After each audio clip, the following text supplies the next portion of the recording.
Show 1 technical, send me Corpus, the finding informant.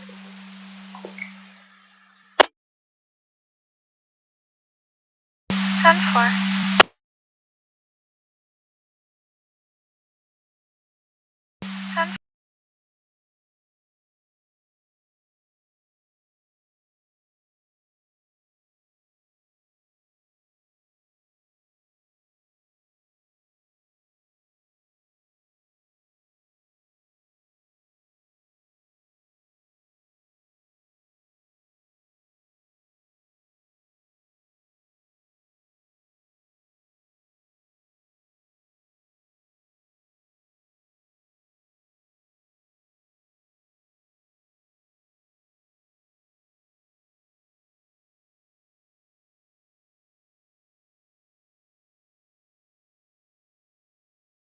Check 6 CNBC for a theft investigation.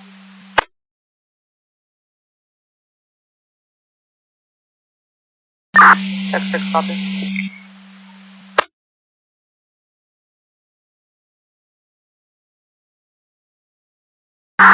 Control 1, check 6, copy around.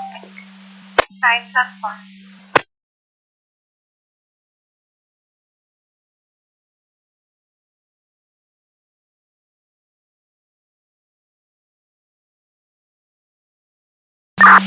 Jet 1, Trevor, copy. At 1. 55673, David 3 on the GMC. Truck's there and a half.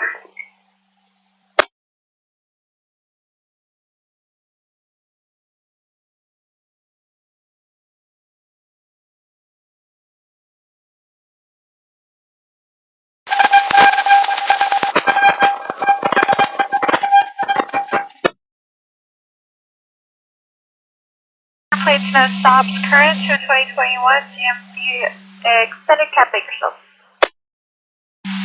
10-4, final stop will be 8 and truck's done. For H. Henry Insurance.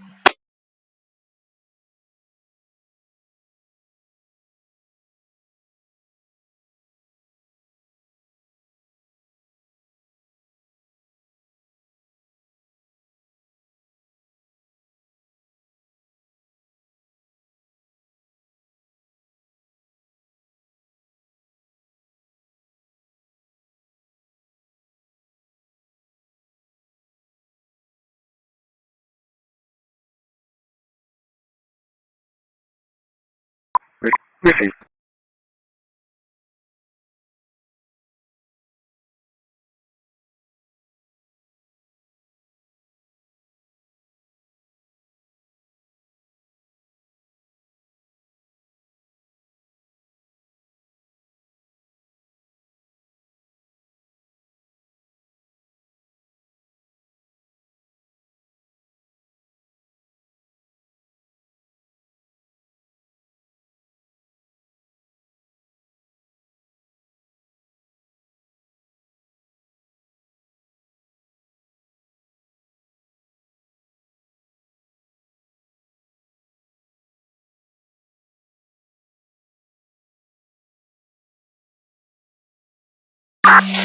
Units code 4.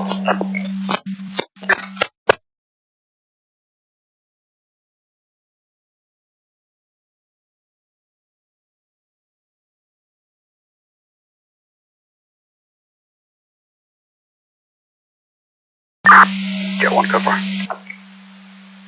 So 4. Just one Adam, code 4, for this GOA. 1 Adam, copy. 341 today. 3-1 today.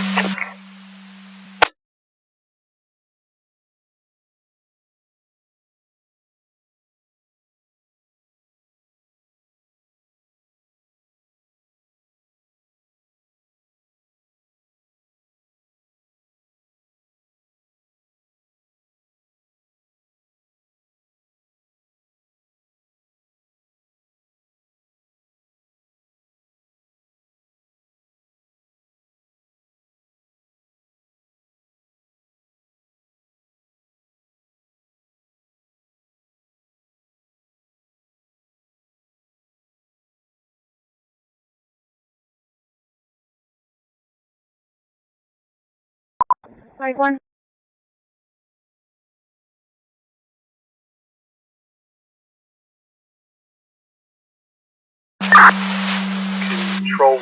Civil 12, log on to Nate, vehicle 8317.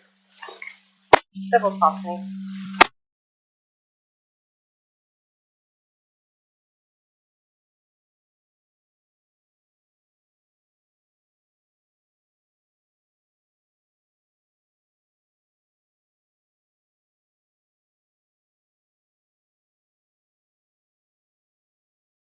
Control 1, Civil 11, log on to your heath.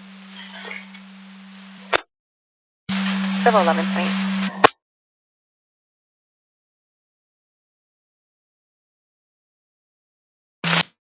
Alphabetically 128 South.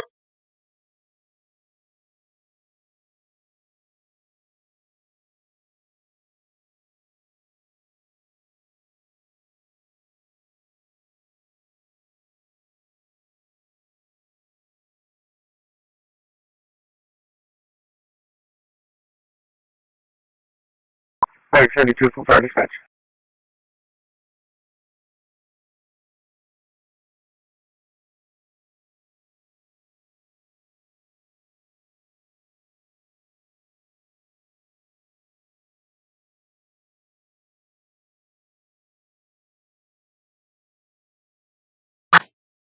C-25 CHP's on scene.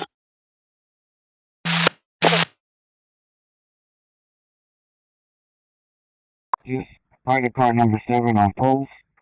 Water meter reading 33840 plus 50. Tanker 1 scene traffic.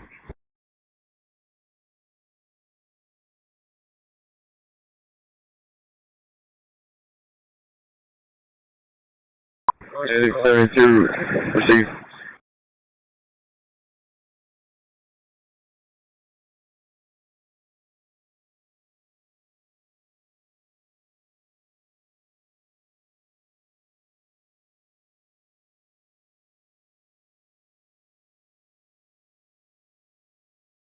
Receipt.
Control Henry 2, clear for log on.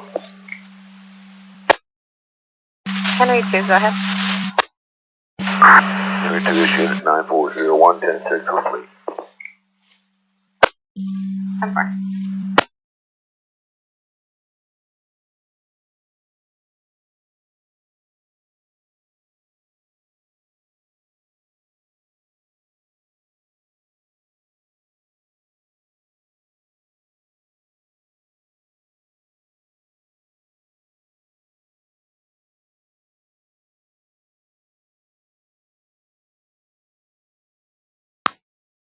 speeds at 21.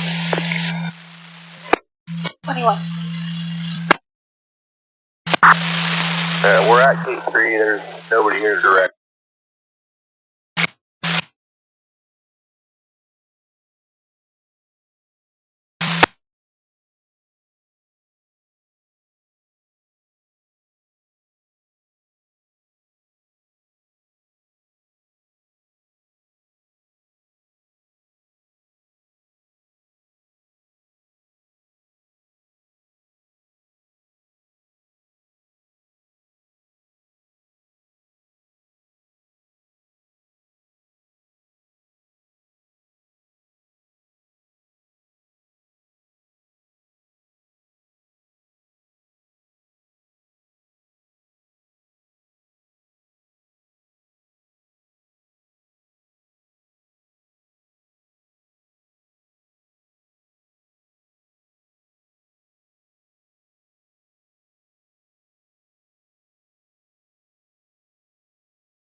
Enter 21. The RPU is contacting the patrol sending you at gate 3. 21 copy, thank you.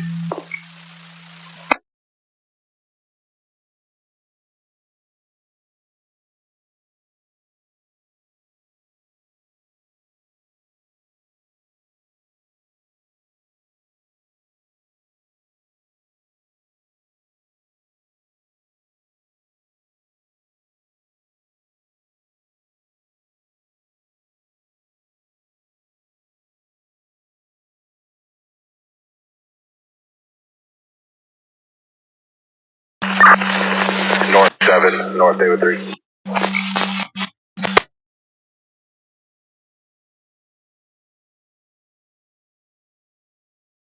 Go for North 7. DVJ units to start your way. Negative. Tower.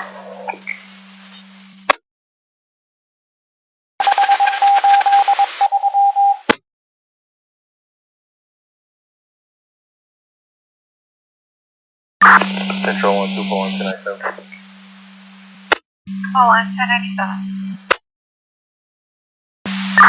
241 Adam 1097.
jail on the way. God. God, bro. Y'all got me fucked up, bro. I swear to God, bro. You got a jail on the way. Bro. I swear to God, bro. At just 19 years old, Caleb Hayward managed to stay composed through much of his questioning. But composure only lasts so long, and when he came to understand how drastically his life was about to change, his calm unraveled into a complete breakdown inside the interrogation room. This is one of the most shocking cases I've ever come across.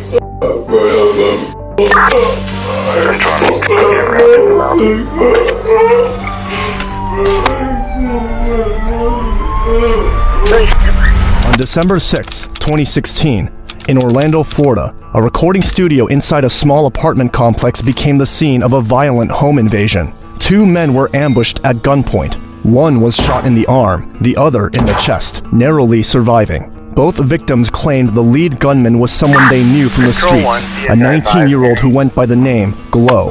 Just 6 days later, on December 12th, another shooting took place. This time on Rosewood Way, a man named Terrell Radford was robbed at gunpoint and shot in the hip. He lived to identify the shooter, and once again, the name Glow came up.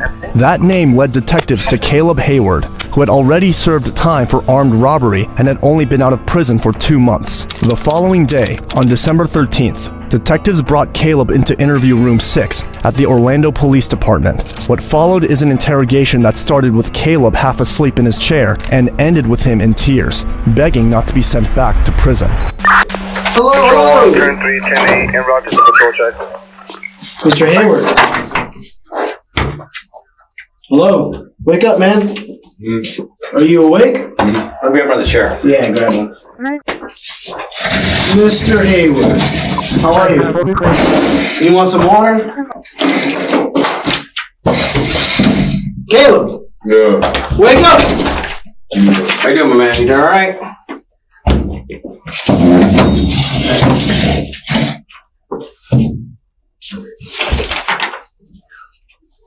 Caleb, Yes, sir. are you awake, man? I brought you some water. Do me a favor, raise up your right hand for me. Do you solemnly swear or affirm that the testimony you shall give in this case shall be the truth, the whole truth, and nothing but the truth? Yes, sir. You swear? Yes, sir. Okay. So before I get started, today's date is December 13th. Detectives Crudo and Javier began the interview with procedure by reading him his rights. Caleb agreed to talk, insisting he wasn't under the influence of anything. But from the very start, Caleb looked groggy and unfocused, drifting in and out as if staying awake was its own struggle. In truth, this was a young man who had already managed to sleep through every warning life had given him. Caleb, wake up, man. Stay with me here. Do you have any idea why you're here? No. No. Okay, are you interested to know why you're here? Are you sure? So you gotta try to stay awake and talk to me. Seriously, what's going on? Huh? What's going on? Well, that's what I'm trying to talk to you about, but if you keep falling asleep and nodding off, we're not gonna have this conversation. Bro. Okay. Look at me, I'm gonna read you your rights. You ever had your rights read to you? I don't want to have a wasted meeting. You have the right to remain silent, do you understand? See what happens. You gotta say yes or no. Yes. Seeing how unwilling Caleb was to give straight answers, the detectives shifted their approach.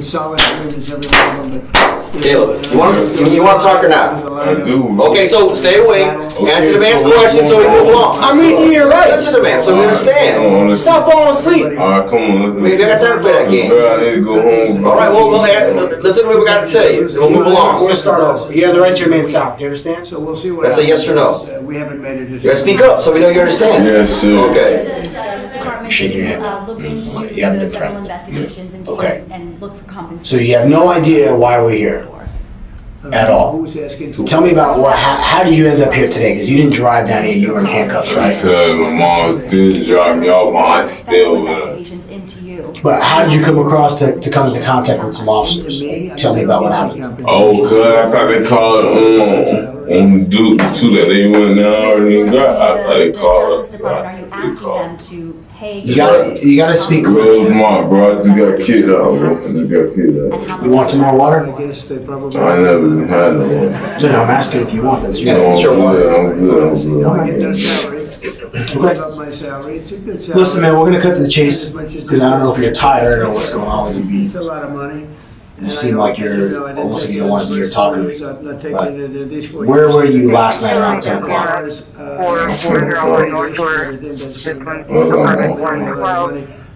Uncle's house?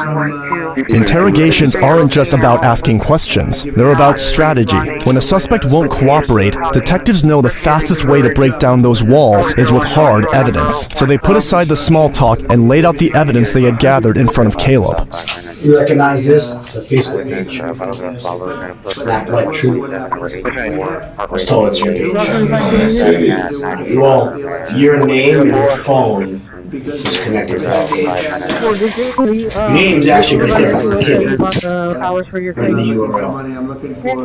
And your phone number comes back to that page as well. It's got to be handled in a proper way, but it's not handled in a proper way. What's that? We don't want it to happen again. We can never let what happened in the 2020 election happen again. We just can't let that happen. And so It's connected to you, so everybody's working I'll on it. tell you there, buddy. I want to tell you, I know I We can't let that happen again to our country. Look at what's happened where you have. Well, here's the thing. So last night, there was a guy on Rosewood Way Where they come from. walking from the 7-Eleven, walking along Rosewood, but kind of near the bus stops there, the school bus stops, you know what I'm talking about? Right, he was over by the grass, and he said that you guys spoke We for cleaned him. them out in Washington DC. We have You remember a very meeting him? safe I capital. can show you a picture of him, that'll help you. A capital that's as safe as it can be, but I don't know, I mean, you have to ask the lawyers about that. A comment and a question for you. First of all, you have just 1 billion plus hearts around the globe, including in India, by celebrating the Diwali in the White House right here. Remember seeing that guy last night? Other comment says, Mr. President. Do you remember seeing I'm a him? dog on this right. What do you know about him? I'm a dog. I know him from like what What's his name? He was my homeboy, but I knew him for a long time. How long is a long time? Because I showed him a photo lineup, like 6 pictures, and he picked you out immediately. As soon as he saw you, he was like, boom, that's the guy right there. The moment detectives told Caleb he could be positively identified by the victim, everything changed. His carefree posture, characterized by slouching in the chair, loose movements, and rocking around, was gone. Shot him in the hip, took his wallet, took his phone. So what I'm trying to find out from you is, I don't have a doubt that you're the one who did it. I know you did. What I want to know is, he told me, and this is G shit, this is true. He said he'd never met you before. He said he kind of recognized you from the neighborhood, but not like he knew you. So here's what I want to know. Was it an argument that started? Did he pull a gun on you and you defended yourself and you shot him and that's what this is about? But I need to get your side of the story, because right now all I got is his saying, hey man, Caleb shot me in the hip, took my wallet, took my iPhone, not his iPhone, it was an LG phone. Now, his body went rigid, with arms folded tightly across his chest. It's a classic defensive posture, and interrogators know it well. When a suspect closes off physically, it often means they feel cornered. Caleb wasn't just hearing the evidence, he was reacting to it. His body language betrayed what his words refused to admit. With this phone, bro. I don't know nothing about none of that, bro. That's for real. I don't know nothing about this. Is there any way you could work on helping me get his phone back or the wallet? I know, I don't lie. Buying too much oil. What kind of phone is it? It's an LG. You know the brand, but LG. I ain't gonna lie, I could, Do you feel What are you gonna say? to send the National Guard in to I know people really should. You know people? Well, I don't know what that means. I know people around that area that be doing stuff like that. But look. He said it was you, not other people. So why? I mean, answer this question. Why did he pick you out? But the court probably maybe that. You know what happened? That's the same reason I want to go first. It's ridiculous. I got picked up by the line. I got picked up the line up. It was on fire. It wasn't me that tried to charge. Okay, but in this case, this isn't the only case where we're here. But you just told me, you just said on the record. Yeah, I know. Hold on, finish. You just said on the record that you've known that guy for several years. You would think that would be Seen him a bunch of times. Use the National Guard to put out. If that's what you're telling me, You know how I got elected. the idea that he mistakenly picked you out, that doesn't add up because it's not two random people that never seen each other. You've seen him a bunch of times. I've been working with my friend Joel here for years, 12 years now. If Joel drew on me, I'd know who it was right away. There's no doubt in my mind because we know each other.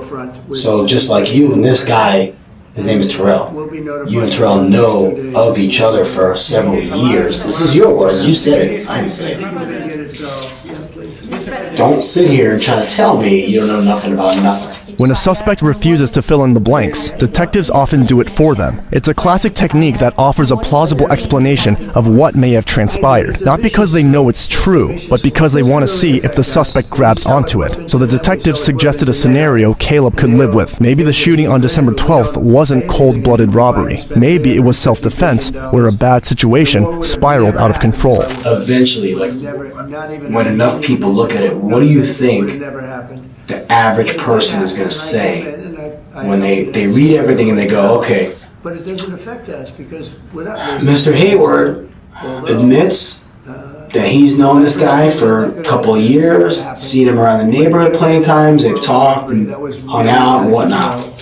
So now it's And then this guy, his name is Radford, Mr. Radford. And Mr. Radford says, yeah, I was walking and this guy frickin' Caleb pulls a gun on me, takes my stuff, shoots me and runs away. You think that they're gonna believe you if you just go, that wasn't me? Well, when this department's over, they say around the time. Never voted against. I'm sorry, you gotta speak clear. They said, bro, the whole time police was over and the next section was apart. But I would love to. What are you talking about? Police were there When that went yesterday? down, yeah. So where were you? I was let off. Where were you?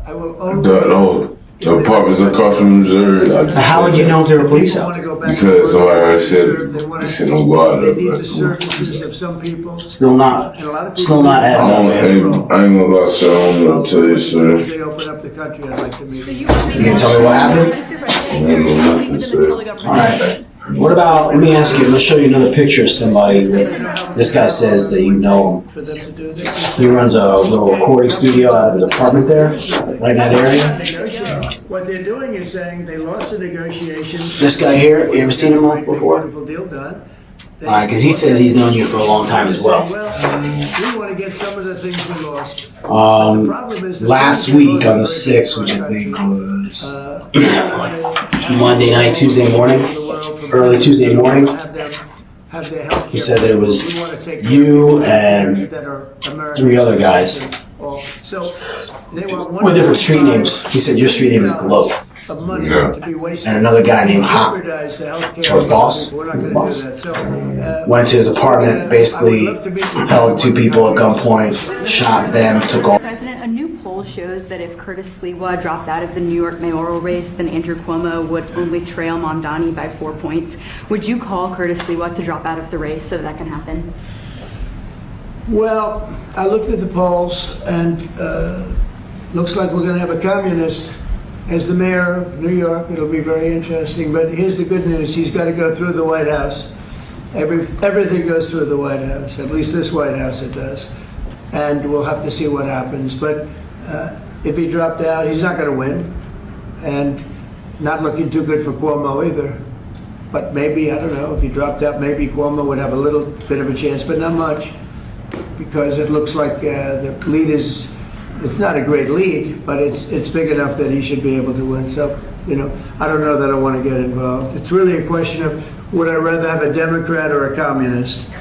And I would rather have a Democrat than a communist. Will you meet with Mamdani if he wins? Yeah, I'll speak to him. Did you I have an obligation to speak to him, but look, I love New York. I've always loved New York. I just can't believe a thing like this is happening. I left New York, and we had a mayor, de Blasio, who was a disaster. But when I left, it was sort of before he could really take hold. And boy, New York was a hot city, and now it's sad to see what's happening, frankly. And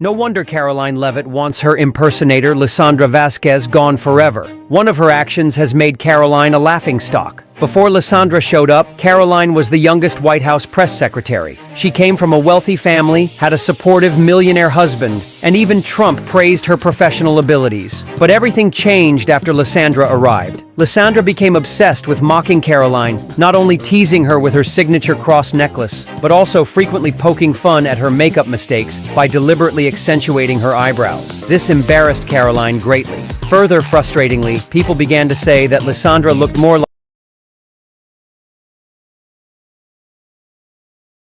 the longer this unnecessary shutdown lasts, the more negative consequences that we'll start to see.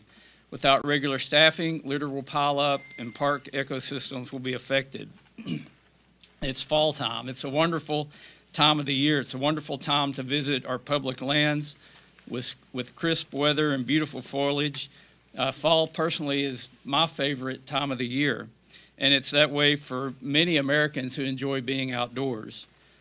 When Americans save up to visit a national park or a national forest, that experience should exceed their expectations. Families visiting our parks are now being met with disappointment as visitor services and experiences are reduced. As the shutdown drags on, families will cancel their vacations or day trips to our public lands. It's hunting season all across the country, different types of hunting seasons across the country. And public lands are oftentimes the only place that people who like to hunt and fish have to recreate.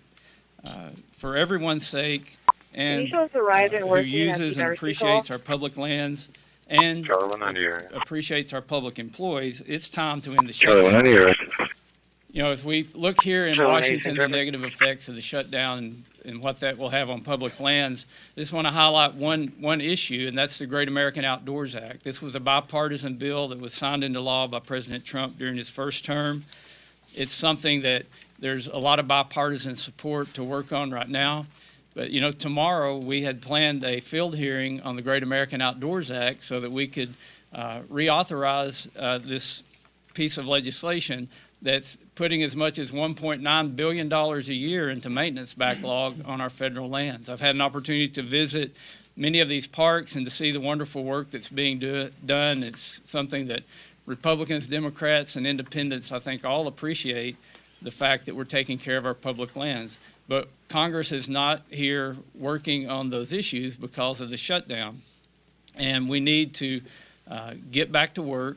We need to start putting the American people first and putting these federal lands and giving them the place and the position that they deserve.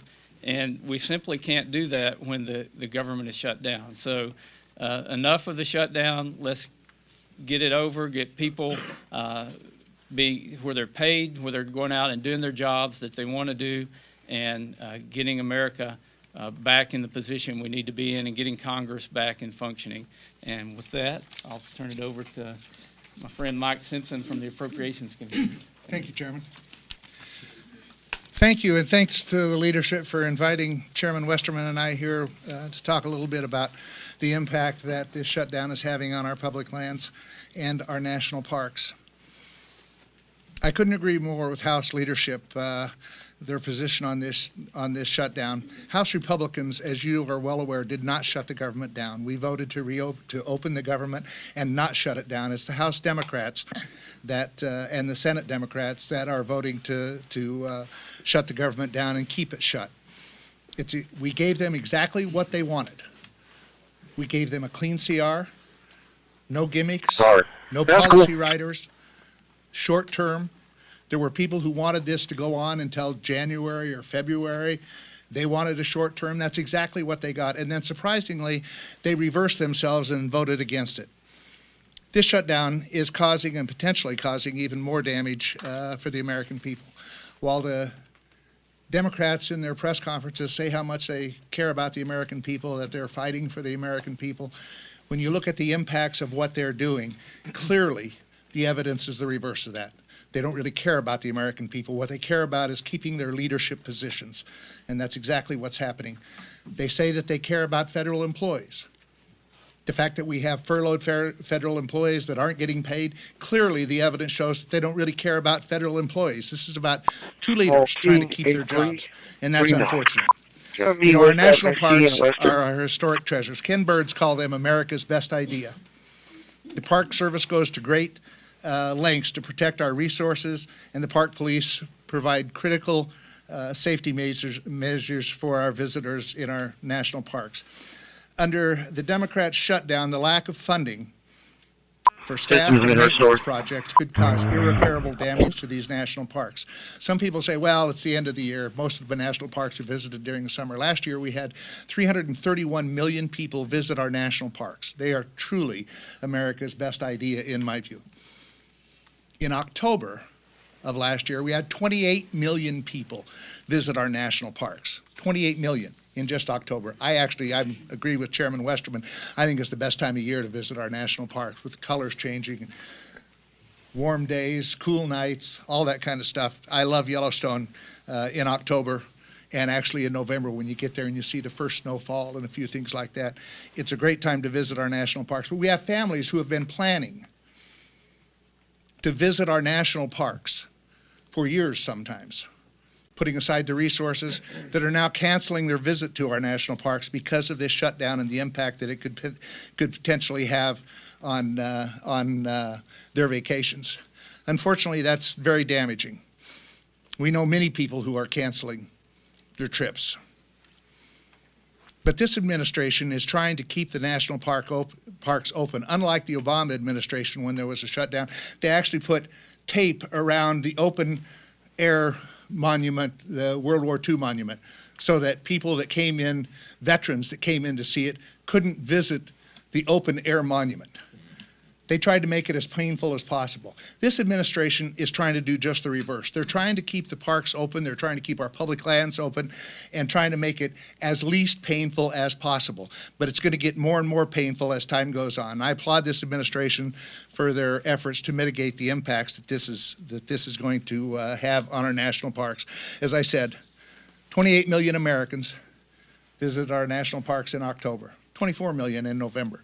So they were used all year long, whether it's just the great parks out in the west, Yellowstone and Glacier and Yosemite and Grand Canyon, or whether it's the Everglades in Is there any way I can pick that one up right now since I'm right by here, since I was already supposed to go there, or I can't? There's no way you can hold that.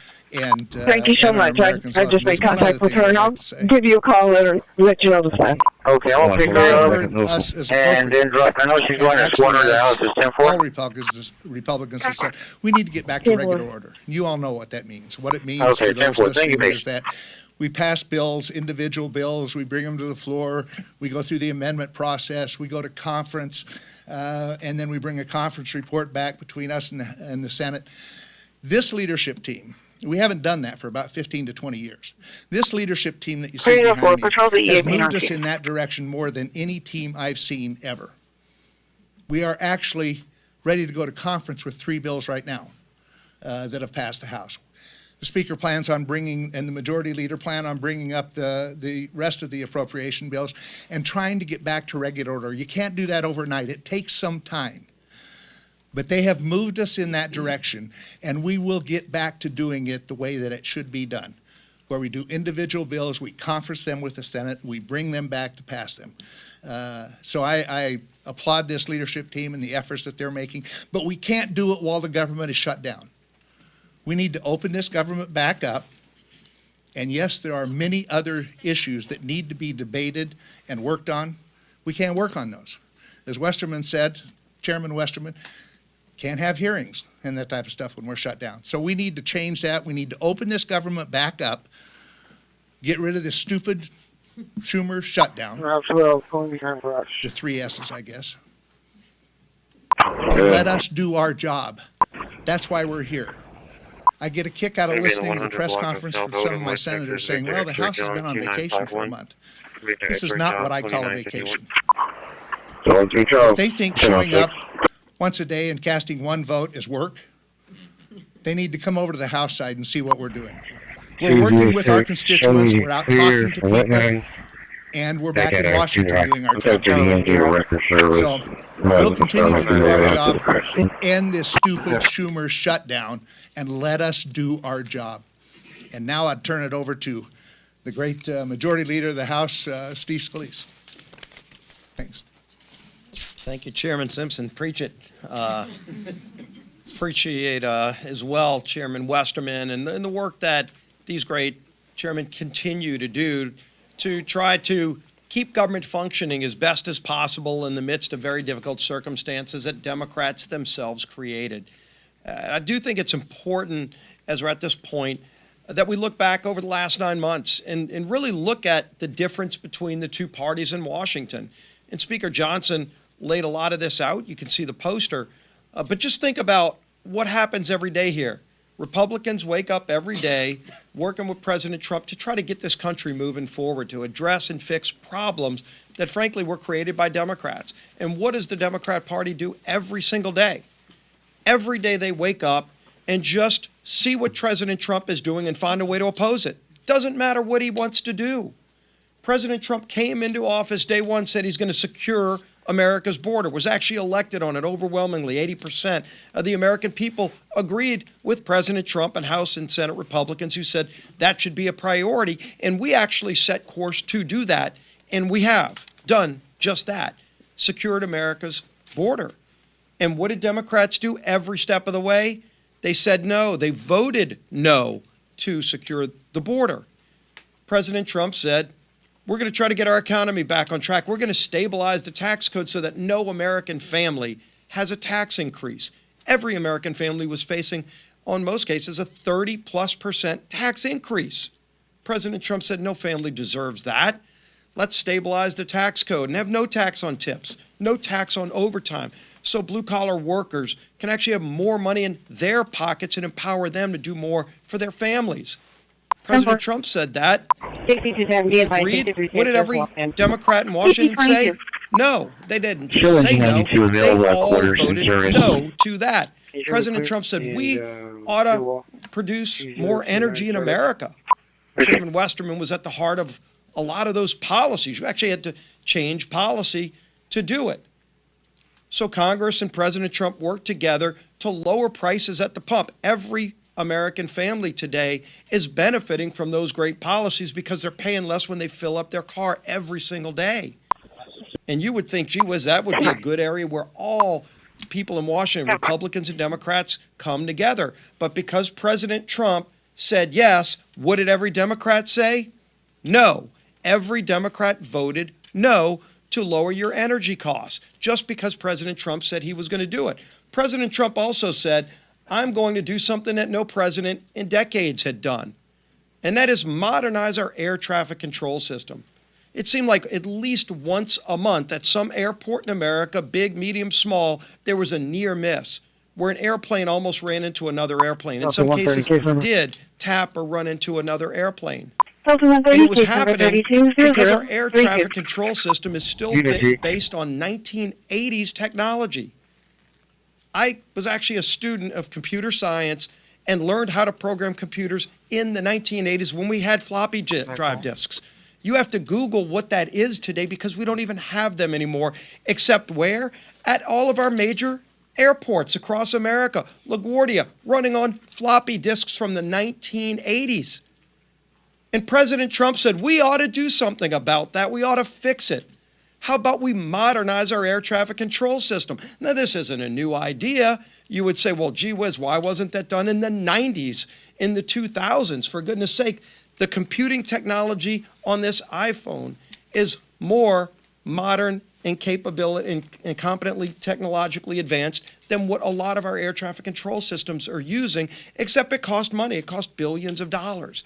And so previous presidents, Republican and Democrat alike, just didn't have the time or the priority to find the money to go modernize that system. And so some days flights across America would get canceled. It was happening over and over again, at least once a month, anywhere in America, disrupting the lives of American families who just kind of figured, I guess that's just the way it is because government's in charge. Well, Donald Trump said, all right, we're going to change things because that's what Donald Trump does. He finds a problem and he works to fix them. And again, you would think everybody would come together and say yes. except because Donald Trump said it, every Democrat had to say no. And in fact, when we put it in the bill, every Democrat Work for construction, but informant holding call for service will be for loitering for a Hispanic female black jacket and red tank top red shorts. This is a sick and twisted and lost rudderless ship of a political party. That's who we're dealing with. When the press asks, gee whiz, is there something else you can offer these folks in a negotiation to try to get this off a ramp and find a better way to get the government open? The speaker's told you over and over again, there's something we could negotiate with, but when the party is so rudderless and morally bankrupt that just because President Trump has an idea, the Democrat Party's visceral reaction is just to say no. Right now, he's actually renovating the White House. Building a new anybody that's ever been to a state dinner, like the White House has been renovated over and over again. It wouldn't be an Oval Office if there weren't renovations by previous presidents. The West Wing was a renovation by previous presidents to make it better for all future presidents. And that's what Donald Trump is doing.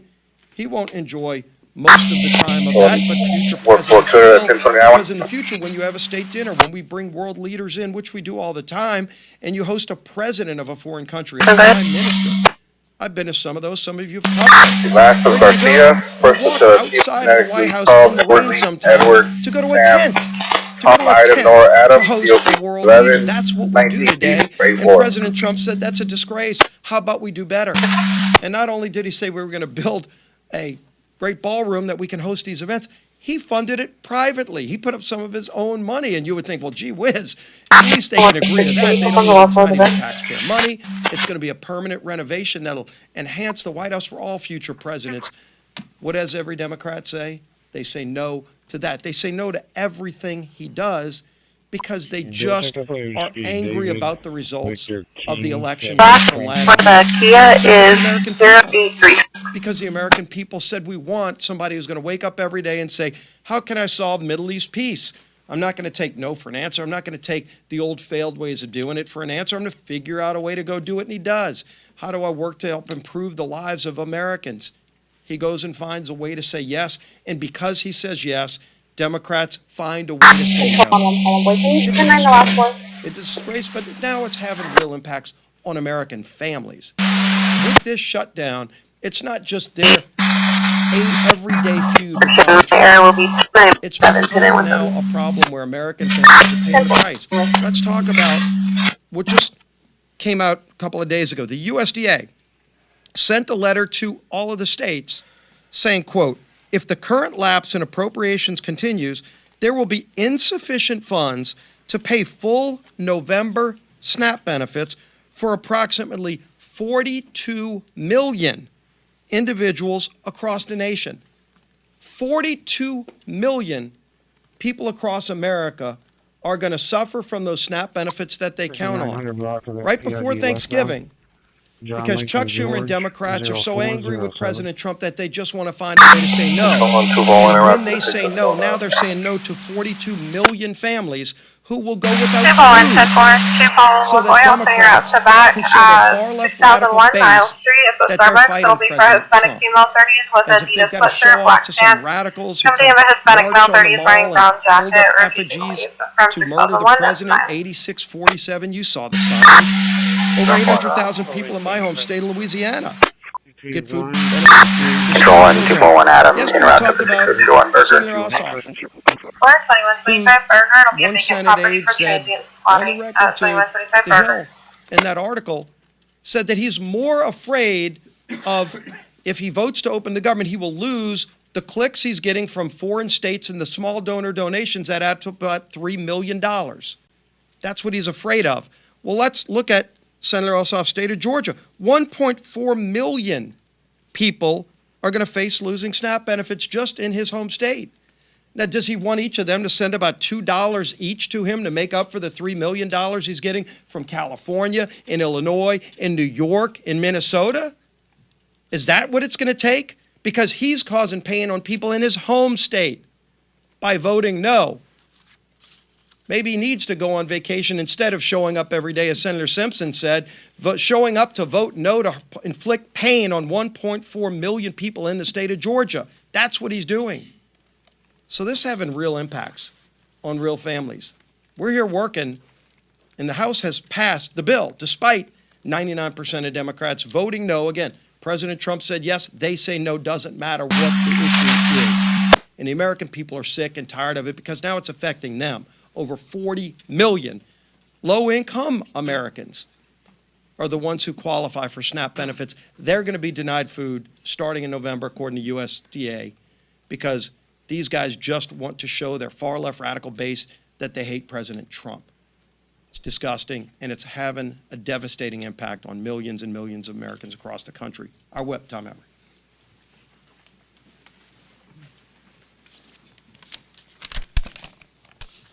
Well, Democrats have voted 12 times to shut the government down. 12 times. And now they're refusing to support legislation that would help alleviate some of the pain they've inflicted on the American people as a result. Earlier this week, the minority leader in the House said he opposes legislation that would pay our troops and essential federal workers during the Democrat shutdown. This includes Border Patrol agents, air traffic controllers, TSA agents, and more. All of whom, by the way, as these speakers have pointed out, are showing up to work without receiving a paycheck while the Democrats play their shutdown games.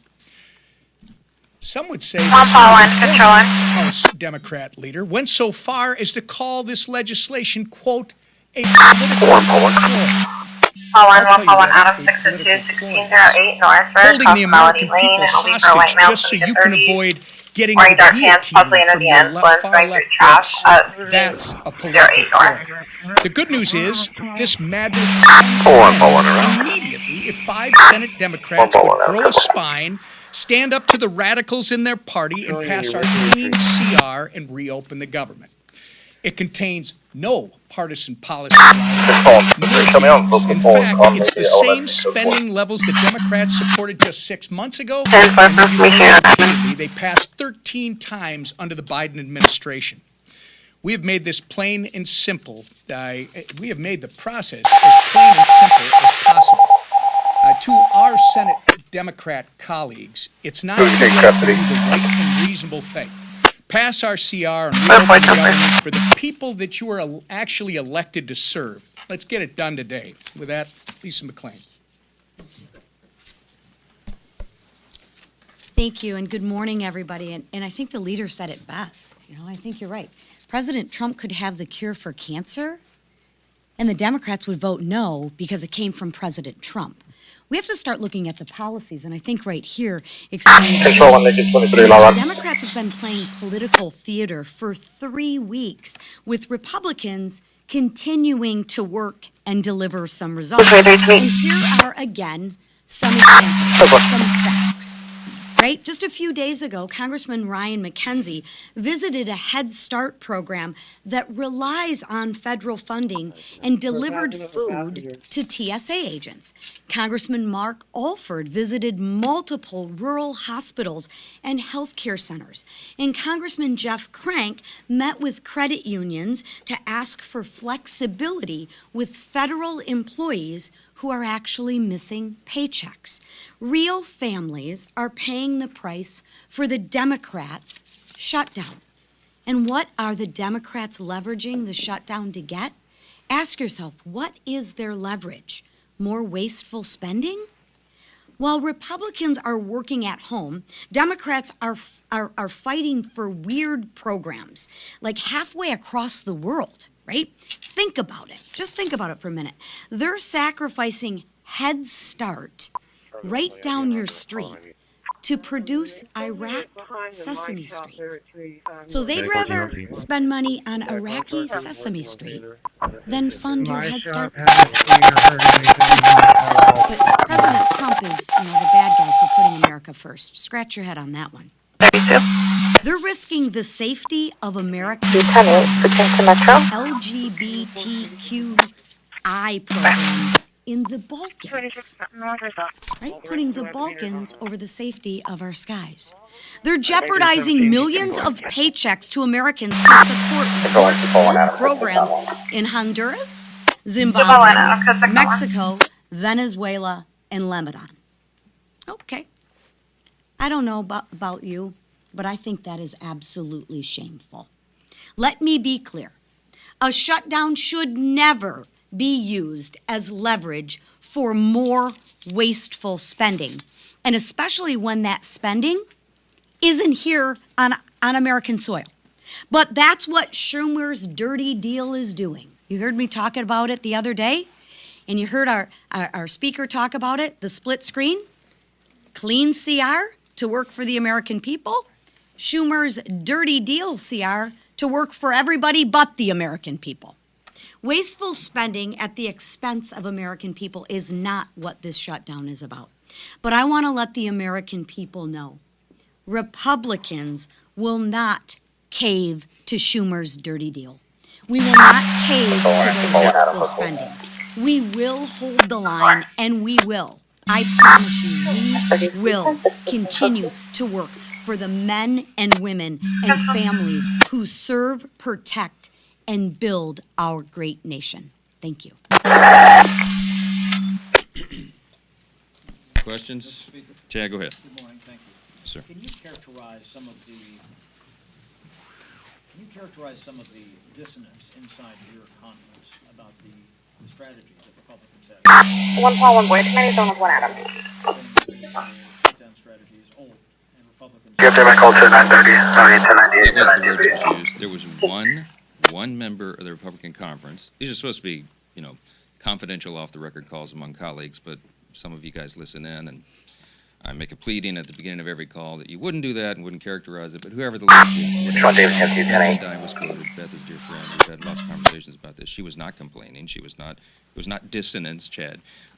She was pointing out that we have a lot of important work to do before the end of the year, and it was a very pleasant, constructive comment about strategy. You all have heard me say from the podium a few times, we're not pursuing a political strategy here. We're not. We're just simply trying to get the government open, and that's why was the obvious vehicle to do that. And so we're not making political calculations here. We're making calculations on behalf of the American people. How can we get the government operating as soon as possible so they can get all these vital services and paychecks restored? Only 15 log on today. So, if you called each individual House Republican, we're almost 100%, probably 99.8%, okay, of every House Republican understands exactly why we're in the situation we're in. Are we all anxious to get back to work here for regular legislative session? Absolutely. And she wanted the House to come back in the session. No, that's not what she said. If you had listened in directly on the phone, you would know. You can ask her about it. No, she said the message is feeling old, and I said, you know what, Beth, you're right, because we come out here and say the same thing over and over every day, but there is a method to that madness, because as I explained in my comments here, we have to repeat the simple truth over and over. Why? Because the Democrats are in an all-out assault on the truth. They're trying to obscure and distract, and you see all the different shiny objects they're trying to make everyone look at every day. I will tell you that the best evidence I have for you this morning, so that you know that the Democrats caused this shutdown, is because if the Republicans were responsible for this shutdown, that would lead the news in every mainstream media outlet every single night. It would be top fold of every newspaper on the front page every single day. Some of the mainstream media outlets aren't even covering it right now. Why? Because they're trying to give cover to the Democrats who caused this. Look, everybody knows the facts. The American people are not stupid. We're in here every day appealing to their common sense and relaying the facts. And thankfully, those facts are saturated. Mr. Speaker, I do want to point out that about 10 days ago for H&S staff. Oh, good. Thank you for that. Okay, thank you for today's show. Hey, you just hear about Route 23, 45 down to CCO, technology. What did I go with? Got a G201-801, vehicle 0272 saying that it could prioritize them over American beef farmers. What do you say to your Republican colleagues about that move by the administration, and what are you doing as a Republican to help American farmers, beef farmers in particular? Well, we're doing a lot of work. We had some discussion on that yesterday, and I don't know the latest developments, but I can tell you there have been some over the last 24 hours. Harriet Hageman is one of the members of Congress from Wyoming, and she has lots of cattle ranchers, and was articulating some of their thoughts and ideas, and she was connected to STR and to the White House, and they're having those thoughtful discussions.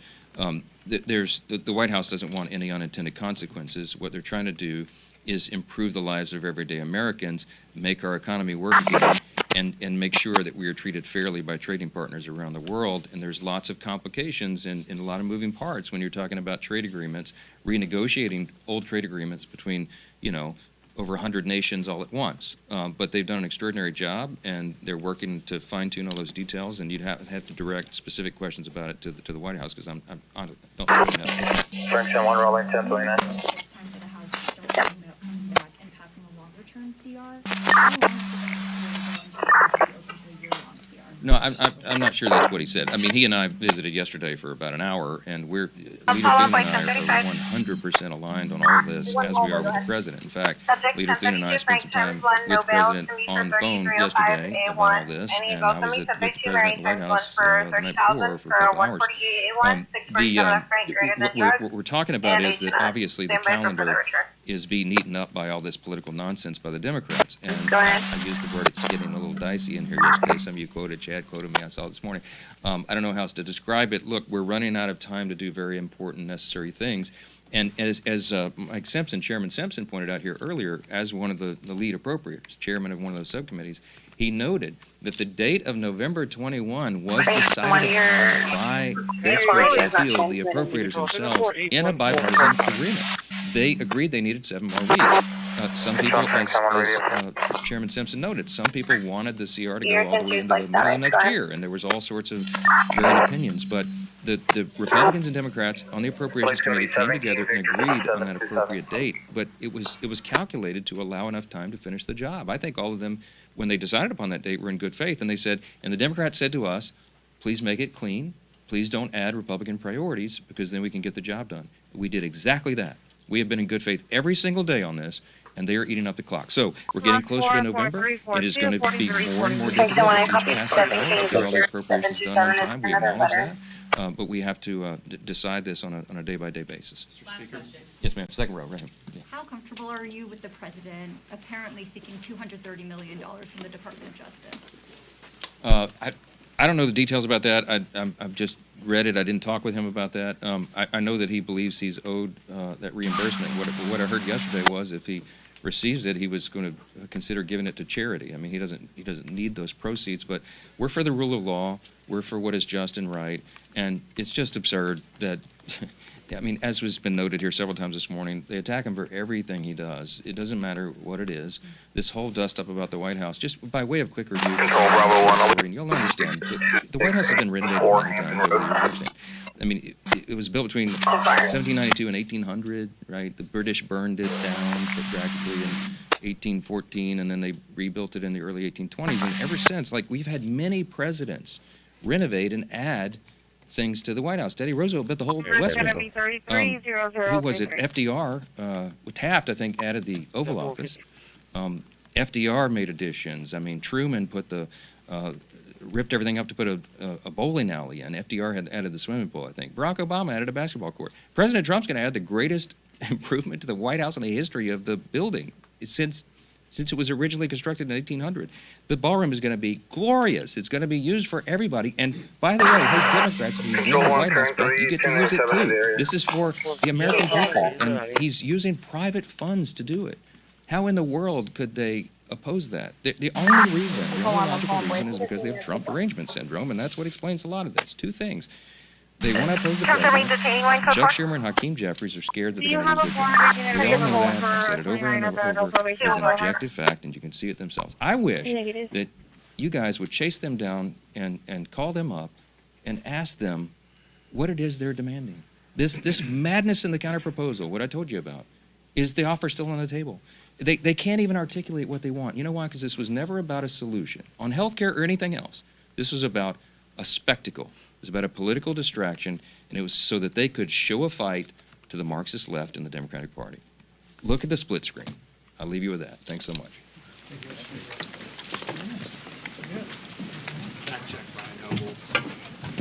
One point further on your subject, he does have revoked probation. It'll be for that 1032 Frank warrant. 27's expired. Post office return on claim Bakersfield. One call and wake up.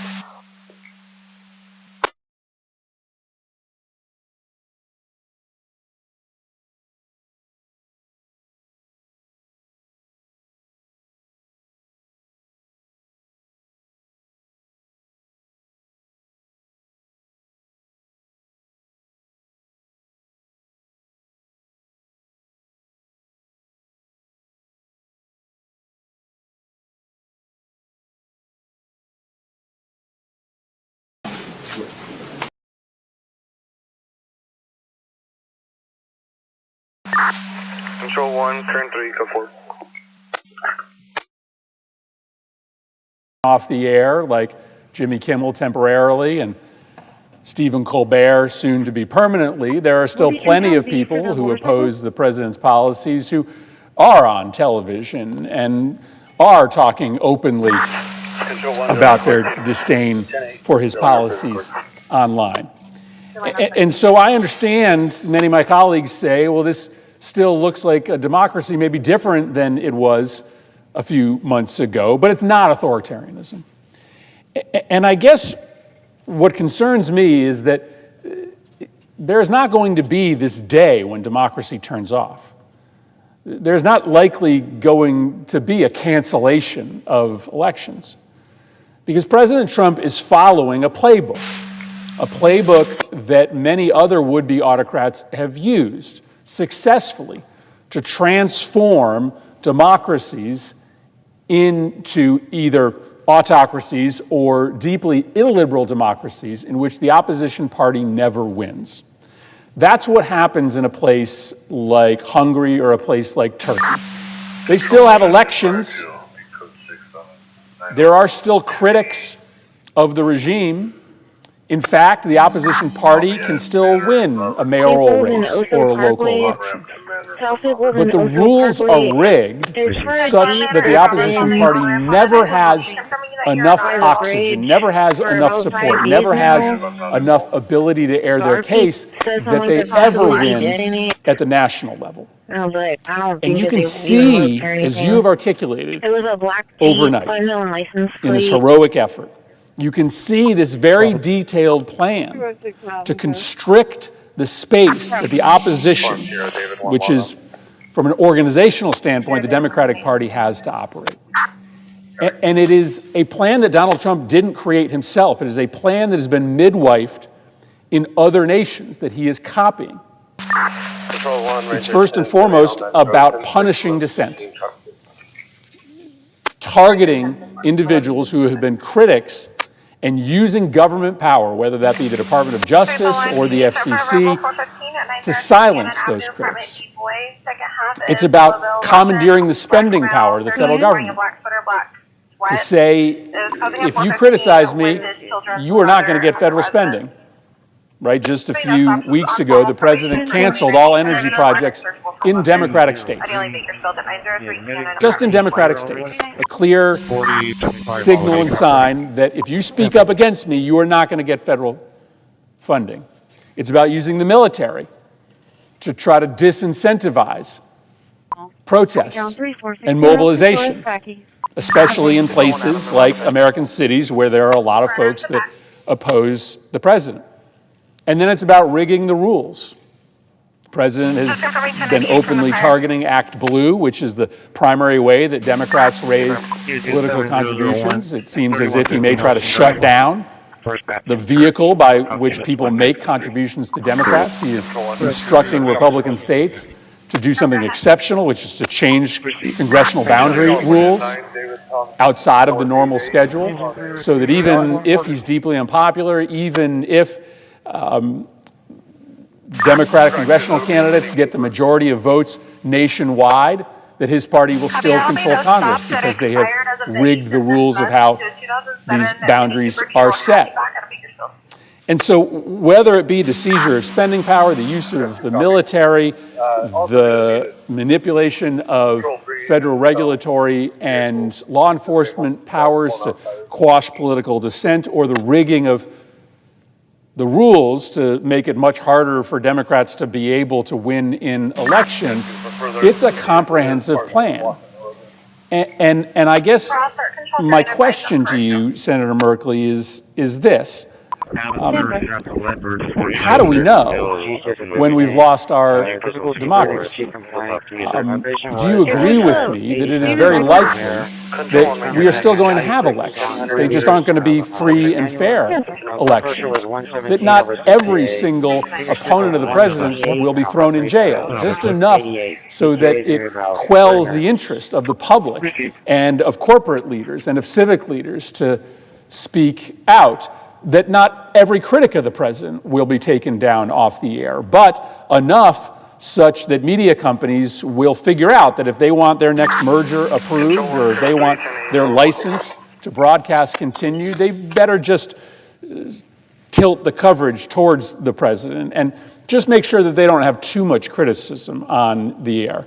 This is my worry, that there are a lot of, frankly, our colleagues, and there are a lot of Americans out there who believe that our democracy is still alive until the day when it dies. But we're not going to know that day. There is just going to be a moment at which the president has successfully rigged the rules, punished dissent, seized so much power that the minority party doesn't have the ability to win a national election. We'll still exist as a Democratic Party, but just like the opposition parties in Hungary and Serbia and Turkey, we won't be in a position to engage in a way that gives voters an actual choice.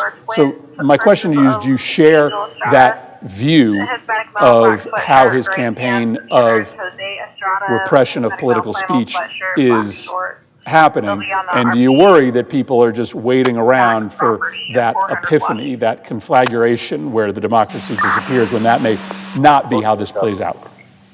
My colleague has described very well the way this works. In the past, in general, we had military people with guns stormed in, took over, shredded the Constitution, tossed it out, had command of the armed forces. And indeed, it was an observation even at the start of our country. I had this quote from Madison during the Constitutional Convention in 1787. A standing military force with an overgrown executive will not long be safe companions to liberty. The temptation to use that military. The means of defense against foreign danger have been always the instruments of tyranny at home. And so men with guns charged in, took over. But now we have a very different form in which democracies fail. It's the erosion of the checks and balances of the Constitution. So let's take a look at how those are being eroded. Well, we see that we have changed the rules of the Senate, so we are now doing mass confirmation of the president's list of desired individuals. I think, did we not have a list that was well over 100 the other day? No consideration really of whether they are suitable at all to serve in the desired positions. Well, that's an erosion. Then we have the power of the purse. And the vision is that in a democracy, the decisions on what programs should exist, how they will operate, and how they will be funded are made by the Congress. The president executes. So you deliberately fence off those decisions from the president. But what do we have right now? We have those decisions being made by the president of the United States of America. The programs he doesn't like, he's exercising a version of a line item veto by slow walking the funding disbursements, by canceling grants, by impounding funds, by waiting till the end of the fiscal year and filing a request to have funds reversed, funding authority reversed, and then during that waiting period, the end of the fiscal year comes and poof, the funds authority evaporates. All of these are strategies to put the power with the presidency that belongs in a democracy here, right here and down the hall in the House of Representatives. And let's take a look at the Supreme Court, whether they are continuing to defend the separation of powers. No, hell no, they're not. They made a decision, and the decision is called Trump versus the United States, where they said the president is above the law. There is no clause in our beautiful Constitution, our We the People Constitution, no clause at all that says the president is above the law. No one ever thought the president was above the law until Trump versus the United States case goes to the Supreme Court, and originalists who know the founders were terrified of a president trying to become a king suddenly give him the power to violate the laws at will, no accountability. And with pardon power, meaning the whole executive branch is above the law. That's another erosion. The liberal use, the use of the pardon power to essentially give a free pass to hundreds of people who stormed this Capitol while you and I were sitting here in this chamber and were calling for the execution of the vice president. Those are all erosions. And then we can look at the freedoms. Are the freedoms deteriorating? Well, one freedom is to criticize the president without the power of the state coming after you. And yet the power of the state is now coming after the people on Trump's enemies list, and he's telling in public tweets his attorney general to go get them. Go get them fast. Now I want action. They couldn't have gotten off. Let's get them. Well, that's the tone of those tweets. And we have one of the people who's high on that enemies list is a fellow senator. If you have the whole power of the executive branch coming after you, targeting you, not because you've done something wrong, but because they want to take you down, that's an authoritarian state, and it's happening right now here in the United States of America.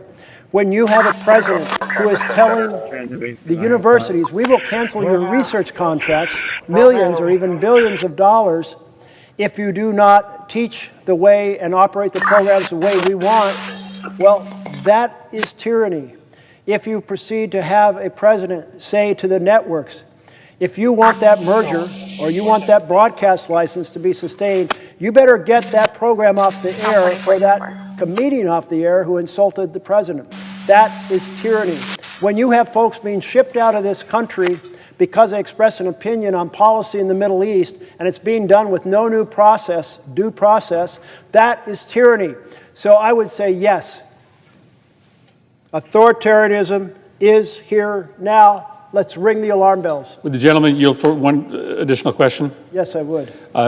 Thank you. I wanted to ask you about, and I'm sure you've talked about this many times already, but what is happening, what has been happening in your city, what is happening in Chicago. I wrote a book a couple of years ago about the story of violence in America, and in it I talked about the founders' worry about a standing army. And I did that because, while I actually believe there's a common law right to private gun ownership in this country, I do think that's guaranteed in the United States of America. I know the real history of the construction of the Second Amendment. The Second Amendment actually was written to make sure that this country could muster a militia, given the fact that our founding fathers were very specific about their desire for there not to be a standing army. Now, of course, a lot has changed since the founding of this country. We now have the biggest standing army in the world. But you've spoken a lot about the conversation our founders had, having watched the experience, having lived the experience of British monarchical rule. And they did not want a standing army, specifically because they had seen how that army had been used against them and had been used throughout Europe to try to destroy the ability of people to dissent. That it was used sometimes in foreign action to defend the country and the nation or to conquer, but it was often used domestically to try to control speech and control political opposition. And so our founding fathers, I think, would be watching the deployment or the planned deployment of the U.S. military into the streets of this country with the same kind of alarm that you are bringing to this speech overnight, because this doesn't have to do anything with public safety. This is a means to try to intimidate people into not speaking out. You've described scenes in Portland where you have the military essentially trying to provoke conflict. And they're trying to provoke conflict in part to just make it seem as if things are out of control in neighborhoods where things are not out of control, but they're also just trying to scare people into not coming out and protesting. Listen, it's absolutely understandable that an American citizen who has never engaged in political speech or political protest but thinks this moment is extraordinary and wants to raise their voice would think twice before going out onto the streets if they were potentially facing the barrel of a gun from a member of the U.S. military. That's intimidating, and it's intended to be intimidating. And so as you've talked about our founders' worries about how this country could fall into despotism, what do you think they would say about the use of the military today, 250 years later, to try to politically intimidate U.S. citizens in our cities? Well, I thank you for that question. And I start with their strong thought, let's not let this happen. Let's not have a standing military. It's expensive and it's too big a temptation for our executive to use it against the people the way we had seen in so many other places. That second stanza, or that second phrase of what Madison said during debate at the Constitutional Convention, the means of defense against foreign danger, that's the Army, have always been the instrument of tyranny at home. That's using the Army against your own population. So that's why they were so worried. Over time, the security demands of the country and a variety of various wars, we did pursue a standing Army and a standing Air Force, and we expanded and so forth. Got the Marines, got the Navy, and we have the militia, the National Guard. And I think they would say, you've been pretty lucky so far that the understanding was so deeply rooted that these could not be used against your own population, except in extraordinary situations. And one of those extraordinary situations would be if the civil rights of individuals were being disturbed and you needed a deployment to help restore them because the local forces wouldn't protect those civil rights. And it's written into the law in just that fashion. And that's why there was a deployment to help students go to school, black students be able to go to school when folks were trying to block them to go to school in the South. That's what that deployment was about. But then you have this other standard that they can only be deployed if there is an invasion or a rebellion. And just an understanding that that's a high test to meet. But the concern is you can have an erosion of the common understanding that it's a high test. And we saw that in two of the justices in the three-judge panel out in the Ninth Circuit. And they said, well, you used a definition, district court, that was appropriate for the time the laws were written, and that would normally be enough, but maybe you need to have a more flexible version of rebellion, of definition. And maybe you need to go back in time a few months when there were a few more arrests, and maybe that gives a stronger case to recognize that the president might be able to deploy. And you should give high deference to the president's interpretation, separate from the facts. And I mean, just that last point, high deference to the president's view. And what it says is it destroys the barriers put in place, the standards put in place. No longer do you need a rebellion to be allowed to use federalized National Guard in America. No longer do you need evasion. You just need a president to say, looks like a rebellion to me. And we have, therefore, that's what happens with an authoritarian president. They're not hesitant to say that. Former presidents have been hesitant to say that because they have a deep sense of their role in protecting the norms and the values that include defending our freedoms. But an authoritarian president, we have right now, does not have that compulsion to protect the norms. Violating the norms, violating the law, violating the Constitution in action after action after action, and maybe stopping when the courts tell him to stop. But even then, we had a 9-0 decision saying facilitate the return of Abrego Garcia from El Salvador. And what did the president do? He ignored it.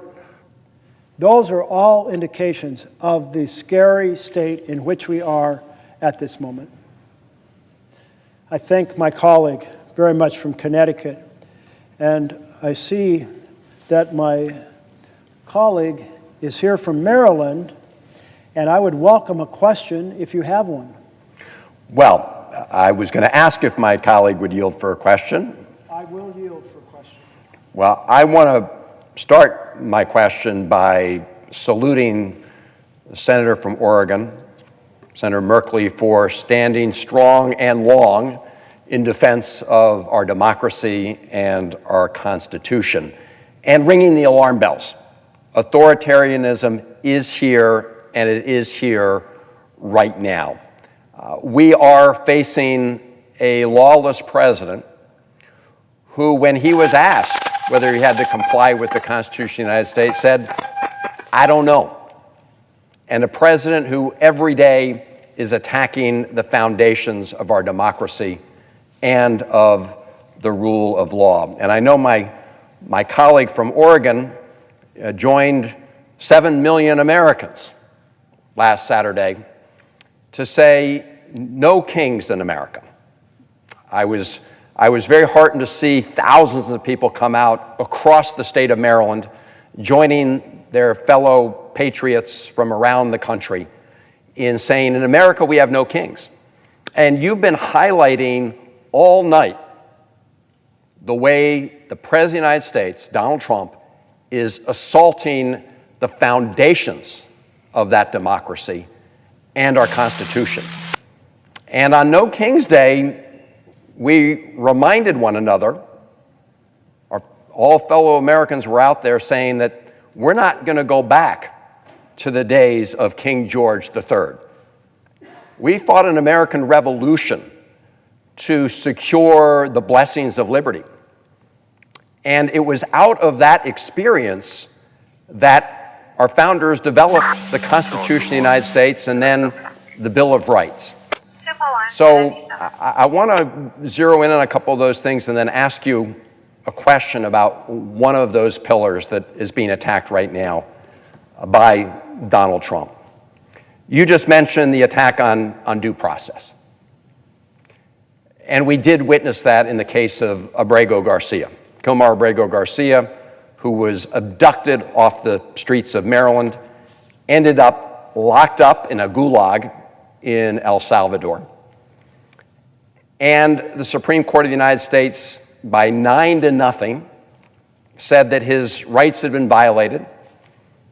A Fourth Circuit judge who had been appointed by Ronald Reagan said that what happened to Abrego Garcia was a textbook case of violation of due process. And despite that overwhelming evidence, for a period of time, the Trump administration took the position that they would never allow him to set foot back in the United States. We prevailed, and ultimately, he is now back here before the courts of the United States. And in fact, the federal district court judge down in Tennessee recently indicated there was strong evidence to indicate that the Trump administration had brought this other claim against him purely for malicious reasons, and that it was a vindictive prosecution, in other words, a political prosecution, that they were prosecuting him simply because he had exercised his due process rights. It should not be a liberal or conservative, Democrat or Republican idea that in the United States of government, in the United States of America, we are not deprived of our liberty without due process, right? As you've been saying all night, that was a foundational principle based on the experience that we had under King George III, where people could just be abducted and without due process arrested. You've spoken about the assaults on the First Amendment.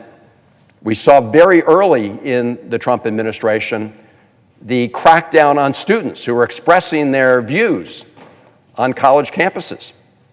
The administration didn't like the views they expressed about what happened in Gaza, and so they literally locked them up. Now, again, fortunately, the courts have intervened, and most of them have been released from prison. Their cases are still pending, but the judges have made clear that what these students experienced was a gross violation of the First Amendment in the United States. And of course, we saw that continuing, as you've indicated, with the weaponization of the federal government, whether it's the FCC or other instruments of the federal government, to try to deter, crack down, stop speech that the President of the United States doesn't like. We saw the whole Jimmy Kimmel case, where for a period of time, ABC did take him off the air. And I want to thank all people across the United States who rose up and said, that is wrong, that is unconstitutional. Many people canceled their Disney subscriptions. And this is a moment where all of us as Americans need to stand up and recognize, as you are this evening, that we are right now living under an authoritarian president. We've seen, and you've experienced it firsthand in your state of Portland, the president trying to implement the statement he made, the outrageous statement he made, that we are going to use American cities as training grounds for our military. I mean, regardless of someone's political views, they should recognize how un-American that is. And the list goes on, but another major assault by the President of the United States on our Constitution is one that you've been speaking about, and as the ranking Democrat on the Budget Committee and senior Democrat on the Budget Committee have been really leading the way on, is this direct assault on Article 1, this direct assault on the power of the purse.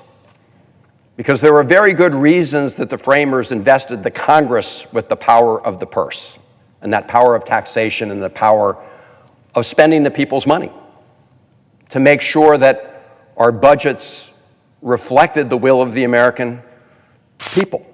And as you pointed out, it is simply illegal for the President of the United States to look at that budget and say he's going to cherry pick the parts he likes and implement those and discard the parts he doesn't like. That's not how it works, and you've talked about the Nixon line item veto and how the Supreme Court shot that down.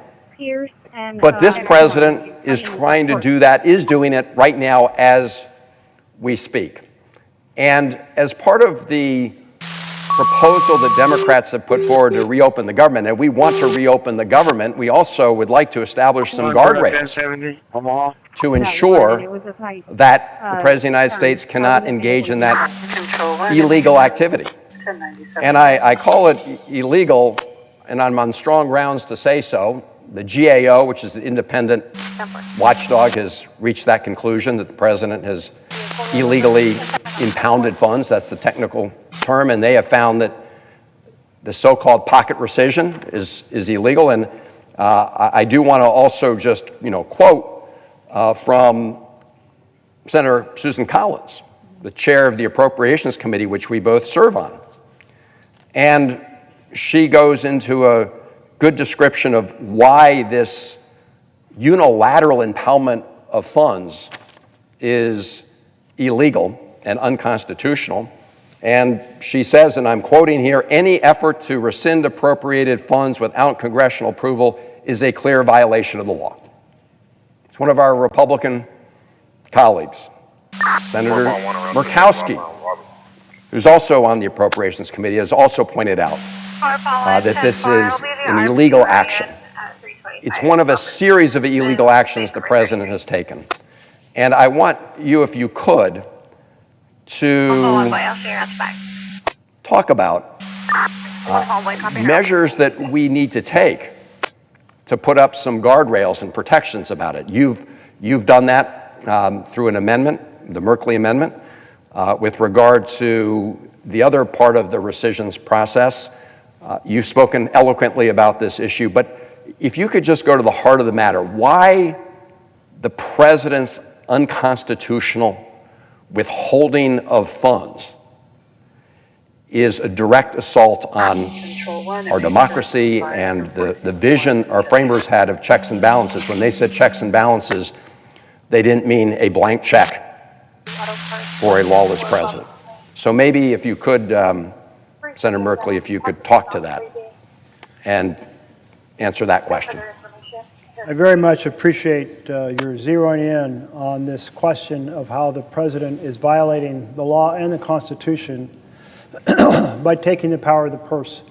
But before I address that, I want to thank you for going to El Salvador to visit Abrego Garcia in prison, because if you'd not taken that initiative to highlight it, I don't know that he would ever have gotten out of there. The phrase used for that prison is, there's a one-way door going in and only coffins come out. That's the type of horrific situation. He may have easily been killed. He may have suffered the deprivations of that prison, been affected by health issues, and he may never have gotten the attention necessary for the administration to finally help facilitate his removal. By elevating that issue, you did two things. One is you helped that man return to his family, which is a huge victory. And I know he has more battles to come because of his being targeted.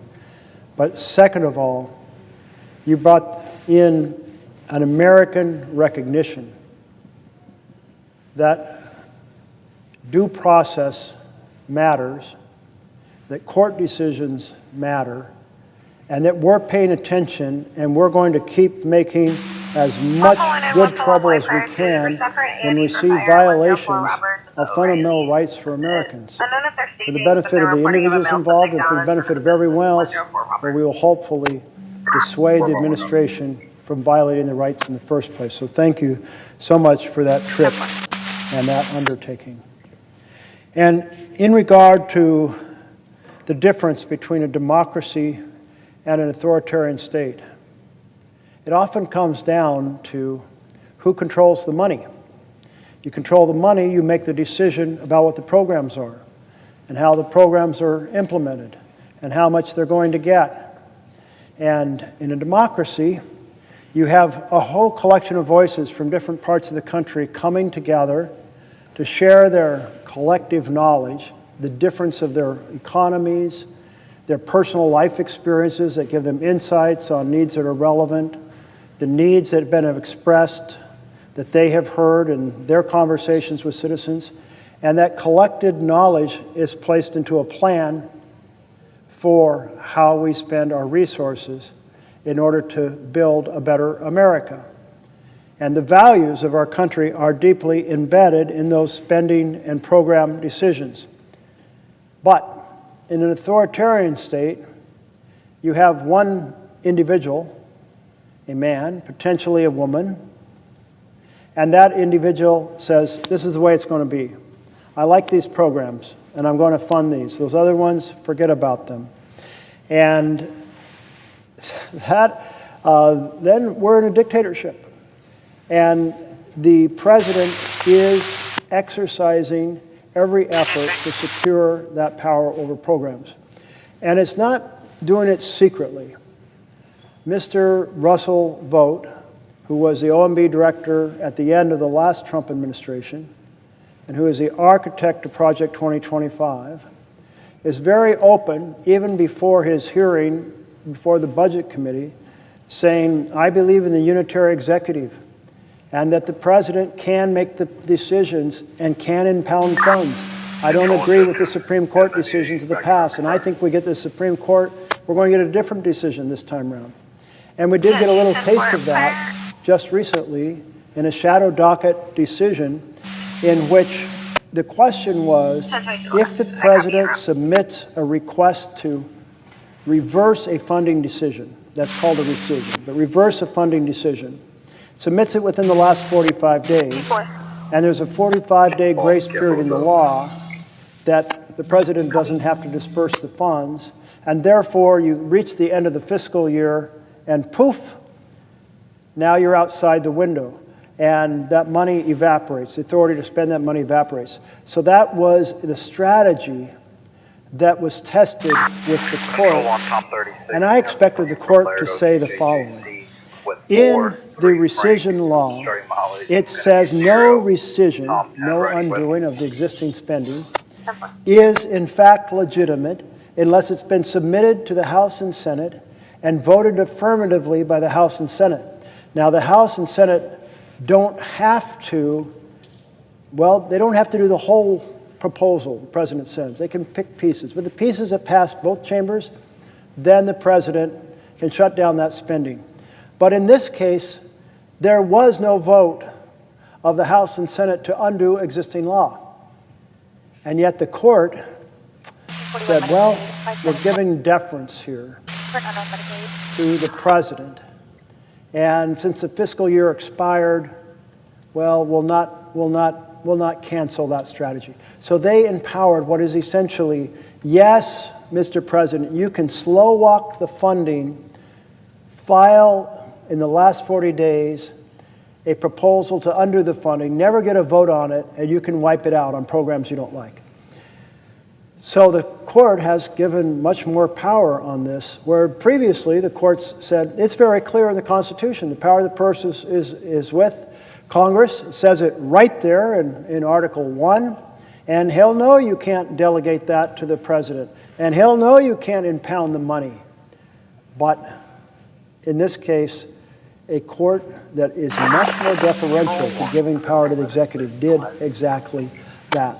So this is a huge concern that the court has greenlighted a fundamental violation of the vision of the Constitution and delivered a tool that we might see used repeatedly.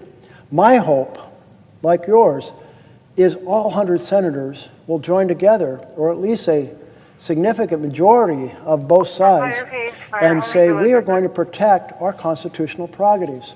And so we are going to put in a clause into any spending bill and say, yes, there is a 1974 bill that says the president can submit a proposal to undo spending that has been approved, but the provisions that we pass in this bill are exempted from that power. They cannot be undone through a simple majority, what was passed through a supermajority. They cannot be done in a partisan basis, what was done on a bipartisan basis to address the wealth of understanding about what different parts of the country need. So that's the proposal that we need to put into each bill. Every bill saying, yes, these can be undone by a future spending bill. We do that all the time, by the way. We do a FY26 bill and we say there's 2-year and 3-year money in there, and it's clear that that money's not needed for that program, and we undo it. But that's done by a bipartisan basis to undo a bipartisan decision, not a partisan. Will the senator yield for a question? Yes, I would be delighted to yield for a question. First of all, my question starts with a thank you, Senator Merkley, for raising the issue of the growing threat of authoritarianism in our country. I thank you for noting and being a champion of the very principle that our country was founded on, which is that we are a country, a government of, by, and for the people. And as I think about what that principle means, I think about the fact that in a democracy, what our founders wanted to ensure was that our governing bodies, our elected officials, would in fact be accountable to the people. So what does being accountable to the people you represent mean? Well, about 50 years ago, this Congress came together and in a bipartisan way passed something called the IDEA, the Individuals with Disabilities Education Act. Why? Because families all across this country, from every political persuasion, understood that their children with disabilities could learn and thrive if they had access to public education just the way other kids did. And because families spoke up, because individuals spoke up, we now have seen 50 years of IDEA, special education, in our schools. We have more work to do in that direction, to be sure. We need to get more resources to our local schools, the way the IDEA originally promised we would, from the federal government. But because families demanded it and their elected representatives heard them and listened and acted and believed they were accountable to them, the quality of life for children and families with disabilities has improved exponentially. Then I think about Medicaid expansion. When I was governor of New Hampshire and the Affordable Care Act passed, one of the things that states had the opportunity to do was adopt expanded Medicaid so that people who had mental illness, for instance, or substance use disorder, addiction, could get care under Medicaid, or people who were working part-time and had chronic illnesses could actually get health care. And at first, in a divided legislature, a legislature that was one chamber Democratic and one chamber Republican, the Republicans blocked Medicaid expansion.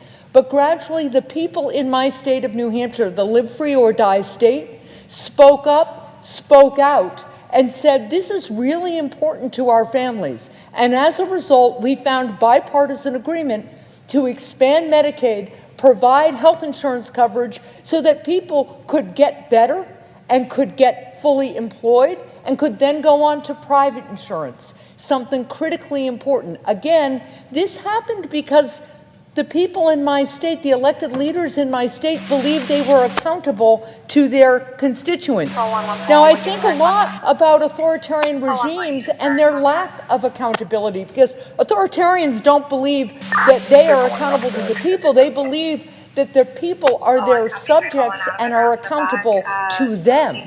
And that, of course, is what we are seeing from Donald Trump right now. I think about the fact that in 2022, we passed in this body the PACT Act, and it was signed into law. That is the law that provides health care to our veterans who have been made ill by toxic exposure during their service.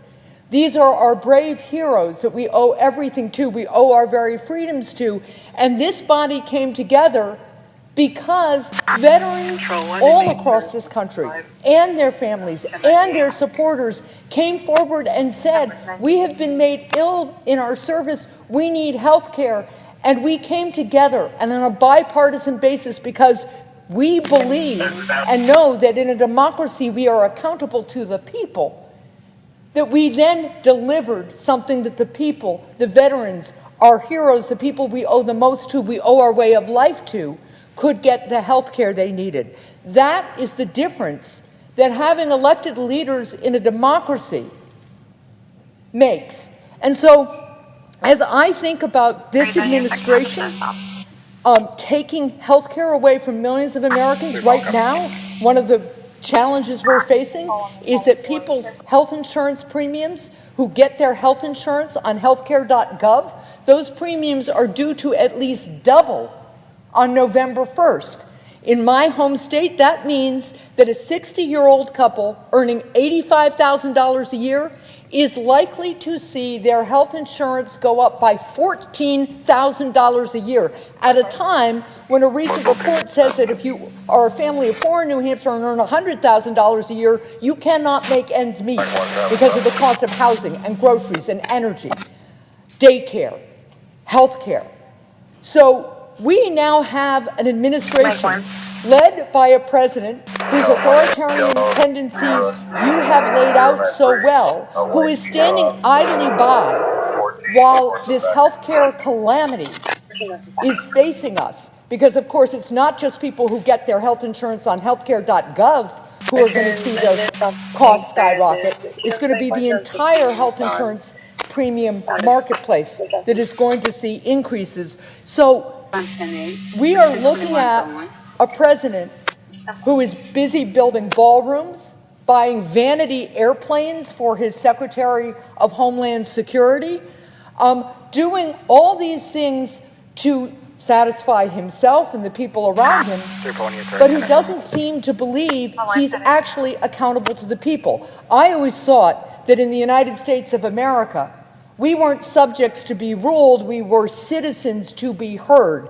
So Senator Merkley, can you speak a bit to how this administration's attacks on our democracy have real impacts on the day-to-day lives of Americans? I appreciate so much this passionate question from my colleague from New Hampshire. And there's no one here among the 100 senators who have spent more time working on issues of disability, bringing their own life understanding to bear to help millions of people across this country. And when we expanded the folks eligible under standard Medicaid, it had a huge impact on the availability of health care for disability. And then the additional work we did to try to say health care is a right, it's a foundation.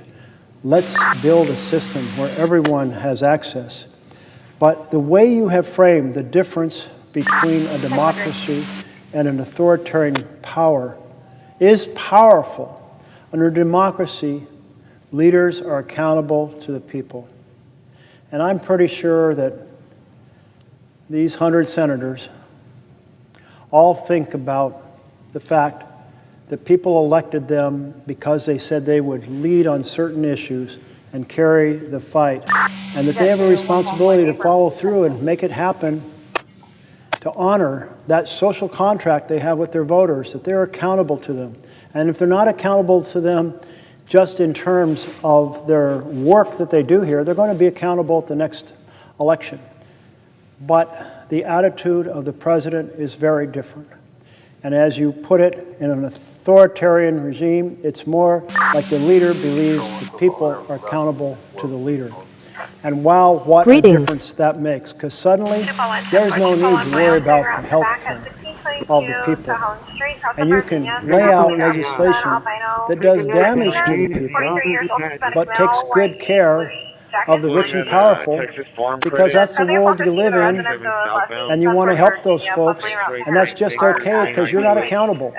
And that's the connection we see between the authoritarian presence of the president, who proceeds to attack and diminish due process, free speech, academic freedom, free press, proceeds to weaponize the Department of Justice to go after his list of perceived enemies, and then strives to create conflict in order to send the military in to address the conflict and expand his authoritarian power.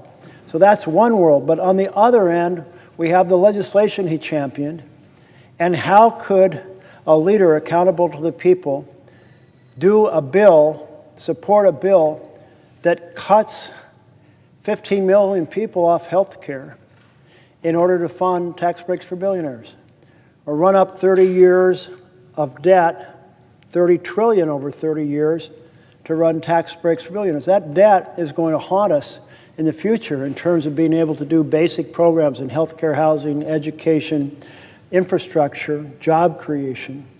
And the answer is because he's an authoritarian leader. And that's how these two things are connected. And these real impacts that you're talking about are so evident. Child nutrition programs, savaged to do tax breaks for billionaires. And here we are in this Republican shutdown designed to ensure that the cuts to health care continue. And there's more damage to come to ordinary people. States will run out of their women and children funding.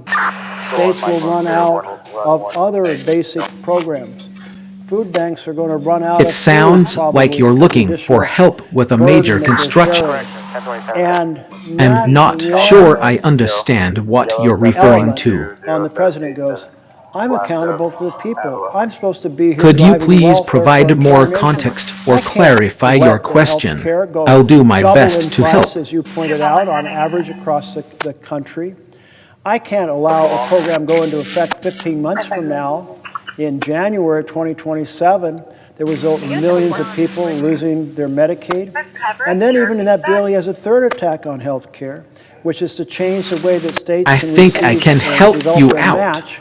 It And if states sounds can't like raise you're enough trying money to do the quote match, a they've got to phrase really or a shrink song, the but the programs, and that's words another, are a that's bit like a jumbled. 2028 impact. So it's like Can you give me another hint or savage, clarify savage, which to health song care or phrase this multiple is from? layers. And For this is the example, is it connection a between children's authoritarian song, a mentality nursery and rhyme, real or effects something that else? devastate families in our Also, I'll Well, try would you to yield fill for in another the question, blanks I would with love to some yield for possible another question. completion Because as you were options. You talking, need a and as I have couple, been and thinking on about that the look various right. ways in Little which a dog, true what one democracy hunder. delivers results for its people, I mentioned in my Ed prior totally question want could be the you fact need that a we couple, passed and on that in you should go from the 2022, song The Bear the Went PACT Over the Act. Mountain You And Need you a know, couple, I was but I with won't Putin go from a veterans traditional right after nursery we rhyme You passed need the a couple PACT Act, and with I a thank dog them for to all go the not advocacy sure where that this they one had done comes to from get it let over the me finish know line. if any of And then we got talking about these the war options sound in Ukraine, familiar, or and if you'd why it like was me so to keep important trying. to stand up with the Ukrainian people who are fighting for the very freedom, for the very form of government that we so cherish, our democracy.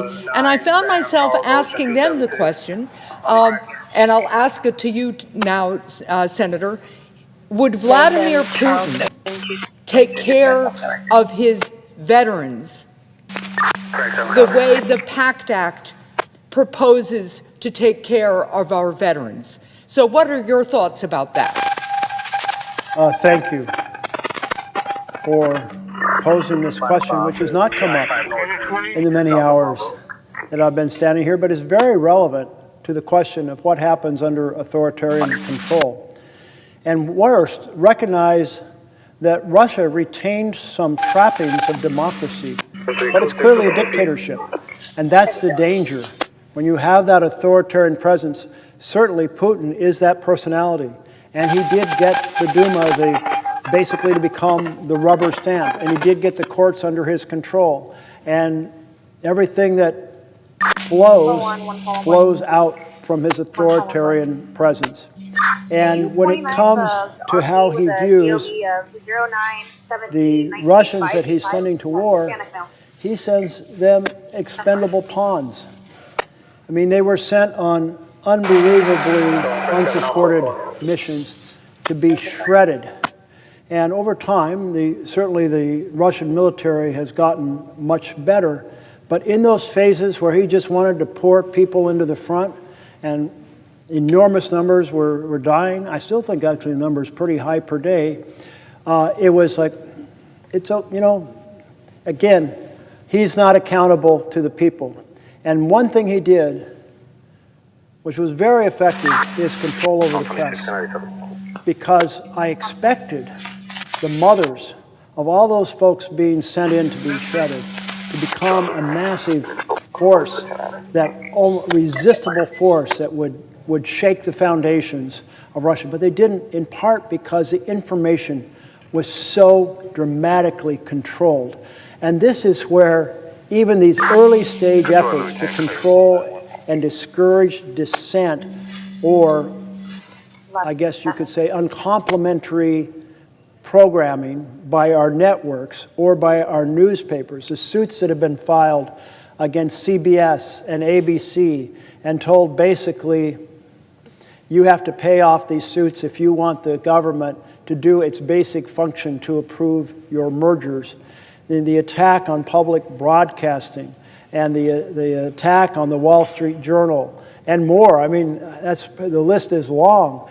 But when a president, an authoritarian president, wants to control the press and at least discourage, make people think twice about challenging him, a $10 billion suit against the Wall Street Journal, I don't know where that will end up. But I imagine there are folks thinking, do I need to be more careful in what I say in this story?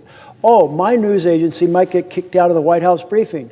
Oh, that's another strategy to cut off So you have, the answer is no, I do not think the PACT Act, which was said, hey, our soldiers were exposed to these chemicals, and there's a lot of diseases that flow from that, and we should absolutely make sure they get treatment, and we shouldn't put them through a long list of, oh, maybe somehow, somewhere you have to prove it. How do you prove that that disease, when we probably started, but how do you prove it?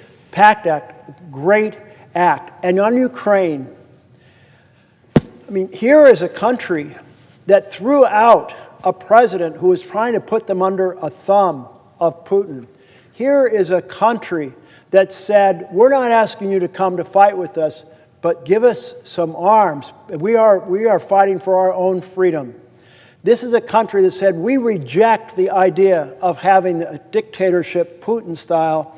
We want to preserve democracy with our freedoms, and we're willing to die and fight for it. That is the American vision. That is Lady Liberty.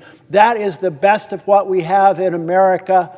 And the Ukrainians stood up to Russia and have done a phenomenal job against extraordinarily large country with massively more resources, and they are still in the fight for their future and their freedom. I see my colleague from New York is here. I had a few questions earlier this morning of my great colleague, and once again, his strength, his indomitability, and his caring about this democracy, which we all know is at risk, is just amazing. And so my question relates to something he touched on before in his discussions with our great senator from New Hampshire. There are so many ways this administration is trying to rip apart democracy. And one of them, you mentioned a minute ago, is the threatening of media to just do what Trump wants. And the man who's head of the FCC seems to be an instrumentality of that. Trump has said, things they say I don't like should not be put on the air. And they've held over the heads the broadcast licenses of some of our great media companies. In other ways, they're getting some of their friends to take over some of our media companies. And isn't one of the greatest blows to democracy, I would ask my colleague, one of the greatest blows to democracy when we don't have a fully free press? And has it been a hallmark of so many of the countries that he has mentioned that are autocracies or absolute dictatorships to have no free press, so no information can come out? And doesn't that dramatically hurt the American people when government is shielded and can do whatever it wants and hurt as many people as it wants because you don't have a free press? Doesn't it really shouldn't it really frighten every American that this is a large step on the road away from democracy, towards tyranny, and towards authoritarian government? My colleague from New York, absolutely. Benjamin Franklin wrote that whoever would overthrow the liberty of the nation must begin by subduing the freeness of speech. And I'll just roll into that, speech and the press. And we have seen what Trump has done. He sued CBS News for $10 billion because he didn't like the way that a program was edited on the television. There is no way that that suit would ever have held up in court. But what happened? CBS said, we are involved in a merger, and that merger involves Paramount, controlling shareholder, and they wanted approval for a sale of Paramount to Skydance. And Paramount was CBS's parent company. So here is President Trump holding the approval of that merger over the head of the network to get a payment for himself out of the company. And that was a $16 million in the end, but then CBS announced it was canceling The Late Show with Stephen Colbert, top-rated late night show. Surprisingly, 3 weeks after CBS canceled it, the merger was completed between Skydance and Paramount. Trump didn't like all the things Colbert did to make fun of the president. You know, you can judge a freedom of a country by how much people feel that they can say funny things about the president. And I've thought many times, I come to this floor and I criticize the President of the United States. I've come to this floor and criticized the Democratic presidents for things they're doing. And I do not leave here thinking someone's going to jump out of a car, grab me, throw me into a van, I'm going to be disappeared or tortured. Yet that is so common in authoritarian settings.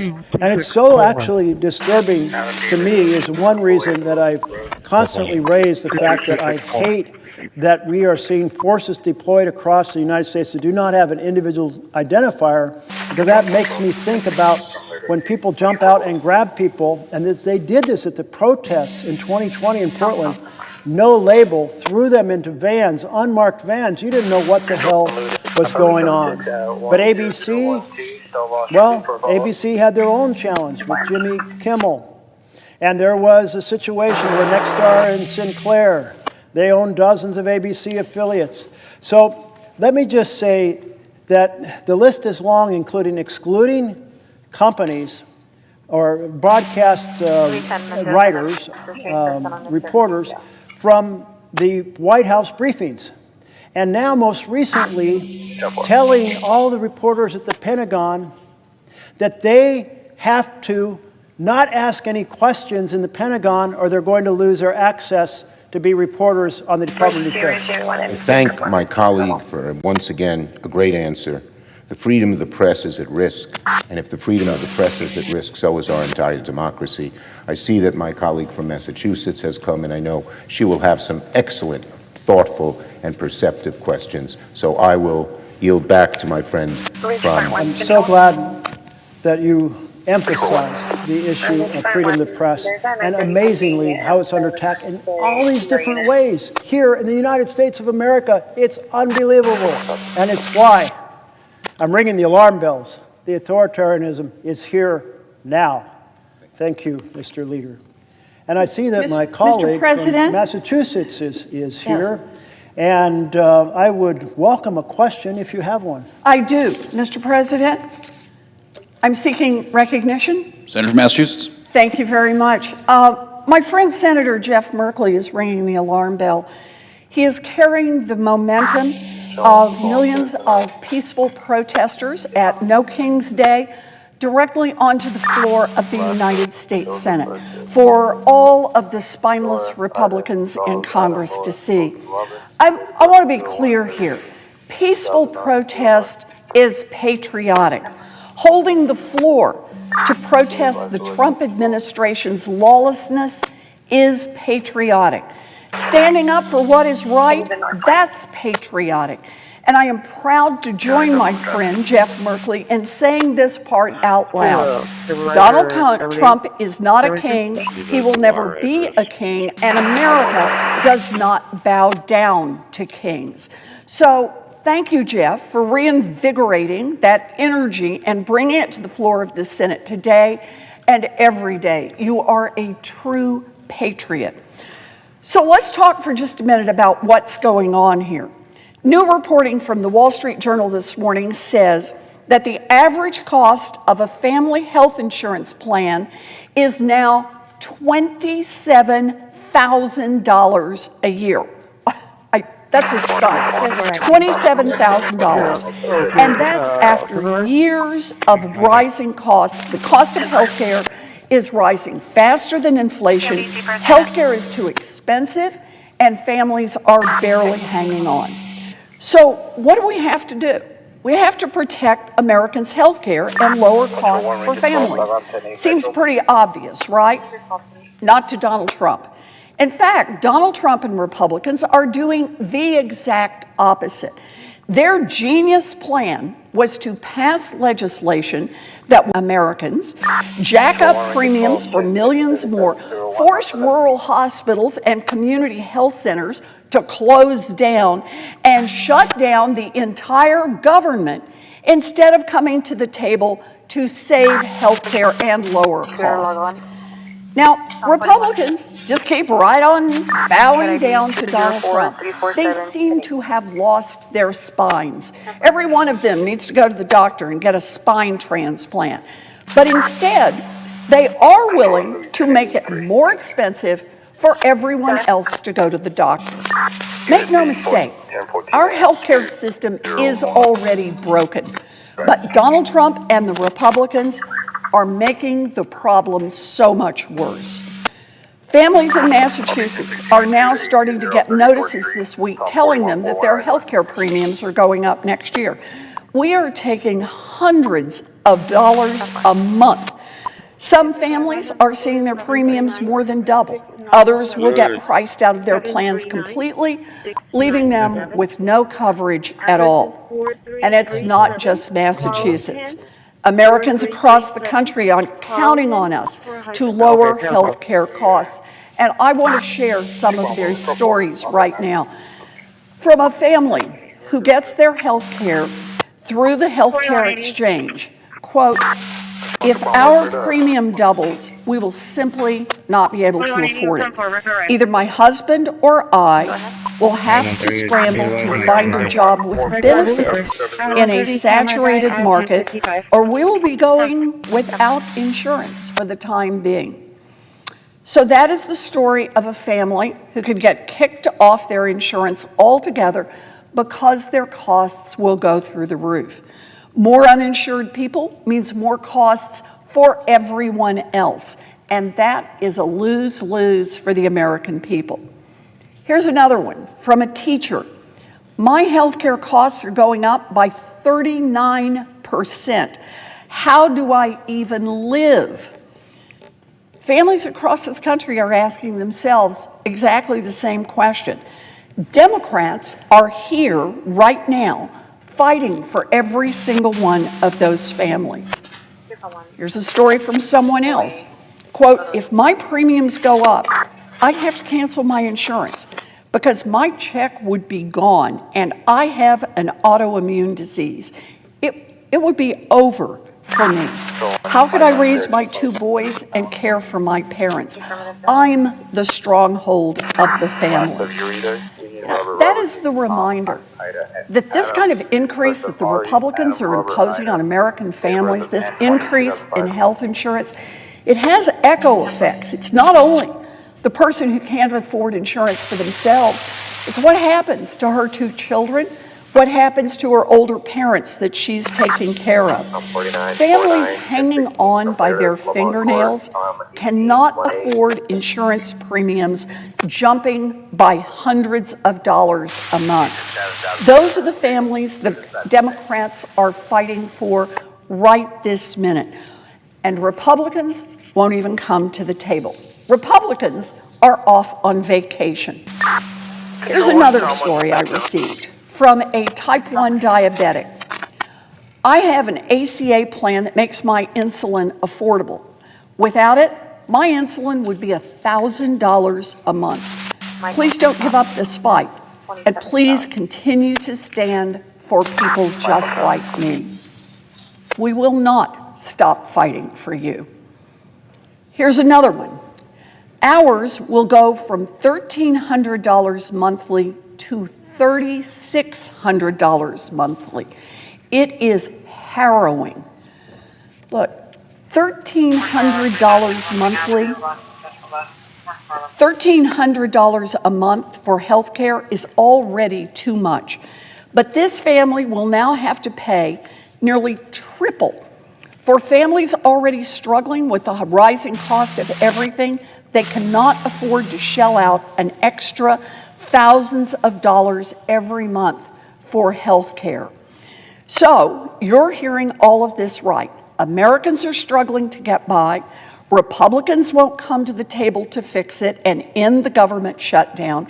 And instead of working to lower health care costs for Americans right now, Trump is bending over backwards to dig up $40 billion to bail out his political buddy in Argentina and to help out Wall Street hedge fund investors. $40 billion. So, What could $40 billion do for us at home for a whole year instead? Well, $40 billion could stop health insurance premiums from doubling. It could restore food assistance for families that will be hurt by Trump's cuts. It would cancel a chunk of student loan debt for nearly 4 million borrowers. It would fund public media. It would restore cuts to humanitarian aid and USAID.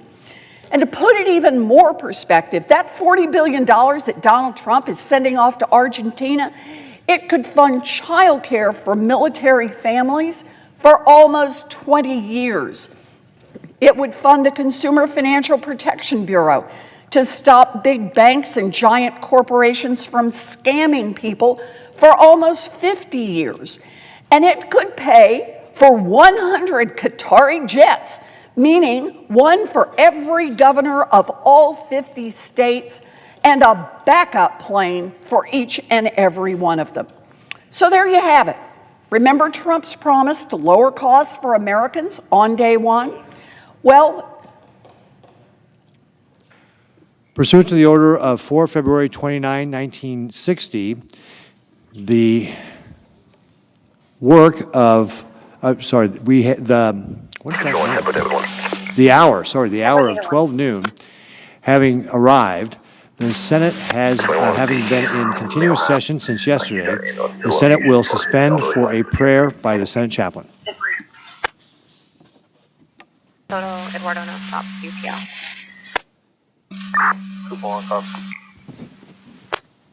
Let us pray. Eternal God, who alone spreads out the heavens and rules the raging of the sea, we cry out to you, refusing to believe that the problem of this government shutdown is too difficult for you to solve. Lord, you have been our help in ages past. You are our hope for years to come. Today, give our senators a faith that will not shrink, though pressed by many a foe, that will not tremble on the brink of any earthly woe. We promise to give you all the glory for the great things you have done and will do. We pray in your mighty name. Amen. Thank you, Chaplain. The Senator from Massachusetts. Very much. You know, I want to go back to this point as I tee up the question from Senator Merkley here, and that is Donald Trump right now is sending $40 billion to Argentina. And I just want to go through the list again about what could we do with that $40 billion if we kept it right here in the United States. $40 billion would stop health insurance premiums from doubling. $40 billion would restore food assistance for families that will be hurt by Donald Trump's cuts. $40 billion would cancel a chunk of student loan debt for nearly 4 million borrowers. $40 million would fund public media. $40 million. Mr. President, retaining the floor, I yield to the question that's being posed by my colleague from Massachusetts. The Senator from Massachusetts has the floor. I yield the floor. If the Senator from Massachusetts wishes to, oh, no, I think. I yield for a question to be posed by my colleague from Massachusetts. The Senator from Oregon is recognized. Thank you very much, Mr. President. I see that my colleague from Massachusetts is here and has gotten half of a question out. And if you'd like to continue the question, I yield you to, I invite you to give me a question. Okay. Almost there. Am I recognized to do that, Mr. Chair? Mr. President? The Senator from Oregon has the floor and has yielded you for a question. All right. So as I was saying, I was talking about what the $40 billion that Donald Trump is sending to Argentina could be used for here at home. and that is to stop the doubling of health insurance premiums, to restore food assistance for families that the Trump administration is cutting, to cancel student loan debt, to fund public media, to restore humanitarian aid and USAID. Or, to put it in a different perspective, that same $40 billion could fund child care for military families for nearly 20 years. It could fund the Consumer Financial Protection Bureau to stop big banks and giant corporations from scamming people for almost 50 years. And it could pay for 100 Qatari jets, one for every governor in the United States, plus a spare jet for them. So there you have it. Remember Donald Trump's promise to lower costs for Americans on day one? Well, instead, Donald Trump is bailing out his, quote, favorite president, unquote, and bailing out rich Wall Street investors who invested in Argentina debt. The American people are begging us to do something about the skyrocketing cost of living. They are crying out for help. But Donald Trump can't hear them over the sound of the bulldozers that are demolishing a chunk of the White House to build his brand new ballroom. A $250 million ballroom, a monument to Donald Trump himself, paid for by big corporations that are trying to suck up to the administration for special favors. The American people told Donald Trump to cut the cost of living. Instead, he's cutting off part of the White House for his new billionaire's ballroom. Families are missing car payments, but Donald Trump is too busy building his ballroom to notice. The price of coffee is up nearly 30%, but at least Donald Trump will have a fancy new ballroom in the White House. The price of coffee is up nearly 30%, but at least Donald Trump will have a fancy new ballroom where the White House is supposed to be. Farmers are going bankrupt, but Trump is too worried about the construction of his ballroom to help. The cost of baby strollers, or as Donald Trump calls them, the things you carry babies around in, those are going up, but Trump is too busy building his fancy ballroom to notice. So my friend Jeff Merkley is exactly right. We are not in normal times. All of us need to stand up, speak out, and push back.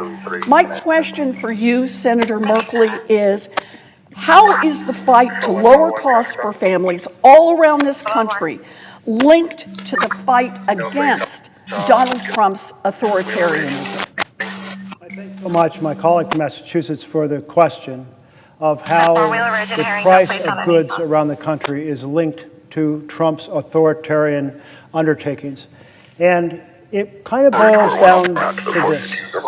And a colleague came to the floor and used this term a little while ago, a colleague from New Hampshire, and she said, in an authoritarian structure, the authoritarian believes that the people are accountable to the authoritarian.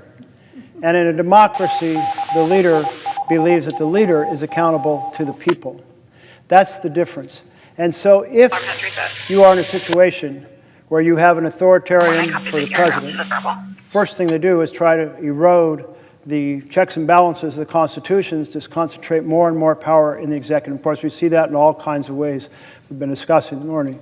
Then they proceed to try to change the rules for elections so that they can rig the next elections. And then they start to attack any form of dissent, suppress freedom of assembly and freedom of press and freedom of speech and due process. And we see that. And then they say, now we want to free the military. But in all of that is this sense that the people are simply pawns for the authoritarian president. And then in that setting, it becomes just fine to do a bill that savages health care for the people to fund tax breaks for billionaires. It becomes just fine to do a bill that savages child nutrition to do tax breaks for billionaires. It becomes just fine to run up debt over the next 30 years, $30 trillion, to fund tax breaks for billionaires. That's the way that the authoritarian personality is connected to the policies that emerge from bills that that authoritarian champions. They're not bills by and for the people, they're bills by and for the powerful. I see that my colleague from Connecticut has come to the floor, and I would be happy to yield if you have a question. Very grateful for the opportunity to ask a question and for the senator from Oregon yielding to me. And first of all, I want to thank him for his leadership, his fortitude and determination exhibited so eloquently over these last 24 hours. He's really providing a model for all of us in standing up and speaking out. Let me say, after listening to the eloquent words of my colleague from Massachusetts, that the destruction that Donald Trump is doing to the White House is emblematic of the wrecking ball he is taking to our democracy. Put aside the waste of money that could be used to improve our education system, solve food insecurity, guarantee the election integrity of this nation. The damage that he's doing to this iconic symbol of America is so costly to our image and esteem around the world. The White House is a symbol of America, and he is destroying a part of it. What he intends to build as a replacement to the East Wing is a gargantuan insult to America. And it is, unfortunately, emblematic of a lot of the other destruction that he is doing in so many other areas. As we watch the norms and laws that protect our great experiment in democracy erode under his destructive actions. In some ways, it's a little bit like the frog in the pot. The water begins to heat without our noticing it. The acts seem benign when taken individually, but cumulatively, they will boil and destroy our democracy. The president has turned the Oval Office into an auction house. He has put a for sale sign on the White House lawn. Influence and power are the way to a quick profit, whether it's crypto or pardons or many of the other perks of office. He is using it for his own personal ends and weaponizing the Department of Justice against his personal opponents, his political adversaries, a violation of basic norms of the Department of Justice and of our democracy. He is prosecuting political enemies in courts that he's filled with MAGA zealots and a Department of Justice that's run by his personal lawyers, and he's punishing constituents of Democrats by canceling billions in federal programs and firing dedicated public service during a government shutdown when he simply fails to find them worthy. Last week, he announced that the administration is sending $20 billion in bailout money to Argentina, perhaps another $20 billion in private funding. And what he is doing in tariffs has been eclipsed by all the other stuff, but it hits Americans in their pocketbooks. Groceries are skyrocketing in price. Americans are finding it more difficult to put food on the table. And farmers are being crushed by these tariffs as well. Healthcare, the tax credits that make healthcare insurance affordable to millions of America will end at the conclusion of this year because he has failed to provide leadership in extending them. And that's why the government has been shut down by Republicans because they have refused to agree to extend those health care tax credits. But maybe most alarmingly, as is visible in the streets of Oregon, California, Chicago, Los Angeles, is the deployment of our military, our National Guard. And the senator from Oregon has spoken so powerfully and eloquently to bring a critical lens to this desecration of democracy and the impact on our military itself, because they are being used for a purpose that goes against the fundamental purpose of our military in this country. The Founding Fathers were deeply worried about the use of a standing army potentially within the homeland, and many were opposed to a standing army because of that concern. And so we have laws, posse comitatus, that forbid the use of the military against American citizens on American soil.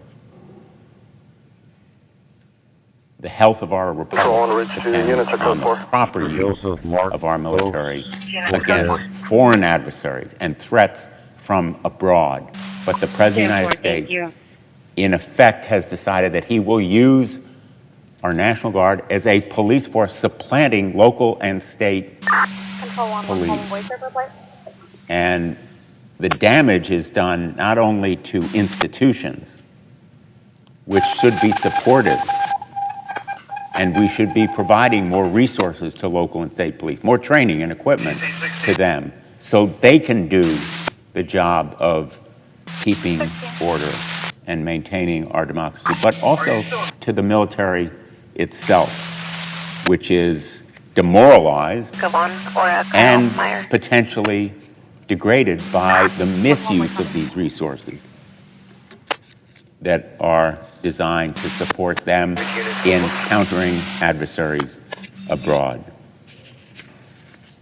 And of course, to the faith and trust of Americans in the military as they see it misused. And so I want to ask my colleague from Oregon about perhaps his personal experience as he watches this deployment of the National Guard in his state. How are the people of Oregon reacting to the misuse of our National Guard? Is their faith and trust in the military affected by the President's deployment of the National Guard in a circumstance that a federal judge has found is unnecessary, because whatever protests have happened in the past weeks and months have been peaceful and without the necessity for this kind of military intervention? Well, I really appreciate the question from my colleague.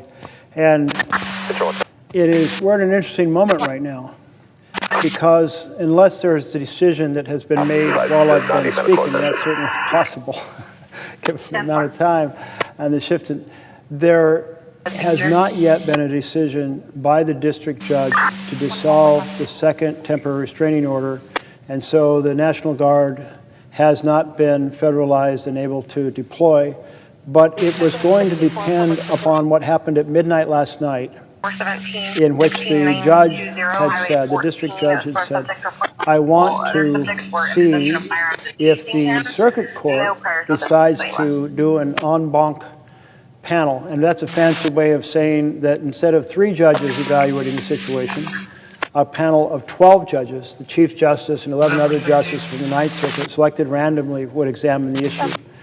And if that was on the verge of happening, my impression was she was going to hold off.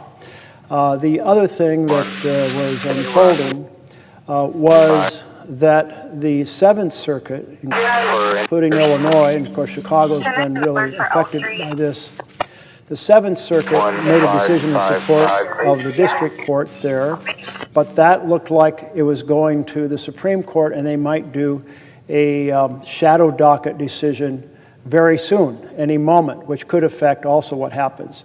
So my guess is soon. If none of those happens, my guess is that soon, in fact, the second temporary restraining order will be dissolved, and that will give the ability of the National Guard to be in their mission.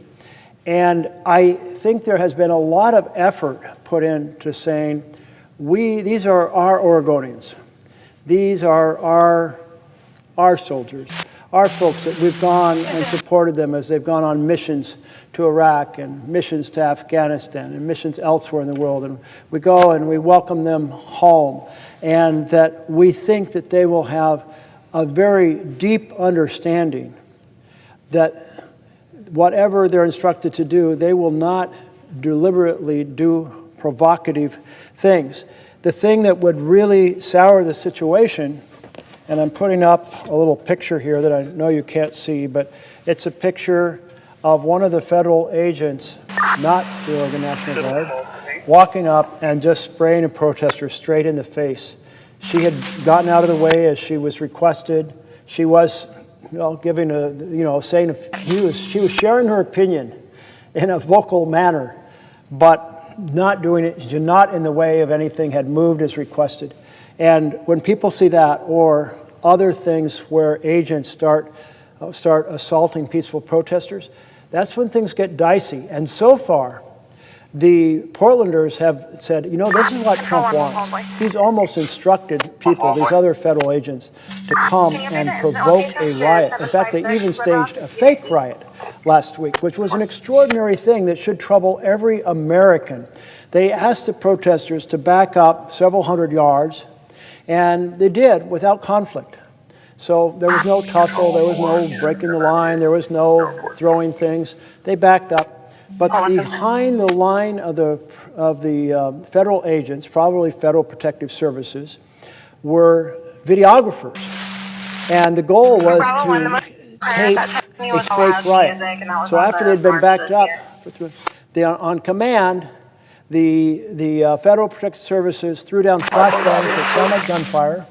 They threw down tear gas, which big pluming smoke, and of course very irritating.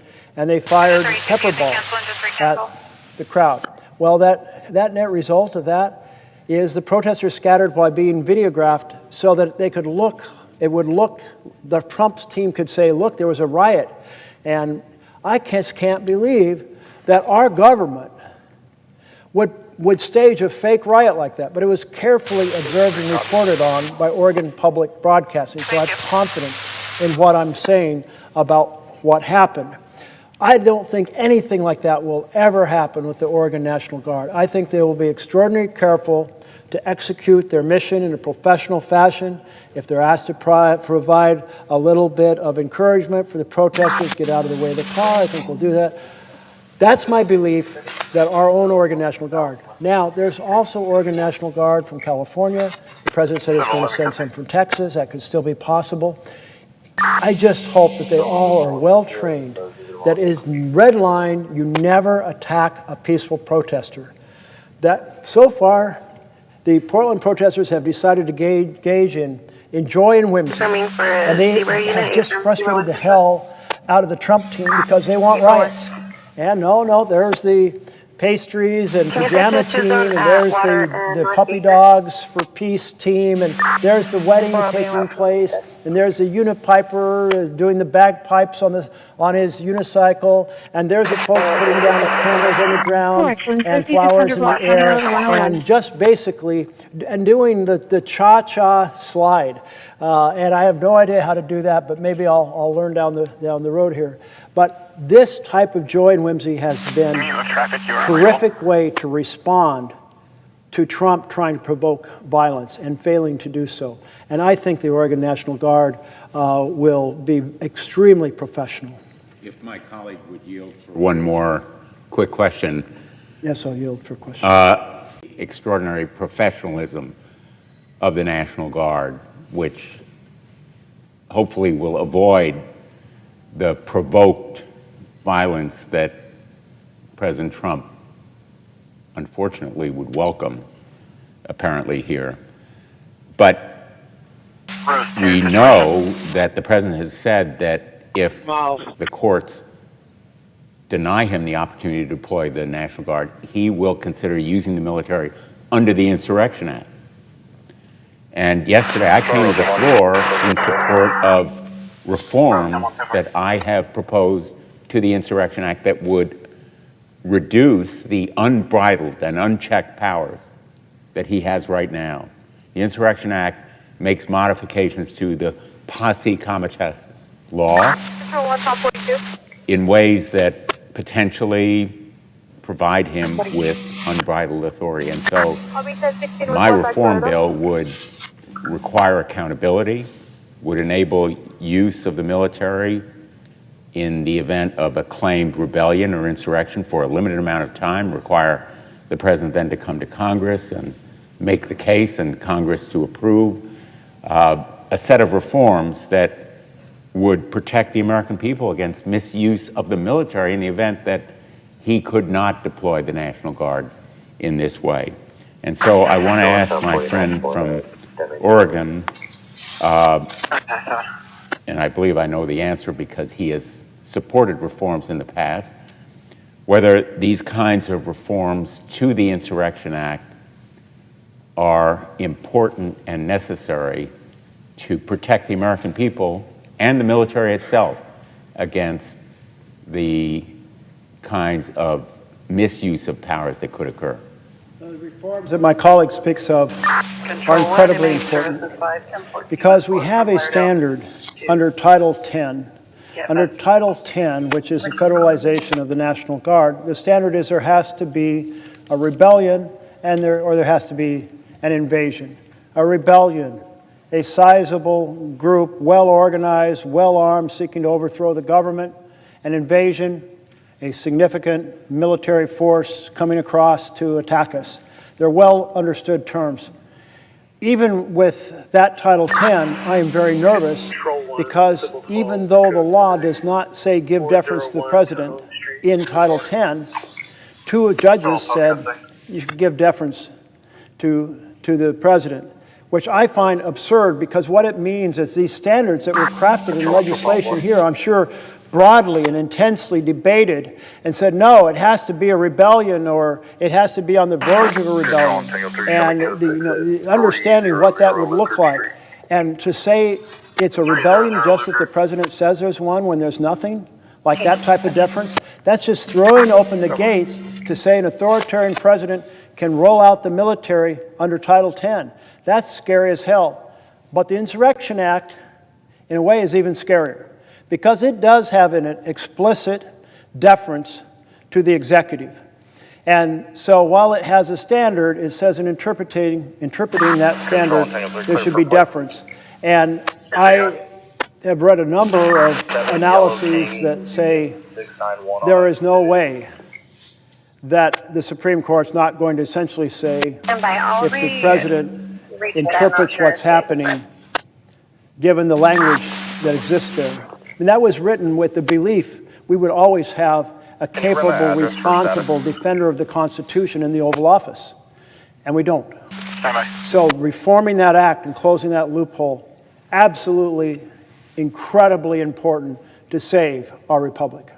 I thank the senator from Oregon, and I yield back now to my other colleague from Oregon. I note that my colleague from Oregon, following proper protocol here, has arrived on the floor, and I would be happy to answer a question should you have one.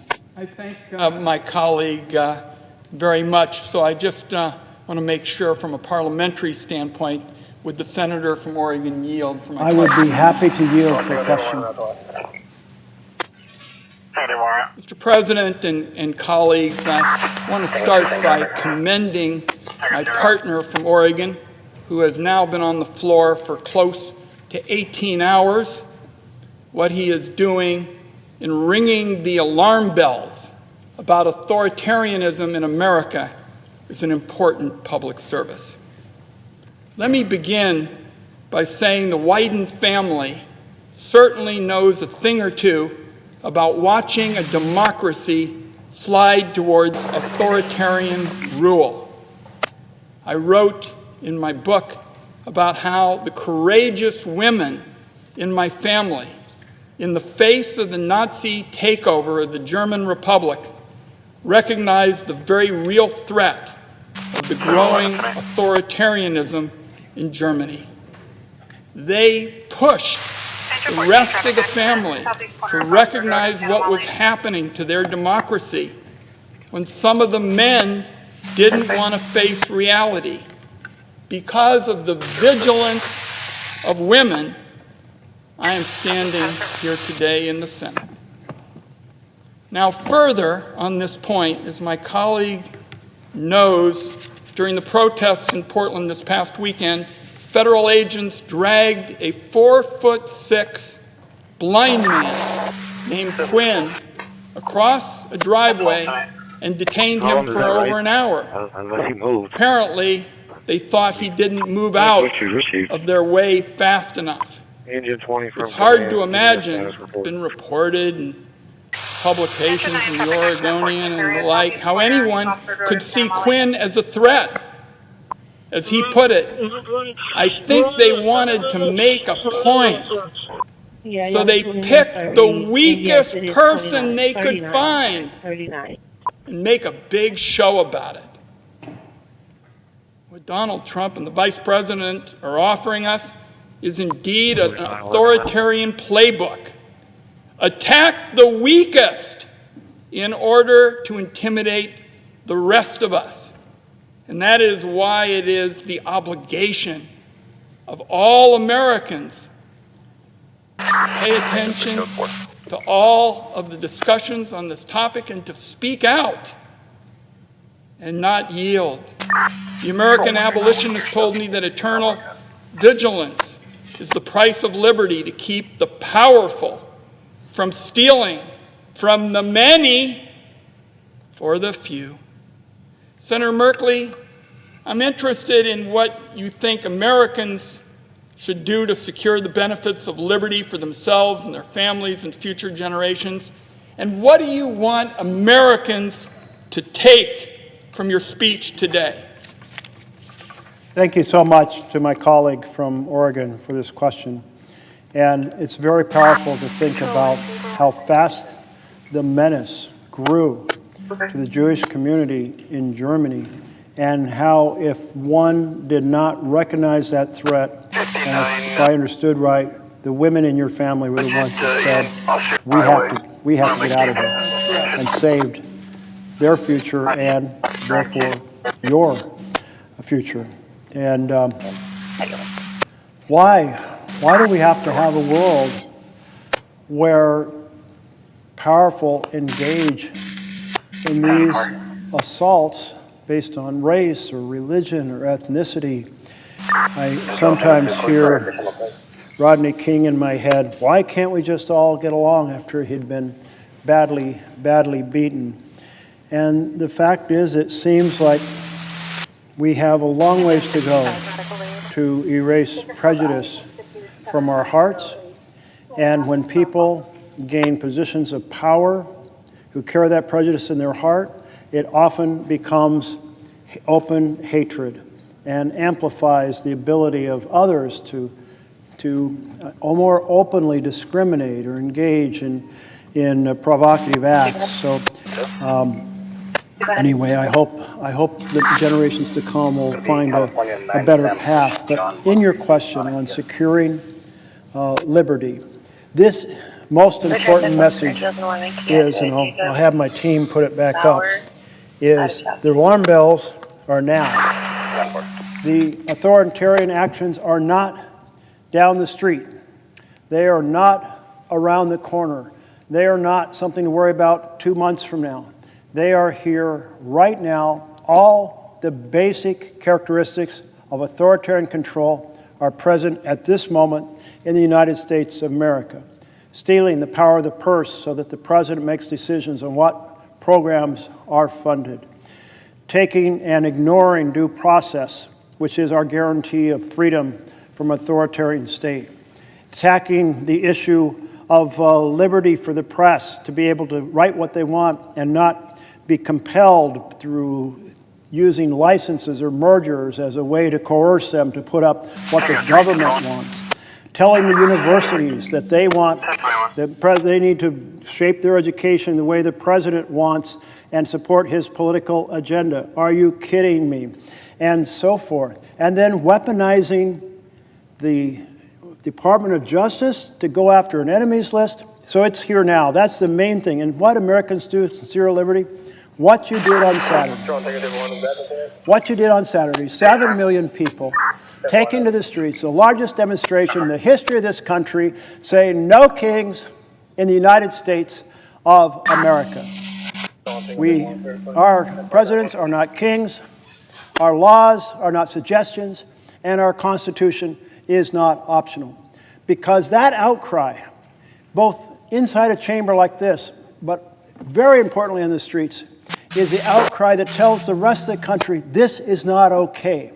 This is not acceptable. This is breaking the law. This is shredding the Constitution. This is attacking our freedoms, and we, the people, will reclaim our Constitution, our separation of powers, and our freedom. That's why the action of demonstration and the action of speaking out are so important at this moment, and it needs to work towards the next election where people of any party, if they believe in our Constitution, campaign and win on the basis that they are going to secure for the next generation, our generation, the next generation, the freedoms and the characteristics of our Constitution, and make sure this doesn't happen again. Senator Merkley said it very well, and it seems to me America is the last bastion of liberty in the world. There is nowhere to flee to, no mighty republic that stands if American democracy fails. I want to commend my partner from Oregon for taking this exceptionally important stand. And this is a message particularly for all of America. And it's high time it be made on the Senate floor, and I commend my colleague. Thank you so much for my colleague from Oregon. And I so appreciate so many folks coming down to echo and amplify that we have to ring the bells now of the alarm bells so the American people will be very clear what is going on. And I see my colleague from Rhode Island, and I'd be happy to yield to him for a question. Will the Senator yield for a question? I think you will, sir. I will indeed yield for a question. Thank you very much. First, let me say that you are demonstrating incredible courage and conscience today and last evening as you stand here and point out the grave situation this country faces. You have clearly indicated, and I believe you're right, that the direction of this administration is towards authoritarian rule. Step by step, unfortunately, we seem to get closer. One of the great ironies of the administration is President Trump loves to sort of fake people out, if you will, while he's doing something he doesn't like or we wouldn't like. For example, for 56 times he's talked about the deep state. While at the same time, it appears he might be building such a deep state. For example, the Washington Post reported that the former chief data officer for Social Security Administration has said that Elon Musk and his Doge gang copied a mainframe database containing the personal information of hundreds of millions of Americans, including names, birthday, addresses, and more. In fact, if you step back, Doge has pilfered information in every federal agency. And we're in a situation where I believe Trump is prepared to weaponize that information against the American people in so many different ways. And I just asked, did you fear my distress that Trump could use this information to attack his opponents? Could he use this information to disrupt the elections in 26 as a path to further authoritarian influence in the United States? I say to my colleague from Rhode Island that when an authoritarian president starts collecting data in this fashion, they probably have a plan for it. And that plan is not going to be one to enhance liberty for the American people. One of the things that I'm deeply concerned about, and I'm not sure if this is the same database you're referring to, but it's the collection of voter registration databases. Is that the same? Yeah, from across the country. And Senator would yield. Yes, I will yield for a question. DOJ, in my observation of the activities, has pilfered information from every major federal organization, and the Social Security Administration, a former employee, has indicated they've taken the most critical files that have detailed information on every American. And I think you're right. There's only two things you really do with this kind of data. You sell it or you weaponize it, or you do both. And the concern, I think we both share, is weaponization. In addition, I believe that the administration has sought from secretaries of state throughout the United States information about their voting rolls, which is specifically directed perhaps at electoral interference. But I shall yield back. Clarification of the question. And it is absolutely concerning. Can you imagine the many ways it can be weaponized? Like any hostile agent from outside the United States can use that data in all kinds of ways. What happens if suddenly your Social Security benefits aren't there, or the files regarding your disability benefits, or your age and birth records, or who knows what all could disappear or be modified, or banking records possibly included if you've had banking transactions and paying your taxes, or it could be incredible amounts of stuff. And we have had fairly protective practices of these databases, which is why when DOJ went in with laptops, there was a lot of resistance, and some people who provided that resistance, got moved aside physically to enable DOJ to access. And then there's this other database effort, which is the voting registration database effort.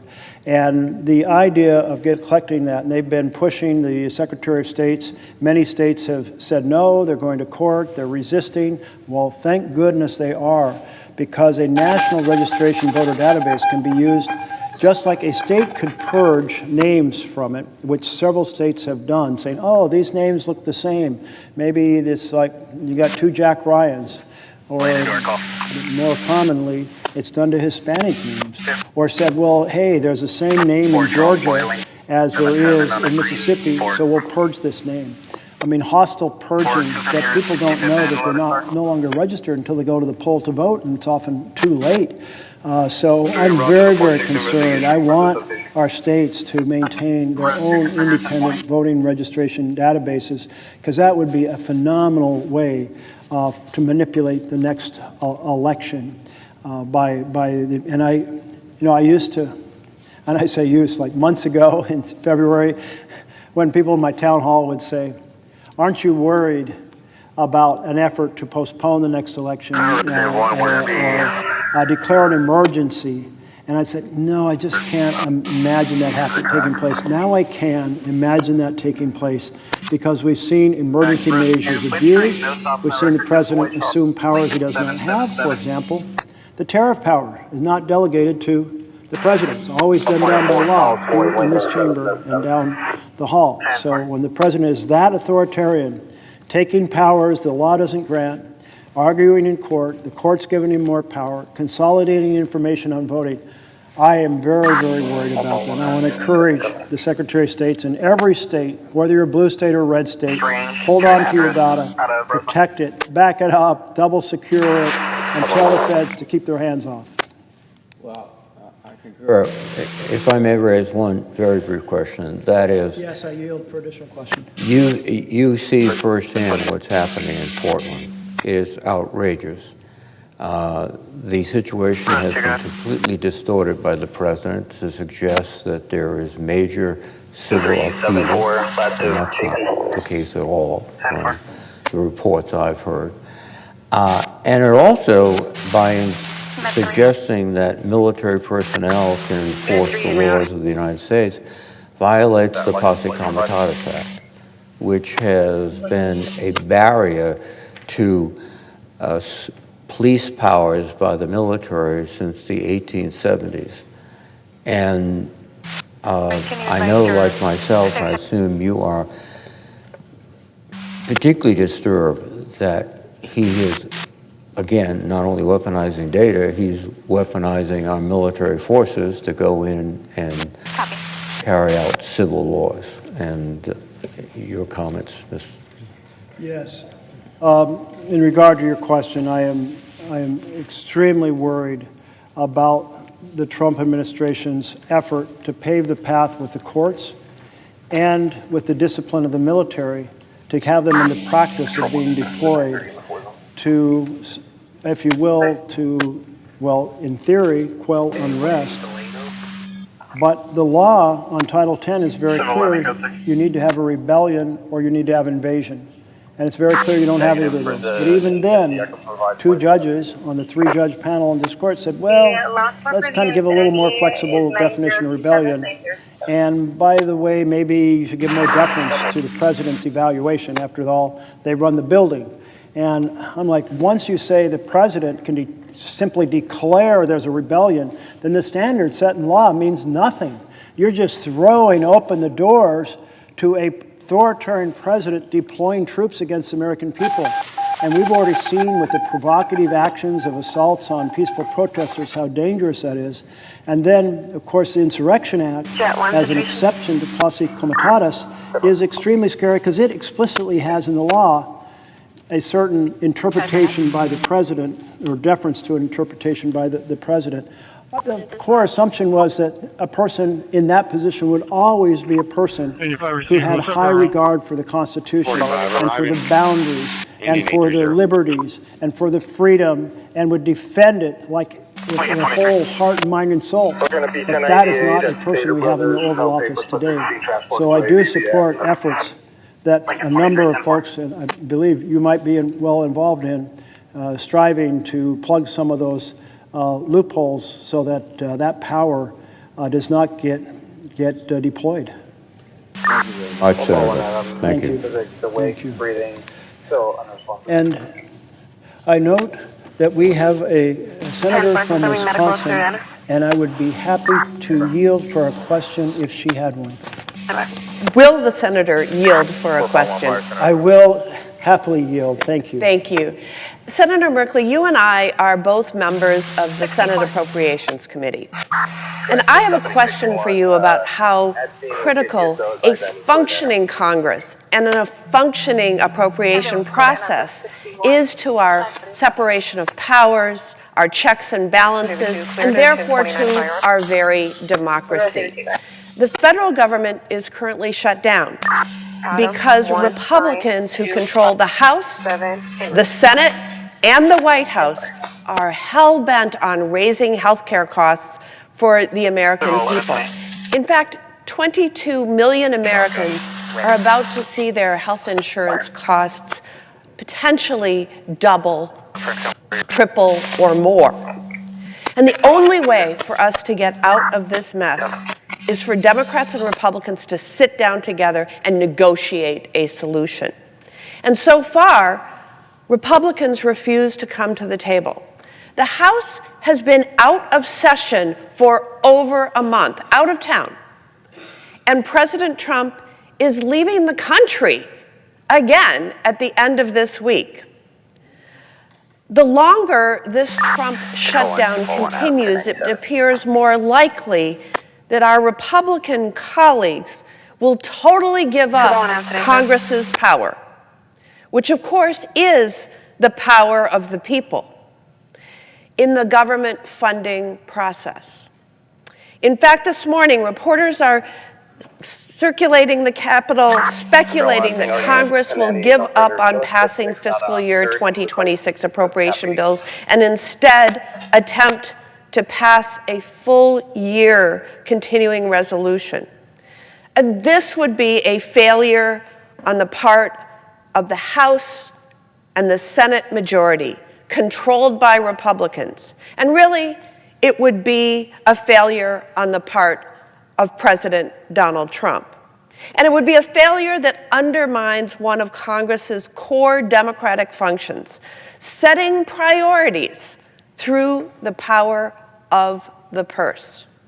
So my question for you, as you hold the floor to shine a light on the ways in which this president continues to undermine our democracy and disregard the Constitution, how is Donald Trump undermining Congress through his attacks on the bipartisan appropriations process? And when he does that, and the majority, the Republicans in Congress, allow this to happen, how do the American people lose?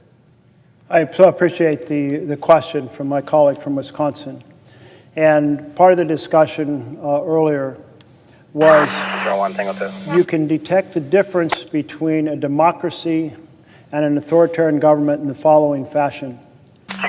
Are the decisions about which programs are funded, how they will operate, and how they are funded decided by the Congress or by the President?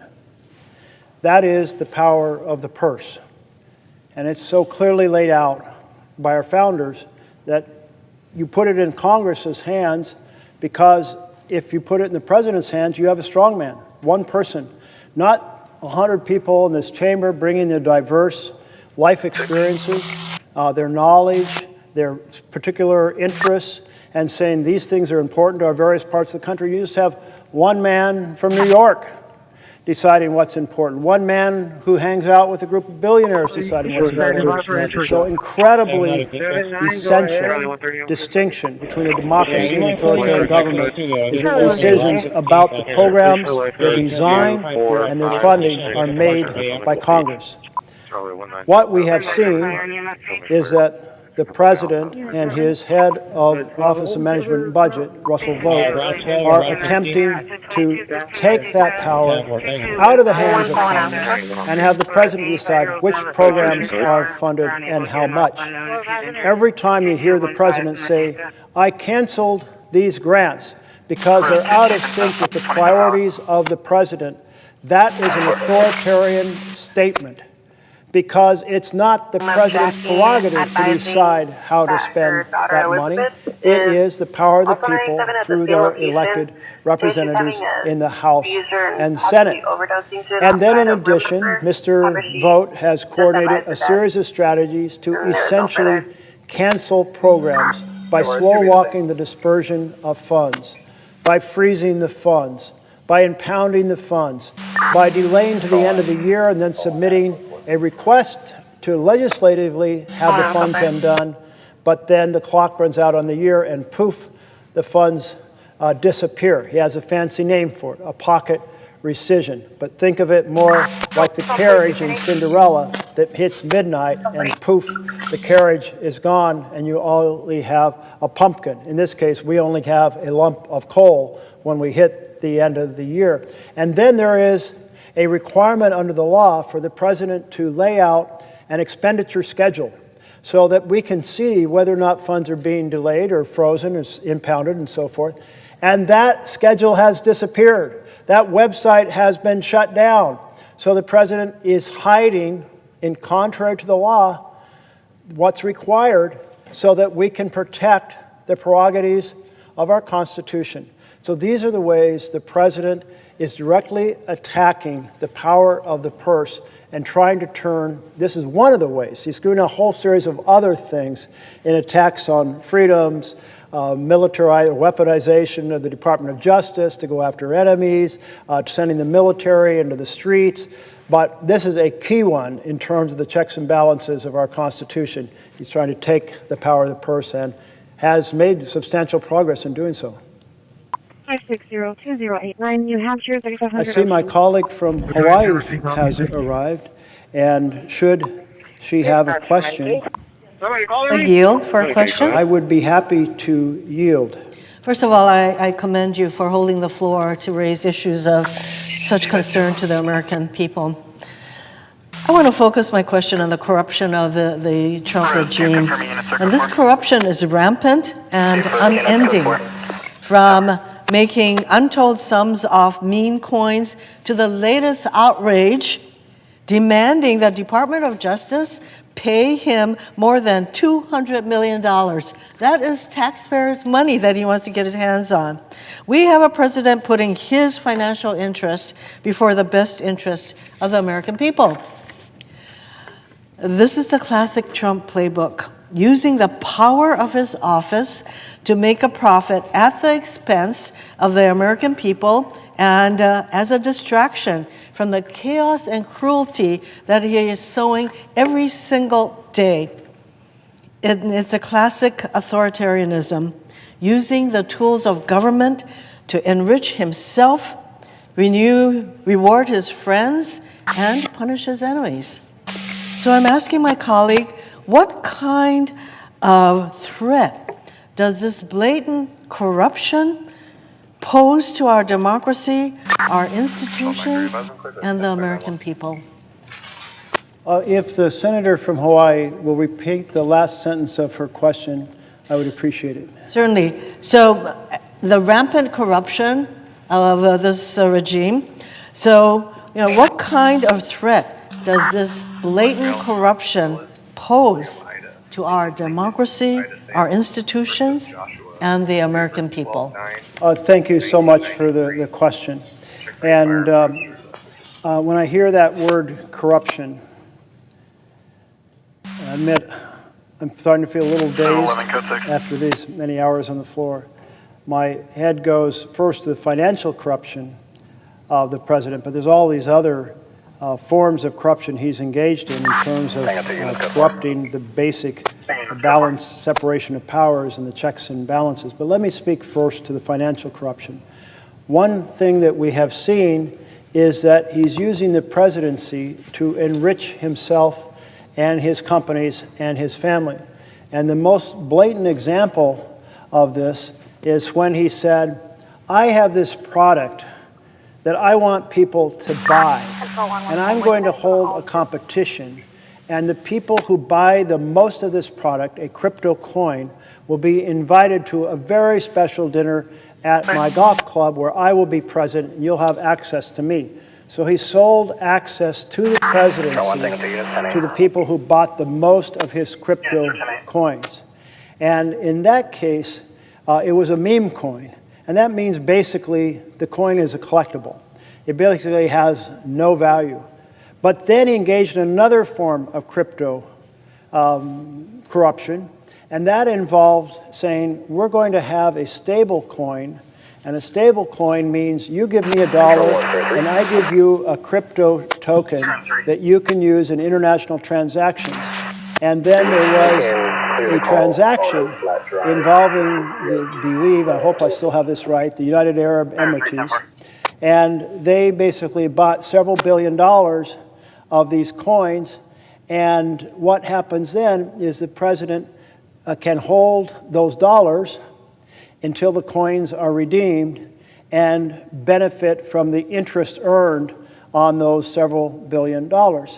And meanwhile, there was a desire by the foreign government to get access to highly capable AI chips.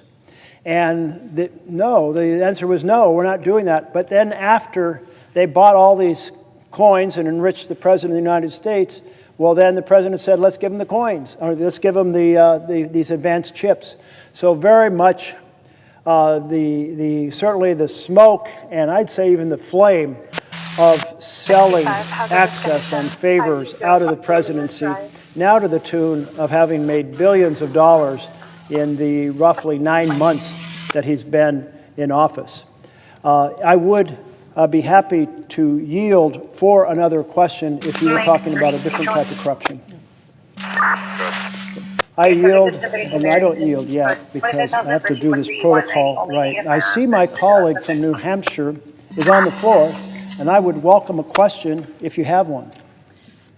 Will the senator yield for a question? Yes, I will yield. I'm normally your seatmate, but I thought it might be easier if we talked this way. So I am down here in a different place than I usually am to ask a question. But I want you to know how much I and all of your colleagues appreciate your standing up for democracy. Because we are in a pivotal moment, as you've said, not just in this country, but globally. And I know that you care about not just what's happening domestically in the United States, but you also care about what's happening in the world, because you and I serve on the Foreign Relations Committee together. And I just came from a meeting with NATO Secretary General Mark Rutte, who shared that Europeans are now spending more on defense than the United States for the first time since President Eisenhower. And they are working together to strengthen sanctions against Putin and his bloodthirsty gangs who are wreaking havoc on Ukraine and Europe. And I have some good news that I wanted to share with you from the Foreign Relations Committee this morning, since you weren't able to be with us. And it applies to what's happening in Ukraine and Europe. Because this morning, in the Senate Foreign Relations Committee, the committee considered 3 bipartisan bills to address Russia's continued expanding aggression for the first time in this Congress. So the first time since the beginning of the year, we have actually taken action in the Foreign Relations Committee, action that you supported with your proxy votes, and I appreciate that, to take action against Russia's aggression in Ukraine. One bill will designate Russia as a state sponsor of terrorism because of what they've done to kidnap Ukrainian children. One will stop Chinese entities from supporting Russia's brutal war machine against Ukraine. And the final one will authorize a continued quarterly transfer of Russia's foreign assets that have been seized in the United States to support Ukraine. So I think all of these bills passed. They were bipartisan. They passed unanimously out of the committee. And I think it's a critical time in history for this Congress to be taking a stand on Ukraine. So, Senator Merkley, given this important moment in history, what more can we do in the Senate to support our allies and to protect the Ukrainians from further bloodshed from Vladimir Putin? I so much appreciate the good report and question from my colleague from New Hampshire, and appreciate her leadership on the Foreign Relations Committee as the top Democrat, working hard to partner across the aisle for the common cause of international security. And every time I think about Ukraine, I think about how fiercely, including the Orange Revolution, in which they did so much to say, no, we will not be taken over by Russia. We will not be put under the thumb of Russia by one of our presidents. They have said, we see the system to our north where there is no freedom, where people are not in charge of their own destiny because they are ruled by a dictator, and we reject that and will fight with our lives. And so many have, in fact, perished on the battlefield to defend our freedom. That inspires me every time I think about it. And at the moments in which President Trump has been less supportive of Ukraine and more supportive of Russia, I have tried to send him magical vibes. No, understand the difference between standing with a nation fighting for freedom and snuggling up with a dictator. We are a light to the world when we fight for democracy and support democracy. So I'm really pleased to hear about these 3 bills passing. And I hope that other factors can be worked out in the international community that will help slow down the Russian war machine. They are an incredibly large country. And they have built huge factories to produce cruise missiles. And so nightly, Ukraine is hammered with hundreds now. And so it just means more resolve by the United States, more resolve by Europe. I am surprised to hear that the Europeans collectively are spending more on defense than the U.S. I'm like, if that had been a trivia question, I would have failed. But there it is. And that certainly has been partly to recognize the threat from Russia.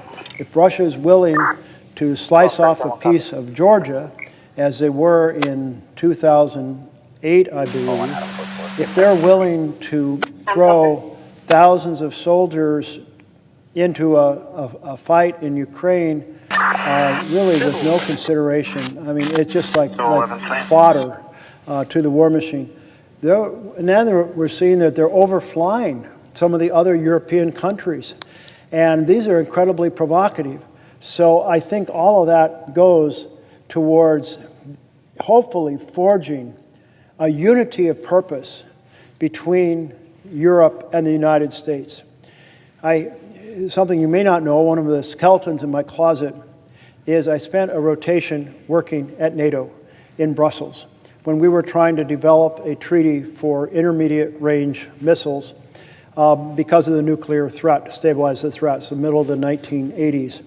And the United States and Europe worked so closely together. That is the type of partnership. It's the type of partnership that has taken some hits in the last few years.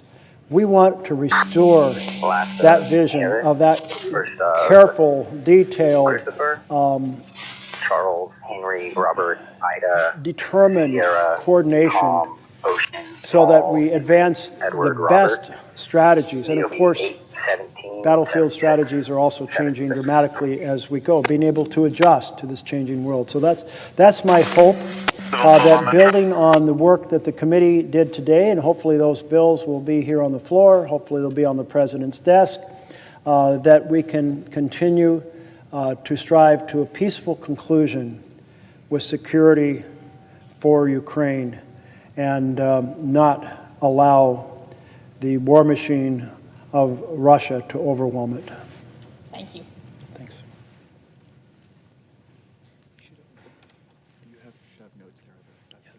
Nobody else. Control Louis Dillon. Can you start Louis David the future bar call? Well, Mr. President, for the first time in several hours, I don't have a colleague who's asking me a question. And so I'm going to return to the conversation that I was holding forth on regarding the Department of Justice. And I have here this page called Justice Connection, urgent message from recent Department of Justice alumni decrying attacks on the Justice Department. I believe I asked unanimous consent to have this put in the record, but if I did not, I'm asking it now. Without objection. Thank you very much, Mr. President. And here is how that reads. We are 282 former career employees who proudly served our country at the Department of Justice. From prosecutors, special agents, and intelligence analysts to immigration judges, grant managers, civil rights attorneys, and more, we all carried out our duties faithfully, regardless of who occupied the White House, until we no longer could. And the first one for PC 166 and 2735, second instrument, minutes of the code 8.80.100. He's the returning party in an unserved CPO. Left the department, either voluntarily or involuntarily, because of actions taken by this administration. Our fidelity to the Constitution and our dedication to our country did not end when our jobs did. Now that we left the department, we believe it's our duty to sound the alarm about this administration's degradation of DOJ's vital work and its assault on the public servants who do it. It is incumbent on all of us to fight for the Justice Department before it's too late. DOJ's mission is to, quote, uphold the rule of law, to keep our country safe, and to protect civil rights. And it's failing on all three fronts. The Justice Department cannot uphold the rule of law when it carries out the President's retribution campaign and protects his allies, violates court orders, evades due process requirements, directs attorneys to violate their ethical responsibilities, and fires its employees without notice or cause in violation of civil service laws.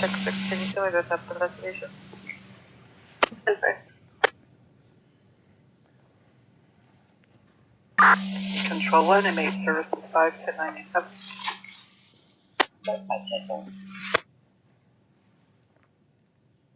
It also cannot keep our country safe when it ousts FBI employees, prosecutors, national security experts, and ATF officials, shutters offices that prevent community violence, and dismantle drug trafficking operations, purges the attorneys who enforce the laws that protect the environment, and shifts highly trained special agents away from counterintelligence and counterterrorism.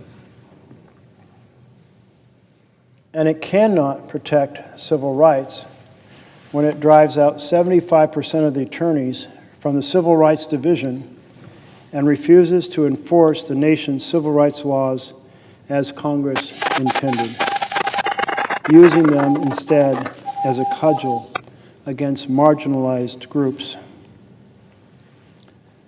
The administration is taking a sledgehammer to other long-standing work the department has done to protect communities and the rule of law.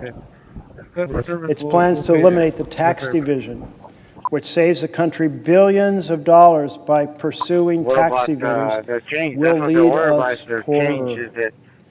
Gutting the public integrity section and FBI public corruption squads has paved the way for government graft. Canceling hundreds of millions of dollars in grants has left at-risk communities less protected and crime victims less supported. The list could go on.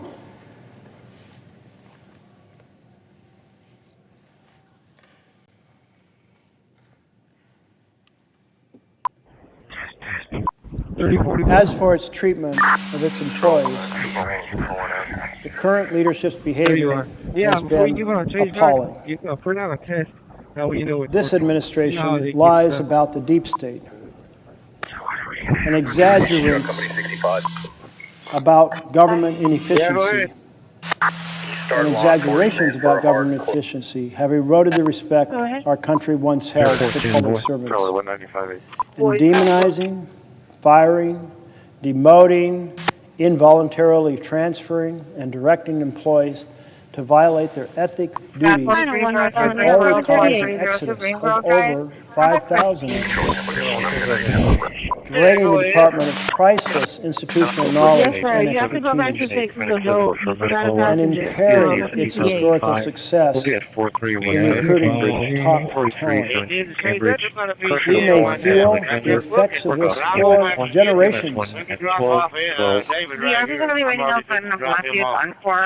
The Justice Department's backbone has always been its career workforce, and those who were part of it are best positioned to explain why the current leader's actions are catastrophic for the nation.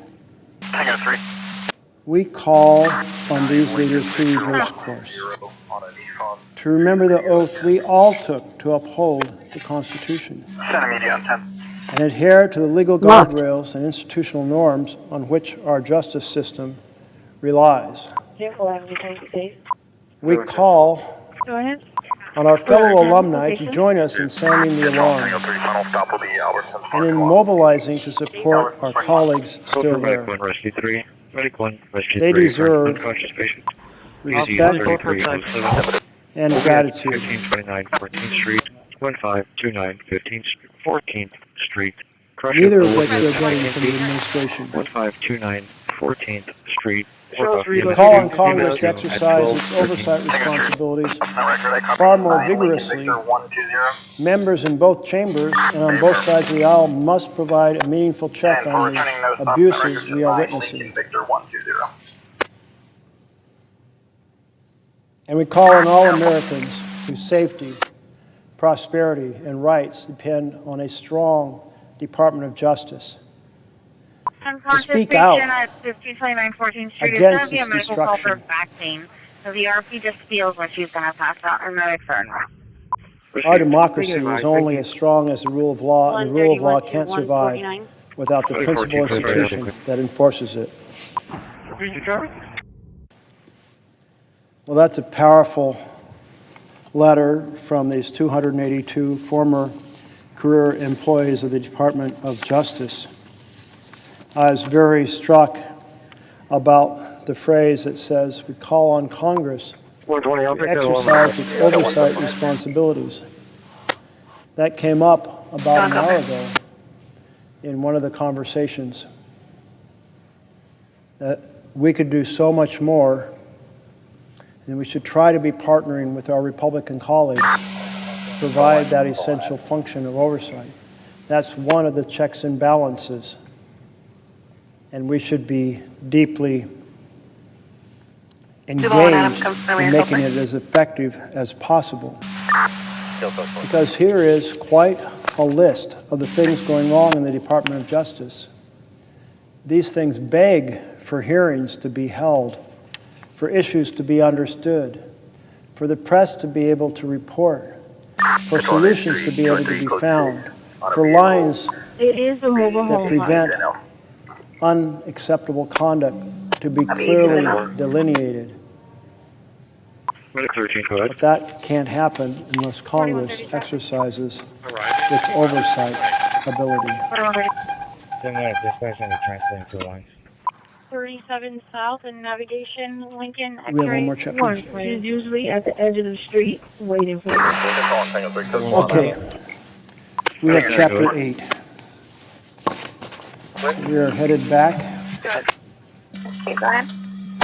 the book. And the book is this book, How Democracies Die. Case number 6400. And with each chapter, I'm trying to give some sense of the chapter, but not every element of it. So I'll read some of the pages, maybe scan through some others, and try to address a few of the issues that are raised. This particular chapter addresses President Trump's first year in his first administration, and it's titled Trump's First Year, an Authoritarian Report Card. So remember, this was just his first year in office. We're now in his 5th year in office, headed towards his 6th year in office, and we've seen such an acceleration. So the items identified in the first year, well, we may well see that they become more serious over time. Donald Trump's first year in office followed a familiar script. Like Alberto Fujimori, Hugo Chavez, and Tayyip Erdogan, America's new president began his tenure by launching blistering rhetorical attacks on his opponents. He called the media the enemy of the American people, questioned judges' legitimacy, and threatened to cut federal funding to major cities. Predictably, these attacks triggered dismay, shock, and anger across the political spectrum. Journalists found themselves at the front lines, exposing, but also provoking the president's norm-breaking behavior. A study by the Shorenstein Center on Media, Politics, and Public Policy found that the major news outlets were unsparing in their coverage of the Trump administration's first 100 days. Of news reports with a clear tone, the study found 80% were negative, much higher than under Clinton, 60% negative, and George W. Bush, 57% negative, and Obama, 41%. 4909-469357. 094693. Just 245. We're going to be around 7. Soon, Trump administration officials were feeling besieged. Not a single week went by in which press coverage wasn't at least 70% negative. And amid swirling rumors about the Trump campaign's ties to Russia, a high-profile special counsel, Robert Mueller, was appointed to oversee investigations into the case. Just a few months into his presidency, President Trump faced talk of impeachment. But he retained the support of his base, and like other elected demagogues, he doubled down. He claimed his administration was beset by powerful establishment forces, telling graduates of the U.S. Coast Guard Academy that no politician in history, and I say this with great surety, has been treated worse or more unfairly. The question, then, was how Trump would respond. Would an outsider president who considered himself to be under unwarranted assault lash out, as happened in Peru and in Turkey? President Trump exhibited clear authoritarian instincts during his first year in office. In Chapter 4, I'm just reading how the authors are presenting this. In Chapter 4, we presented 3 strategies by which elected authoritarians seek to consolidate power. Capture the referees, sideline the key players, rewrite the rules to tilt the playing field against opponents. Trump attempted all 3 of these strategies. I'm going to be waiting at a black Nissan Altima at the location to pick up children in a grandmother's care. That's going to be in Emily Riojas. President Trump demonstrated striking hostility toward the referees, law enforcement, intelligence, ethics agencies, and the courts. Soon after his inauguration, he sought to ensure that the heads of U.S. intelligence agencies, including the FBI, the CIA, and the National Security Agency, would be personally loyal to him, apparently in the hope of using these agencies as a shield against investigations into his campaign's Russian ties. During his first week in office, President Trump summoned FBI Director James Comey to a one-on-one dinner in the White House, to which, according to Comey, the president asked for a pledge of loyalty. He later reportedly pressured Comey to drop investigations into his recently departed National Security Director, Michael Flynn, pressed the Director of National Intelligence, Daniel Coates, and CIA Director Mike Pompeo to intervene in Comey's investigation, and personally appealed to Coates and NSA head Michael Rogers to release statements denying the existence of any collusion with Russia. Both refused. J16 situation.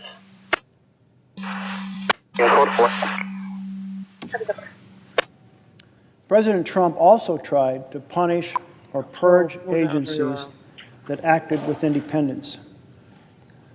Most prominently, he dismissed Comey after it became clear that Comey could not be pressured into protecting the administration and was expanding its Russia investigation. Only once in the FBI's 82-year history had a president fired the Bureau's director before his 10-year term was up. And in that case, the move was in response to clear ethical violations and enjoyed bipartisan support. The Comey firing was not President Trump's only assault on referees who refused to come to his personal defense. Trump had attempted to establish a personal relationship with Manhattan-based U.S. Attorney Preet Barrara, whose investigations into money laundering reportedly threatened to reach Trump's inner circle. When Barrara, a respected anti-corruption figure, continued the investigation, the president removed him.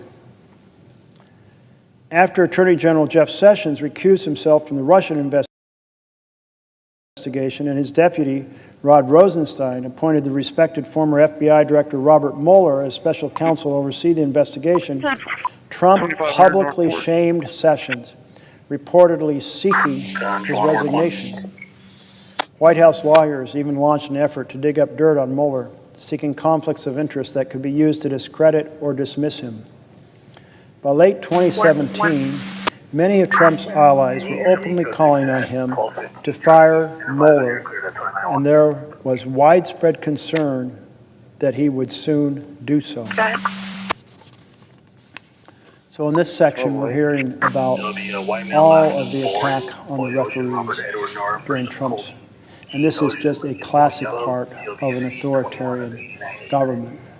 Attack the referees, and of course we saw in year 5, this year, immediately Trump took out the special investigators of the various agencies and did so in order to make sure that there wasn't the type of oversight that would point out to the public or to Congress where things were going wrong.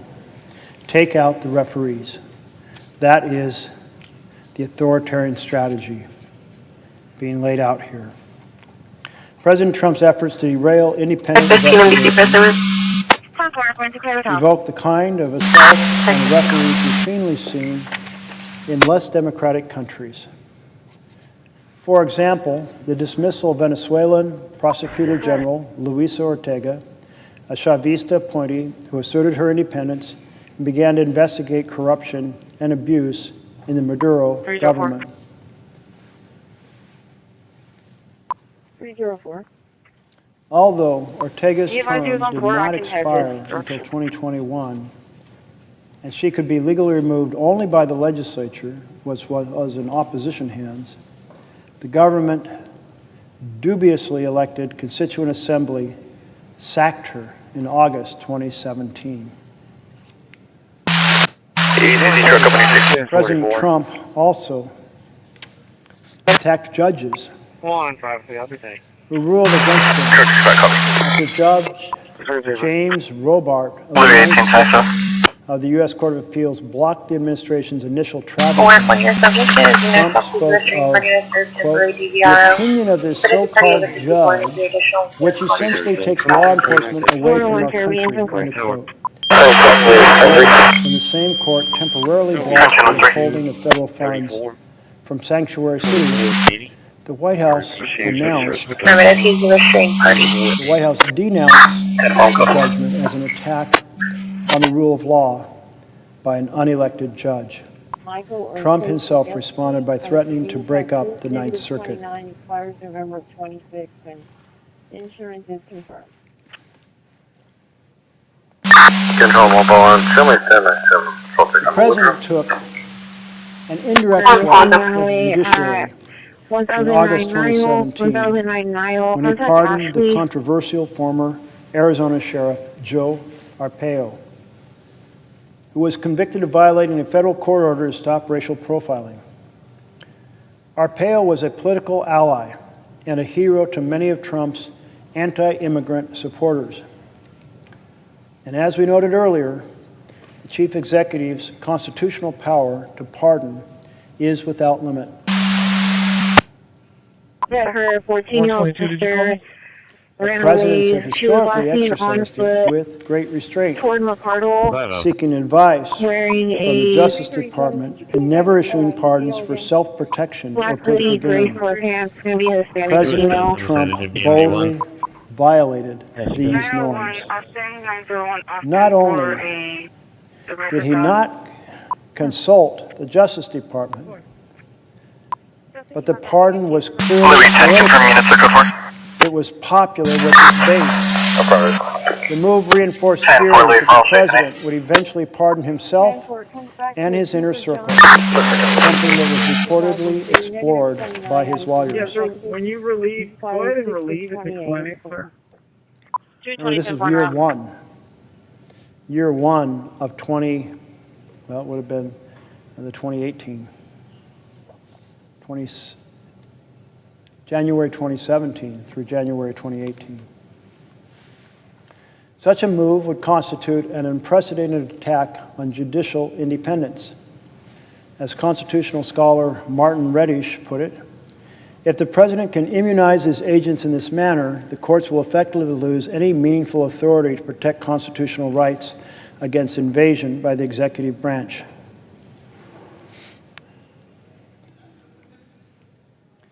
You know, this discussion over pardoning himself and the risk it creates of misbehavior is an interesting Control 1, Rose 2, 1016, 1 to MSO.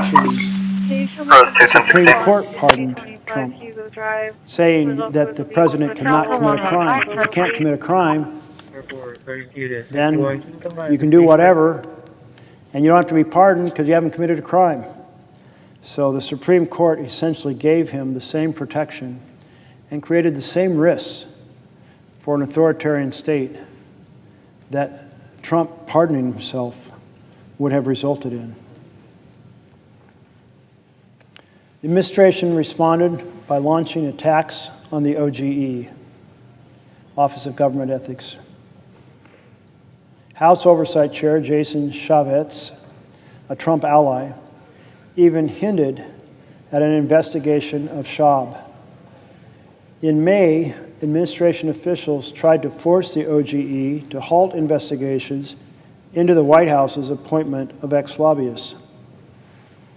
Alternatively harassed and ignored by the White House, Schaub resigned, leaving behind what journalist Ryan Leza called a broken OGE. Can you log on Tom 221? Office of Government Show him on my call. President Trump's behavior toward the courts, law enforcement, and intelligence bodies, and other independent agencies was drawn from the authoritarian playbook. He openly spoke of using the Justice Department and the FBI to go after Democrats, including Hillary Clinton. And in late 2017, the Justice Department considered nominating a special counsel to investigate Clinton.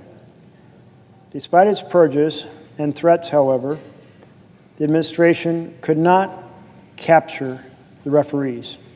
Trump did not replace Comey with a loyalist, largely because such a move was vetoed by key Senate Republicans. Likewise, Senate Republicans resisted Trump's efforts to replace Attorney General Sessions, the president had other battles to wage. And I think this is an important moment back in 2017. Yeah, California Disabled Play. Across the aisle played a role of reason in pushing back on some of the unacceptable things that Trump was trying to do. Take a David 1 with him. Hang on, David 110 for. 10:59:25. 49 cents. What's going on with that? As it said, Comey was vetoed by key Senate Republicans. Likewise, Senate Republicans resisted Trump's to replace Attorney General Sessions. And early in the conversation, we were talking about the importance of one of the checks and balances of the Constitution, which is for the Senate and the House to hold hearings on what's going on. A two-page letter from the 282 former career employees of the Department of Justice, they laid out a host of things that are going wrong. It's essentially an invitation. Please hold hearings because a lot of bad stuff is happening inside the Department of Justice. And so I encourage colleagues on both sides of the aisle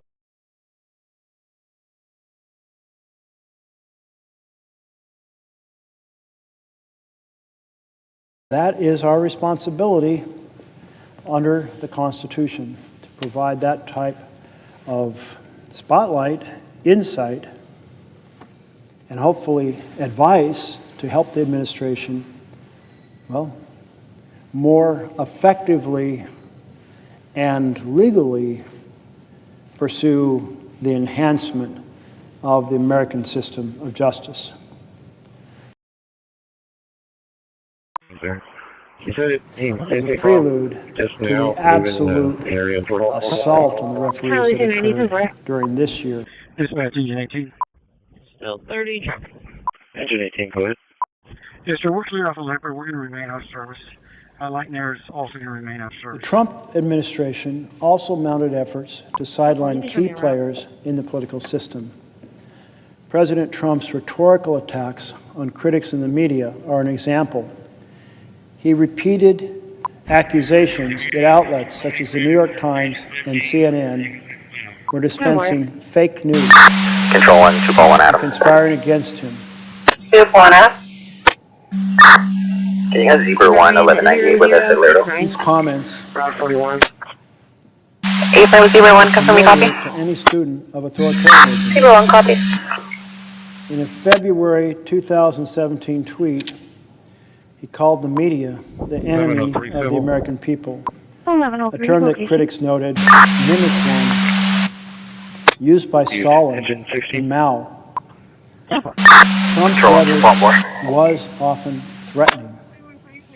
A few days after his enemy of the people tweet, Trump told the Conservative Political Action Committee, or CPAC, I love the First Amendment. Nobody loves than me. Nobody. But as you saw throughout the entire campaign, and even now, doesn't tell the truth. I say it doesn't represent the people. It never will represent the people. Edward, Lincoln, Edward, And we're going to do something about it. DOB would be 06-15 of 74 in 1974. Do what exactly? The following month, President Trump returned to his campaign pledge to open up the libel laws, tweeting that the New York Times had Code 6 on 1 on the side of the road, medical, 34791, for 2 solid years. Change libel laws, and asked by a reporter, considering such changes. White House Chief of Staff Christi said, I think that's something we've looked at. Ecuadorian President Rafael multi-million-dollar defamation suits and jailing of journalists on charges of defamation had a powerfully chilling effect on the media. Although Trump dropped the libel law issue, he continued. In July, he retweeted an altered video clip made from old WWE footage of him tackling and then punching someone with a CNN logo superimposed on his face. The fire spreading to the residents, do stuff onto Normandy. President Trump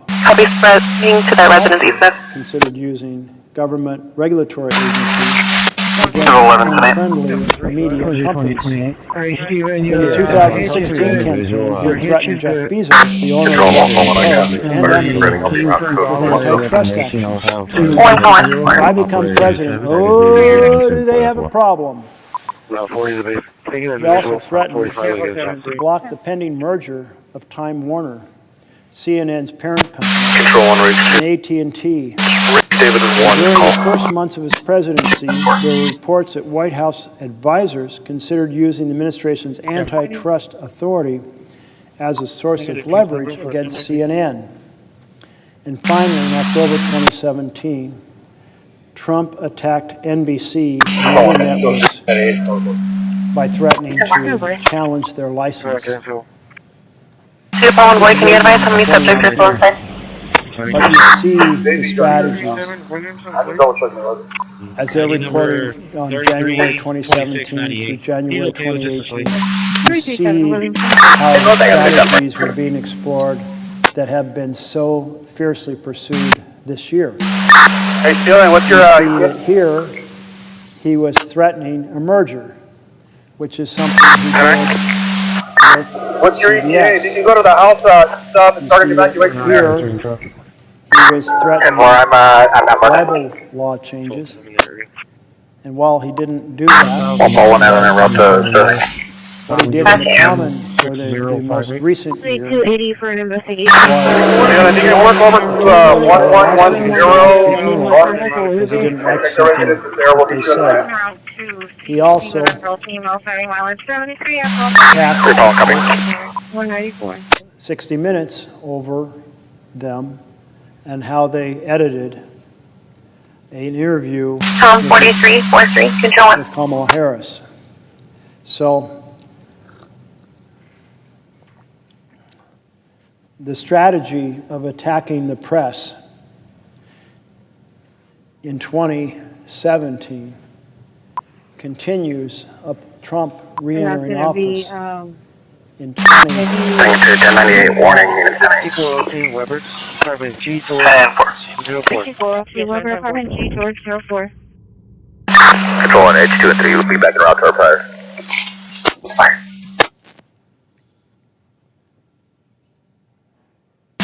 Control 1, Tango 2, show me code 6 on a vehicle beyond Elk Hills and 119. Stand by for a plate.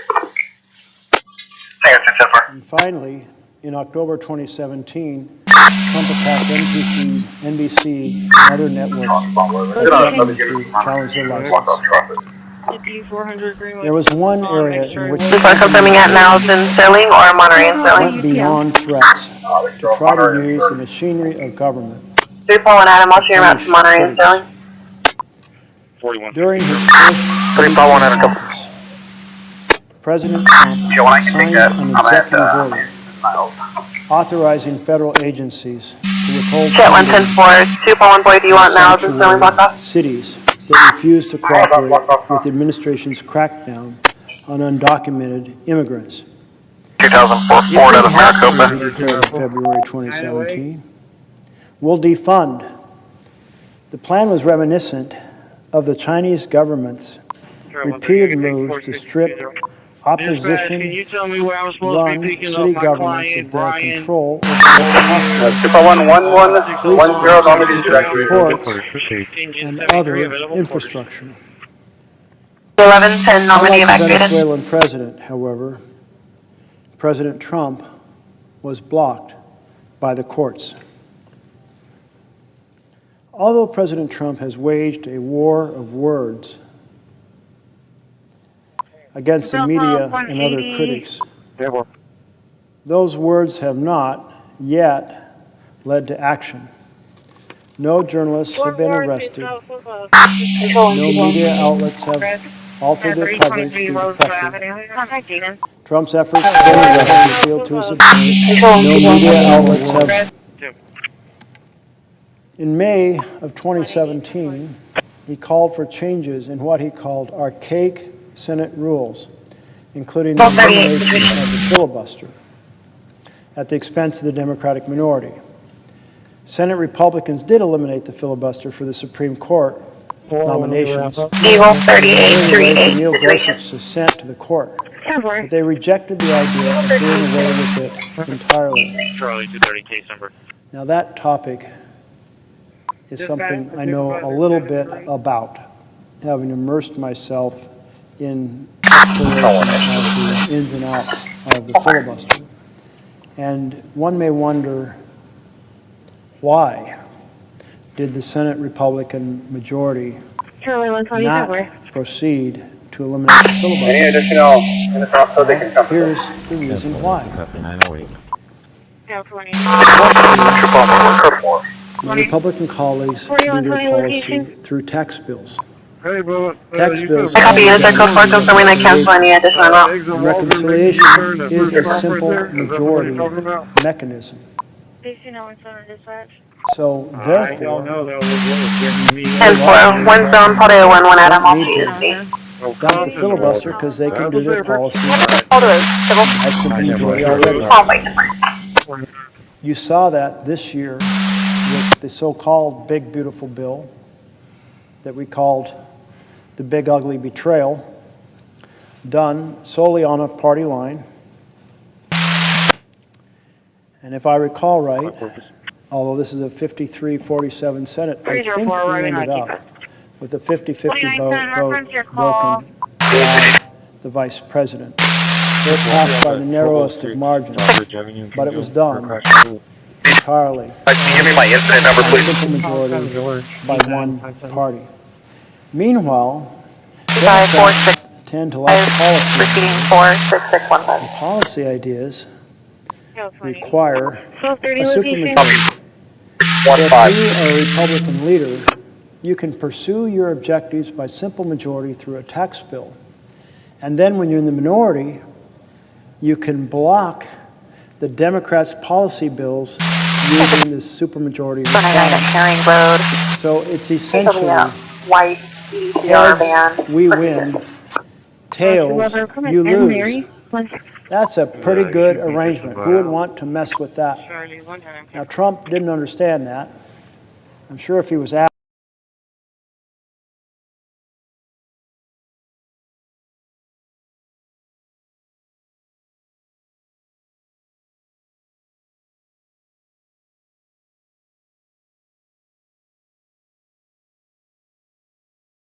he couldn't explain it. But that's why it's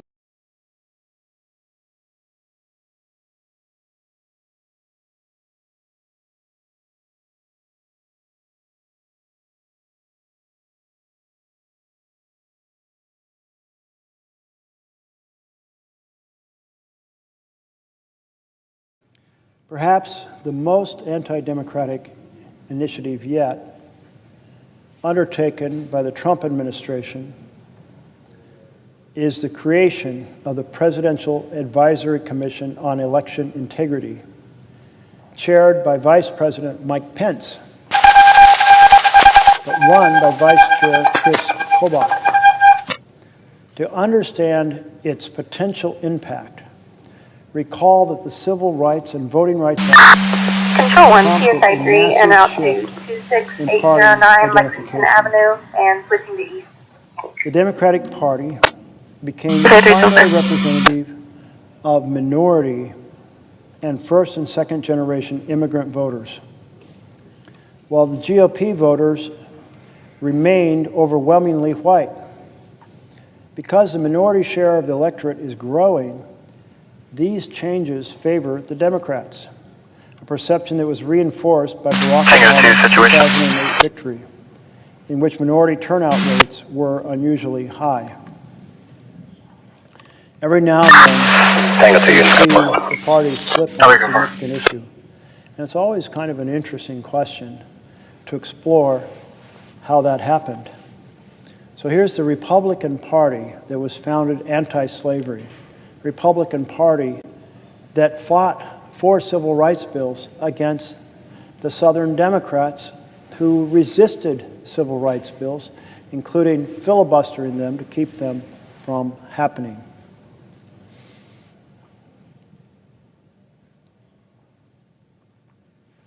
So you would think that in that situation, once civil rights were actually conveyed by the Voting Rights Act, it might be the Republican Party that quickly absorbed the new voters, since the Republican Party had been the premier champion for civil rights. But that's not the way it worked out. Democratic Party, with Johnson, took the lead in overturning the bans on voting participation by minority Americans. The Democratic Party, although being the party that had long oppressed and suppressed civil rights, became the party that pushed through the 1964 Civil Rights Bill and the 1965 Voting Rights Act. And it's the Democratic Party, despite its long history of suppressing civil rights, that became the welcoming party for newly enfranchised minority voters.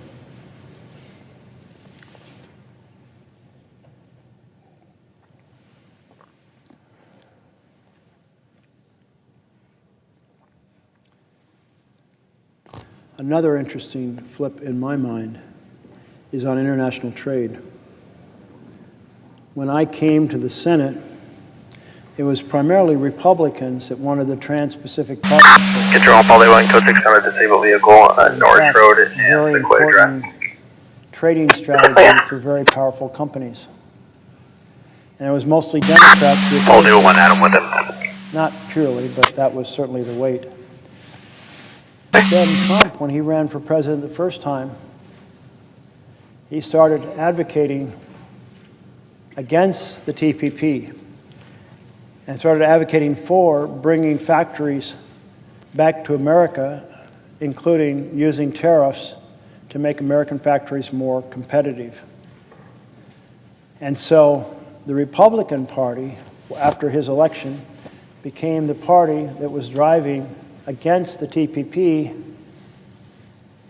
and it was more the Democrats who still had folks who were supporting it.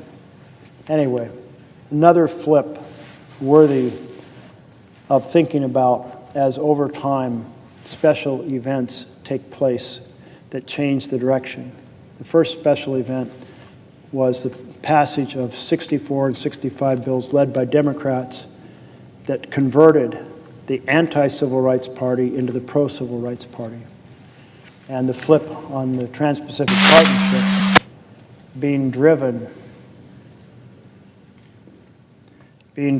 by the Trump effort as a Republican candidate to become an opponent of the TPP rather than the traditional position of the Republicans to be for it. Perceiving a threat.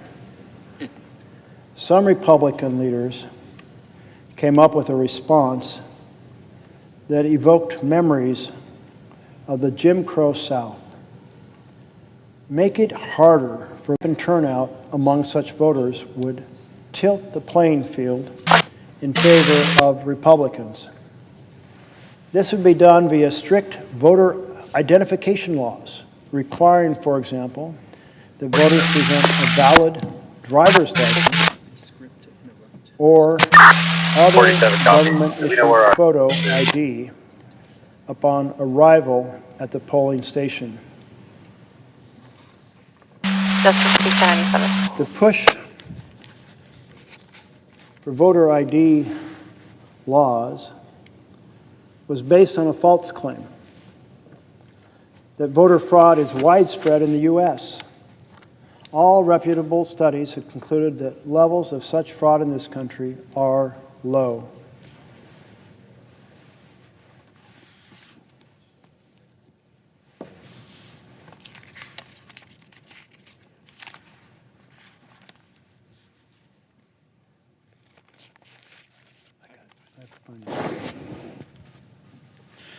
Will the senator yield for the question? I see the senator from Arizona on the floor, and yes, I will yield for a question. Well, Senator Merkley, I appreciate everything you're doing to highlight the many ways that this president has been undermining the Constitution and the rule of law. We've now experienced about 9.5 months of this presidency. And I'm going to ask you a question about one thing in particular, and it's about the U.S. military and the leadership of the U.S. military. But I want to kind of set the stage here a little bit. The United States has the most lethal military in the history of the world. The president presiding right now has experienced that as a U.S. Navy SEAL. You know, I myself, as a pilot flying off of an aircraft carrier, in the first Gulf War. No nation, at least today, matches the combat capability, the professionalism, the effectiveness of the United States Navy, Air Force, Army, Marine Corps, and now Space Force. And I'll include the Coast Guard too, because we like to count the Coast Guard, especially when they partner with us on things that really matter to the United States. You know, one of those I'd like to discuss, where we should see more involvement from the Coast Guard, is what we are currently seeing in the Caribbean with regards to drug trafficking, which is a problem and presents a clear and present danger to the citizens of this country. And it's something we need to do more about. I was on one of the cable shows last night talking about this specific issue. So to date, there's been about 6 or 7 strikes in the Caribbean that have killed 32 people. And, you know, some of those were trafficking drugs. Those routes, by the way, Senator Merkley, are used generally to traffic cocaine and marijuana through the Caribbean to Caribbean islands and onto Europe. They are not the routes that traffic fentanyl to the United States. And over the last 6 weeks or so, we have conducted kinetic strikes against these boats without what I recognize as the legal authority to do so. It's not something I've seen in my experience in the United States Navy. I spent 25 years in the U.S. Navy that I've seen during my career. I'm now retired. But during my career, I never saw a president command the Department of Defense to do things that I felt were outside the boundaries of what we would consider legal action against, illegal action against people. We have traditionally done this with the United States Coast Guard, sometimes in conjunction with the United States Navy, where in a partnership they do what we would call law enforcement. And members of the Coast Guard come aboard Navy ships. We interdict drugs that are coming through the Caribbean, or more often on the Pacific side, on the western side of Mexico, up into California. We interdict those drugs, and then we prosecute those individuals. And in my view, I think the administration has not made a case to the U.S. We'll be at Congress. the Rusty's on now. The second half will be a Hispanic male wearing a white shirt on a bike in possession of property that he took from the residents at that they were 3304 pretty Monterey. much tying themselves into a knot and trying Following to the subject, and they're still 1097 at the Rusty's. inform us on why this is allowed under the law. Now, here's one of the things I really worry about. I worry about these young sailors or naval aviators or drone operators that are the trigger pullers, the guys who are dropping the small diameter bombs from airplanes, could be a F-18 or an F-35 or some other weapon system, or folks that are operating an MQ-9 drone. If you're the guy that is pulling the trigger in a combat operation, you typically expect that the people above you have done all the due diligence necessary to make sure that you are not going to be in some kind of legal jeopardy. And I really worry about that today. There might be some young Navy lieutenant out there, or Marine Corps captain, or Air Force, for all I know, MQ-9 operator, that might someday find out that they have done something that is not consistent with the law and are now in legal jeopardy. And that's a big problem. I never saw that during my 25 years in the United States Navy. The 2 ships I sunk in the Persian Gulf, not for 1 second did I feel like I was getting some bad information from the battle group or from anybody above in the chain of command, whether it was General Schwarzkopf or Colin Powell or the President of the United States, George Herbert Walker Bush. It was not a concern of ours. It is a concern today. And I can tell you, as I watch this from my vantage point on the Intelligence Committee and on the Armed Services Committee, there are members of our military that are now in some sort of potential future legal jeopardy.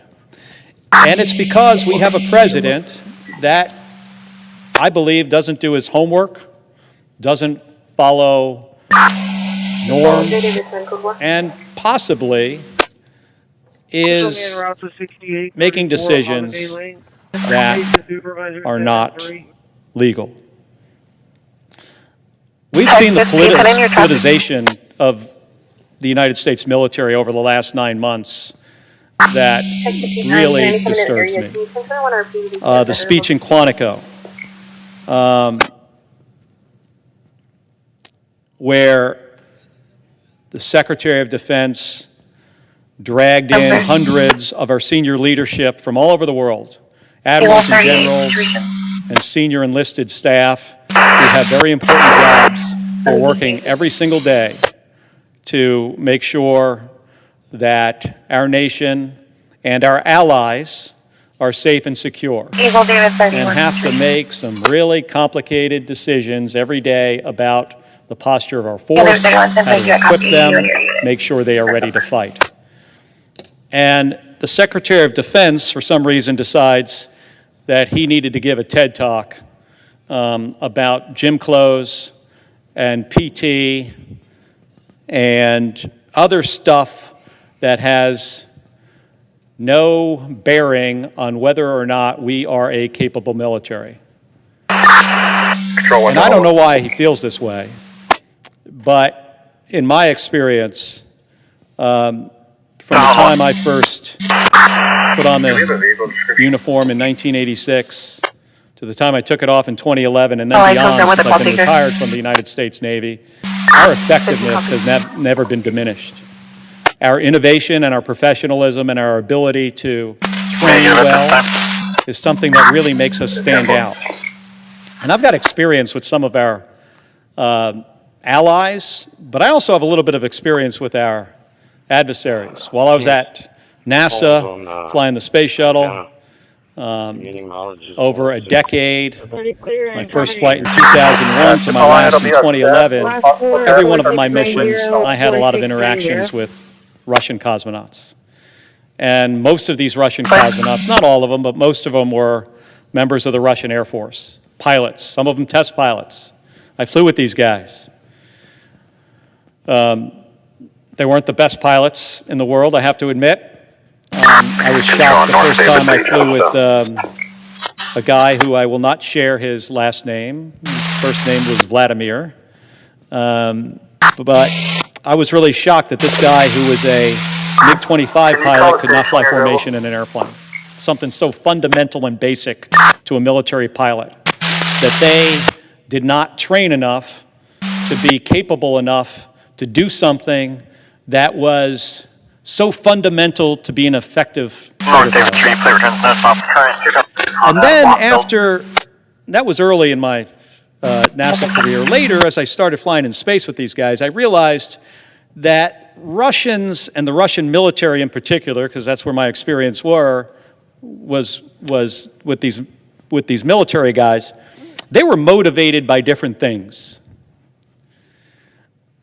It explains a lot of what I see out of Russia today. Now, as Americans, whether you're in the United States Navy, whether you're a naval aviator, in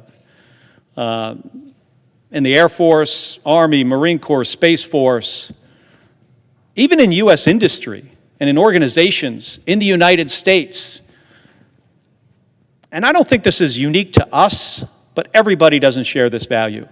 Americans are usually and most motivated by mission success. We care about the mission first. We care about the mission before ourselves. We care about the mission more than anything. I think it's true for American companies, too, that they've got a set of goals and they have a plan and they're going to execute the plan.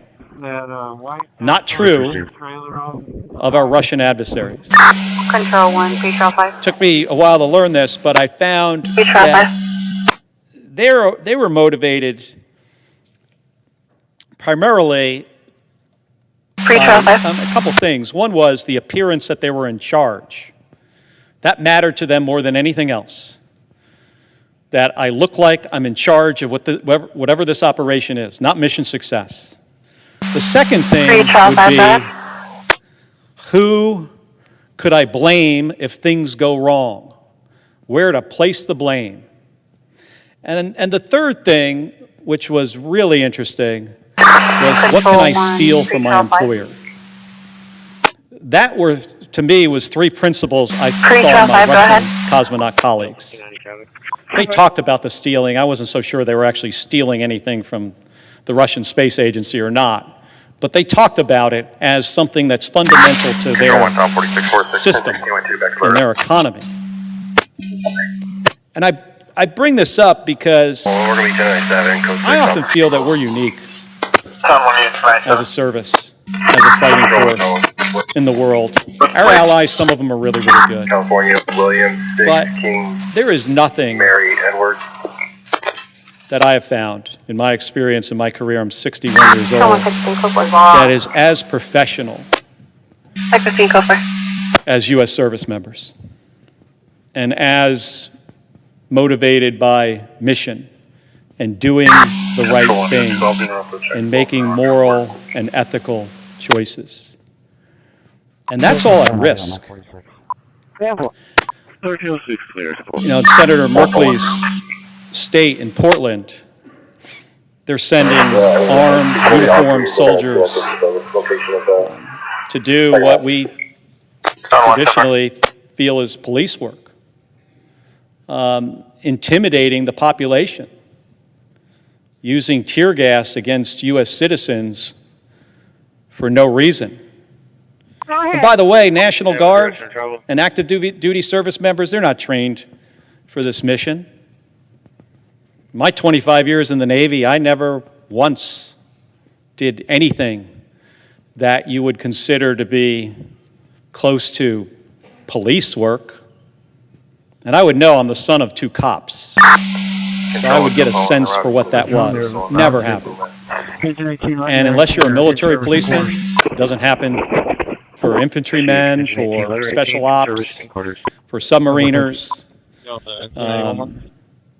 And certainly not for active duty infantry. So,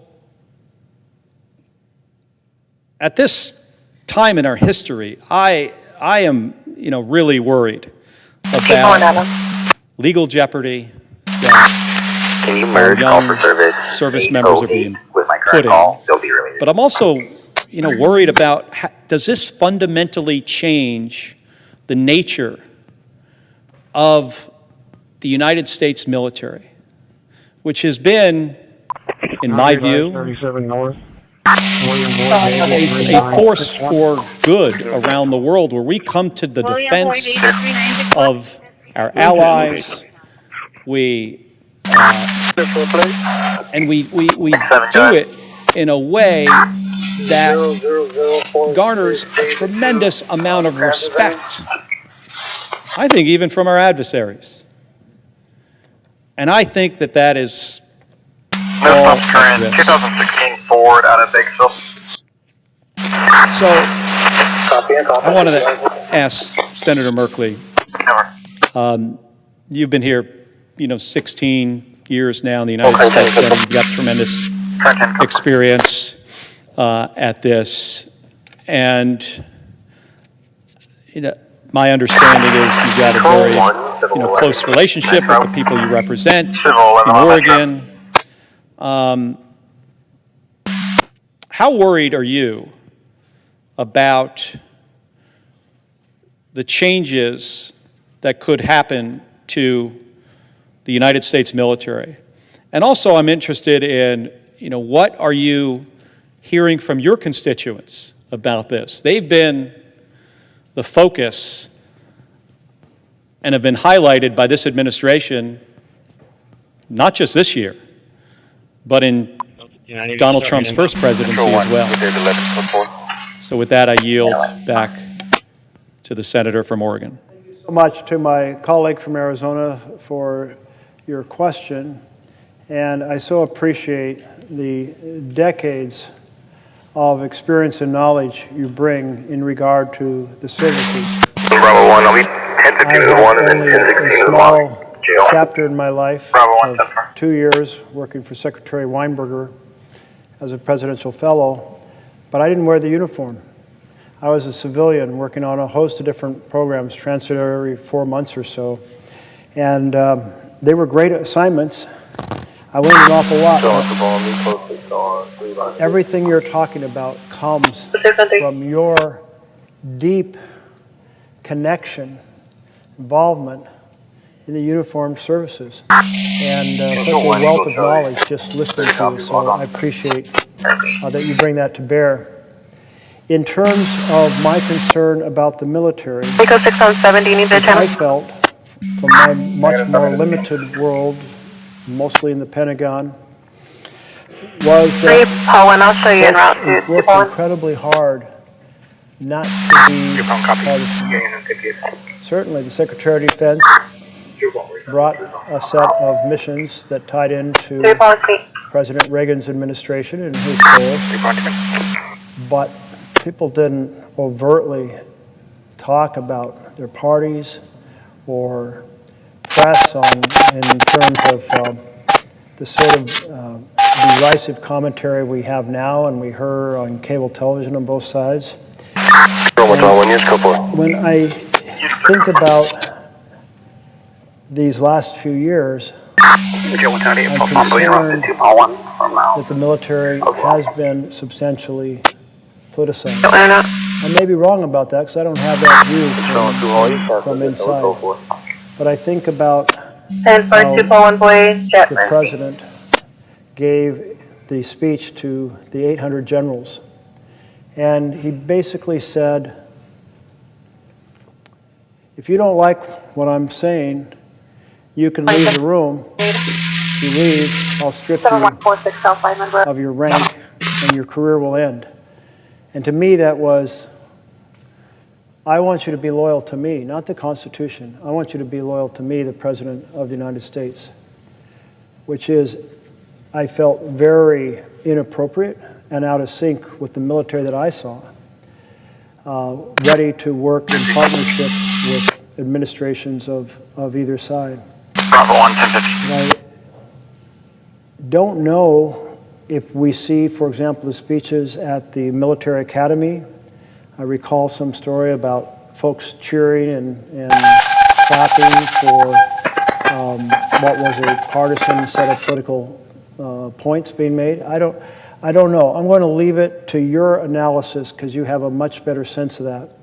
But when it comes to the effort to create a pathway to use the military against civilians inside the United States of America, that is of grave concern to my constituents. And they look at the current dynamic now in which President Trump said, Portland, it's a war zone, it's war ravaged, it's a complete chaos. And while he was saying that, there might have been 2 or 3 protesters outside of the ICE building conducting themselves peacefully. There had been weeks with no arrest. And it's like, whoa, that's a real invention. And when our governor talked to President Trump, she pointed out that, and I gather he was like, well, I've seen the tapes. I don't know what tapes he was watching, maybe 2020 tapes when we did have actual conflict in the city.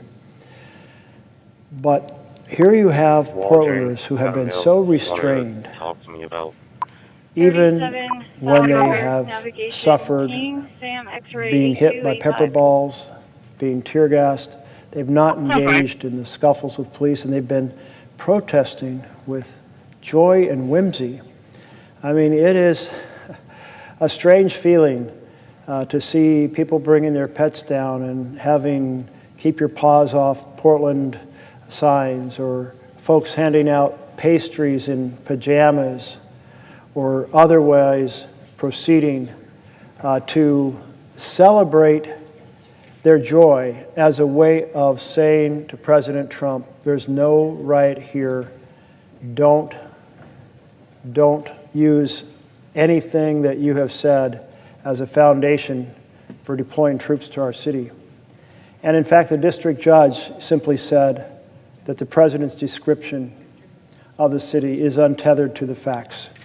So there's huge concern that the president is striving to get the courts to have decisions that will open the doors and say there will be deference to the president so he can deploy under Title 10 Control 1, Tom 1, the 1016 from federalized Metro National Court to Guard JJC. against peaceful protesters, or that the president will proceed to use the Insurrection Act, which does inherently give more support, deference to the president.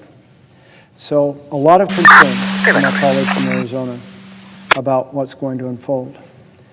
Meanwhile, I am delighted to see my colleague from New Mexico on the floor, and I would welcome a question if you have one. Senator, yield for a question? Yes, I will yield for a question. Well, first I want to begin by thanking our friend. And I say our friend because it's more than my friend, Senator Merkley. 3035. Friends from 3035. across our nation's capital and across America. Some that are here listening to you themselves, others that I'm sure that are tuning in, and whether it's on social media or it's on C-SPAN or one of the news outlets that's carrying the conversation that you're having on behalf of the American people, I want to say thank you. Thank you for your courage, for your conviction, and your tireless leadership in speaking up today on behalf of all that's going on across America, around the world, but especially impacting your constituents. And if I'm not mistaken, Senator Merkley, it's been nearly 20 hours that you've been on the floor now speaking to the American people. Now, I, like you, I'm proud to be a United States Senator. I know the way you speak about Oregon, I'm always battling with you, whether it's New Mexico or it's Oregon, who's more beautiful? I still believe it's New Mexico, but that's not my question today, Senator Merkley. I'm so proud to represent the people from New Mexico, and every day I'm reminded that the work that we do here, it doesn't just impact our homes. The work that we do here touches every corner of the United States of America. Now, for the last 3 weeks of this Republican shutdown, and the reason I say that is the American people know that the House of Representatives is a majority of Republicans. The Speaker of the House is a Republican. The majority in the United States Senate is controlled by Republicans. The majority leaders are Republican. And the President of the United States, a Republican. Now, as I visit with constituents from across New Mexico, and last night, Senator Merkley, I had a town hall, a telephone town hall. We had thousands and thousands of New Mexicans that were on this call. They all told me that they were worried about what will happen if their health insurance premiums double, even triple. Every news article I read this morning and those that I saw on television or on social media today had similar stories from constituents about concerns about maybe losing their health care. Now, Senator, you know as well as so many people across New Mexico and a few across America that 3 years ago, I survived a stroke. When someone has a heart attack or a stroke or some other chronic episode like that, You learn that time is not on your side.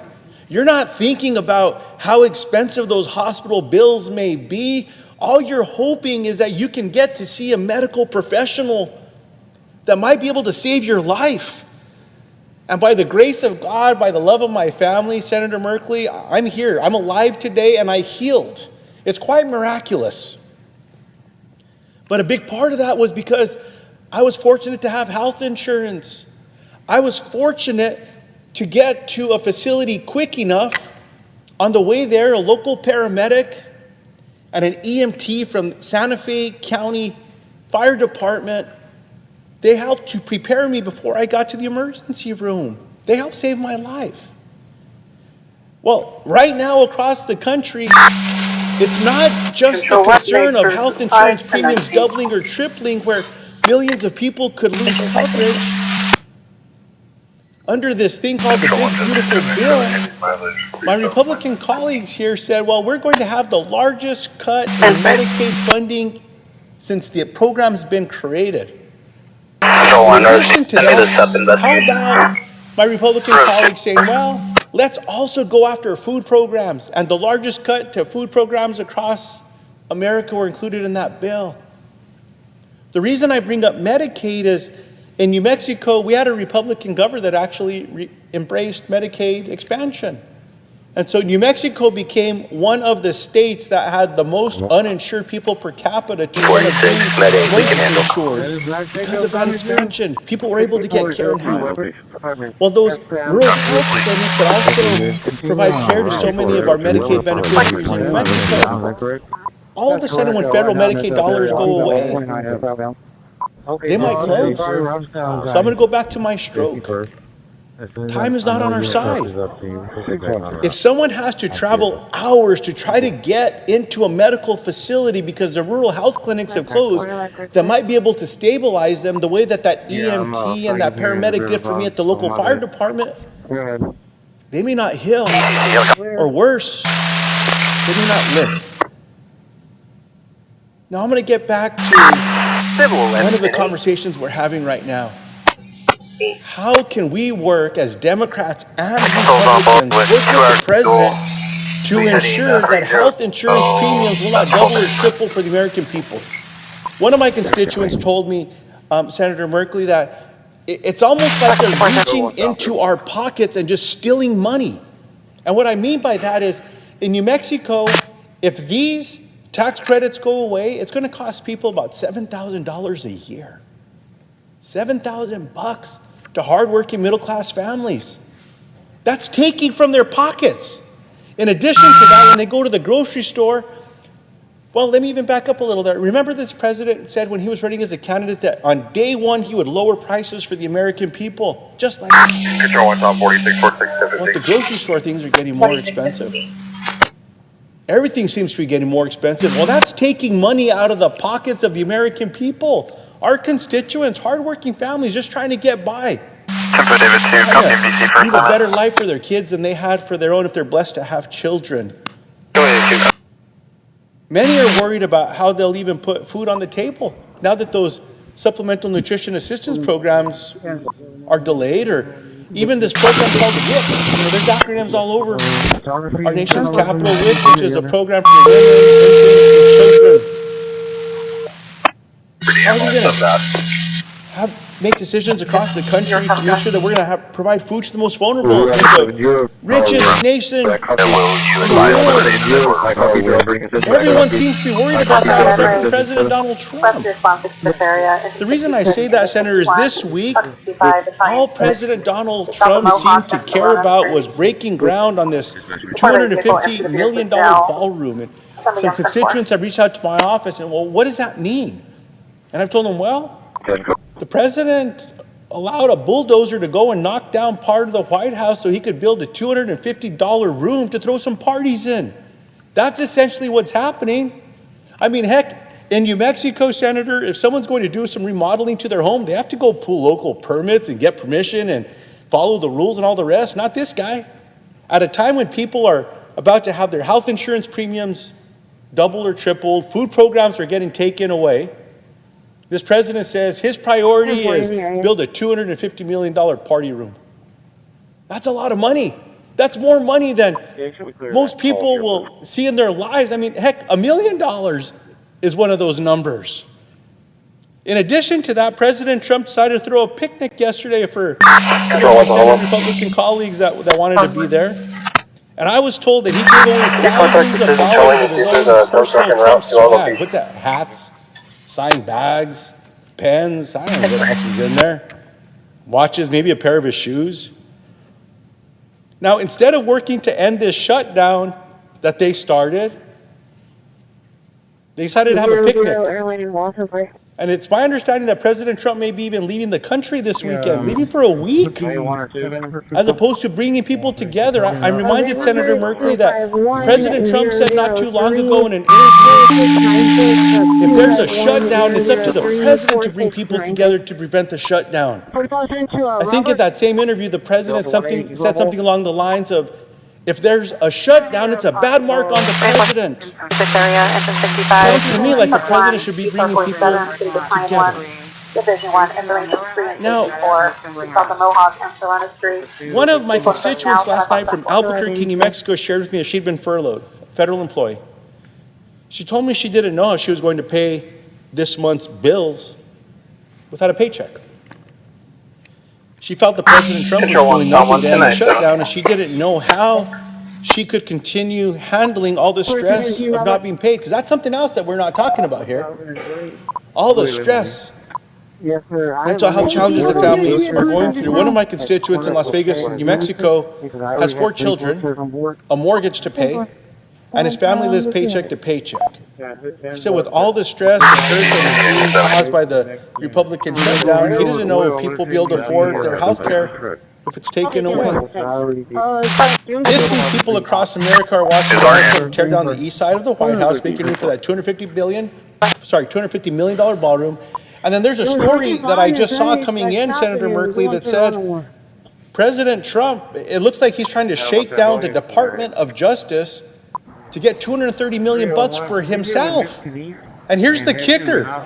The person that would actually have to sign off on giving President Trump $230 million in taxpayer money from the Department of Justice is a guy named Todd Blanche. Anyone that knows who the president is knows that Todd Blanche was President Trump's personal defense attorney. Didn't do so well because he got convicted. But he's the guy that would have to sign off. So I'll sum it up this way, Senator Merkley. I have a question for you, sir. My colleague from Hawaii said it perfectly yesterday. Here's the quote. There is enough money to bail out Argentina with $40 billion. By the way, for people that don't know what that means, to all the ranchers, cattle ranchers in America, President Donald Trump said he's going to go bail out Argentina by $40 billion of their dues. And what is that going to do to American cattle producers? So anyhow, back to the quote. There's enough money to bail out Argentina with $40 billion. There's enough money to buy Christi, who's the Secretary of Homeland Security, a $173 million personal jet just to fly around more comfortably. There's enough money to renovate that ballroom, $250 million. But there isn't enough money for you, the American people. It seems to me the priorities are clear. So will the senator yield for a question? Yes, I'm yielding for your question. Senator Merkley, how are Americans supposed to trust an administration that seems so focused on giving things to themselves when Americans are worried they won't be able to afford basic necessities like food and health insurance? I yield to the senator. Call for engine 18. Engine 18 from thank you so much for your question. And you've laid out so many points here about kind of the mismanagement of America's funds. And we could add a few more to them. The craziness of spending more money than it costs to buy a presidential jet to rehab a jet that was given to the president so that he could actually send it on to his personal library after he leaves office. But it is profoundly disturbing, and I appreciate the way you framed it. There's enough money for luxury glitz, for a mega ballroom. I can't even imagine how anything could cost that much to build. I mean, it's going to have an 1/8 inch of gold on every surface or something. I don't know. But that doesn't serve the American people. That doesn't make one single person in America a better health care, a better education, or a decent home, a decent community, a better job. Doesn't give equality of opportunity. When they give them precision when, do they have a phone number that I can call? Display Negative, who has constructed his entire administration on the basis of a theory to govern, which is families lose and billionaires win. Families lose their health care, so there can be massive tax breaks for billionaires. They lose their Medicaid on top of their ACA health care in order to fund massive tax breaks for billionaires. They lose their nutrition assistance to fund tax breaks for billionaires. And then over the next 30 years, their bill runs up 30 trillion in additional debt to fund these breaks for billionaires. Maybe I should say trillionaires now. And you think about how that debt, that additional 30 trillion in debt, how much that will compromise the ability to have future programs in healthcare and housing and education. And the folks in my state are looking at the same thing as the folks of your state.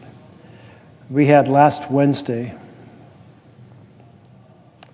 the information come out a week ago so people could look on the exchange and see what their policies were going to cost. And we don't have a new comprehensive analysis, the pre-analysis, the projection, that the average cost would go up not 5% or 10% or 15%, about 68%. And that's because the premium goes up, the tax credits come down, and you massively Went further, they don't work. Now maybe a lot more because the average across the country is that premiums payments will go up 114%, more than double.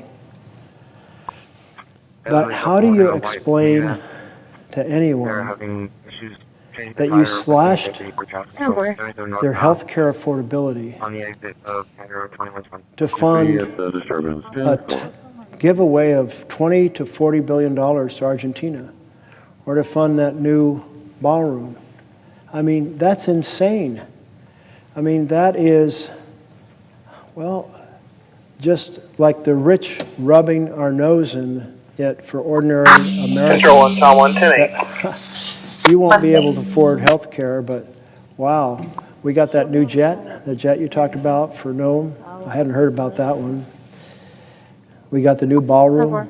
We got the tax breaks. This government buying for the billionaires, and it ties in to the authoritarian perspective. Because if you're a regular leader of a democracy, you feel you're accountable to the people, and you would never, ever pursue a bill that defunds health care for ordinary families to put more dollars in the pocket of the already richest Americans. But if you're an authoritarian, and the entire time I've been on the floor has been to ring the alarm bells. Ring the alarm bells. Authoritarianism is here now. And I'm told that each time I say this, lots of bells are posted online. So just for my team's fun, ring the alarm bells. I want that to be heard all across America, that we are way off track. This is the wrong way to go. In a democracy, you want to have the foundations for families to thrive because you're accountable to the people, and the people run the operation. But in an authoritarian government, boy, that's not the case at all. Instead, it's like the leaders feel like the people are accountable to them. So if they have to do without, well, too bad. As the phrase goes, let them eat cake. If they don't have bread, oh, let them eat cake. And so there we are. And our responsibility is to show the American people the way to stop this authoritarian takeover is to have a very significant, robust demonstrations across America like we had on Saturday, that the citizens have to make a big deal. Protest outside our offices, write to us, phone us, give us a hard time, tell us we should be doing more. It's that feedback that really caused me to say I need to try to do more to ring the alarm bells about where we're headed, and thus to be up here all night and now through the morning and into the afternoon. I'm getting a little unsteady on my feet,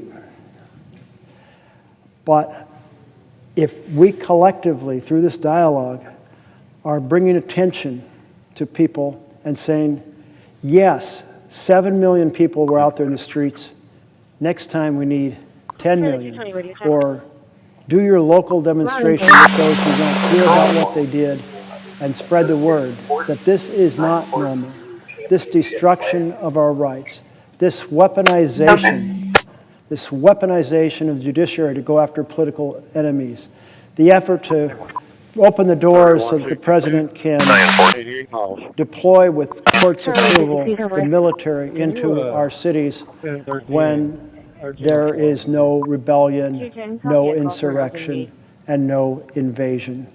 So that is our responsibility, to call it out and to carry the fight. And I believe the American people are starting to understand just how much their freedoms are being crushed. And that's what we need to be in partnership with, to steer this country back and save our republic.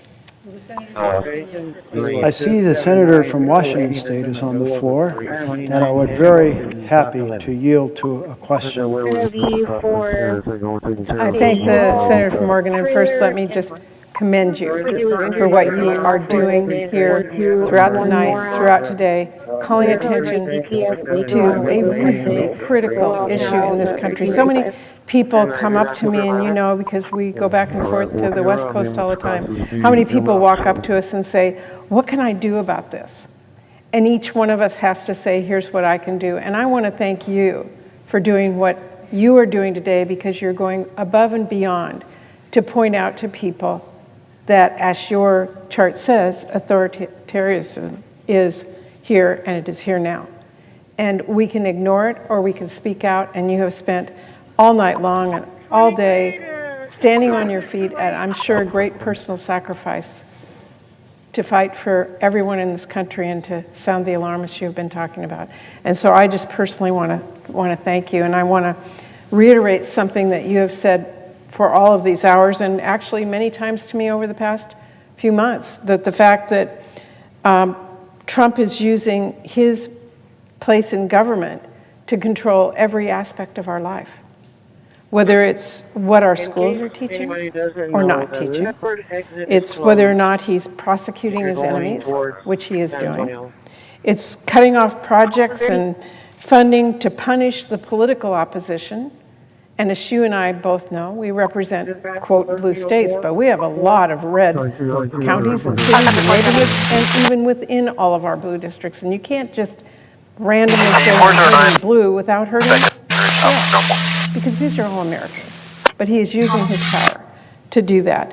We are seeing him, as you know, in your home state, deploying troops to intimidate Democrats. And I listened to you late last night talk about what is happening in Portland, and the misuse of this kind of power should be frightening to every single American. And we need to stand up and we need to call it out, which is what you are doing today. And even dictating what late night TV host is doing is part of this whole picture that you've been describing. But I came to the floor today as your partner on the Appropriations Committee. We serve on that together. And we all know in this body how important that committee is, because we decide where the funding is going to go in the country. Now, I've been out on this floor, I've been at home, I've been everywhere talking about the power of the purse, which sounds kind of like this quaint little phrase. But it is really important. For anybody who has a family, you know that the person who writes the checks in the checkbook decides where the money's going to go. Well, that power of that checkbook, that power of the purse, as it is called, lands in this side of the aisle, on this side of the White House and Congress. We have the power of the purse. Why is that? Because we represent our constituents from across the country. I'm from Washington State, you from Oregon, people from Illinois and Alabama and Florida, all come here to be a voice for their constituents on where their taxpayers are going to go. And within this country, the power of the purse means we have the ability to decide where the money is going to go because we represent our constituents. That's what they call on us to do.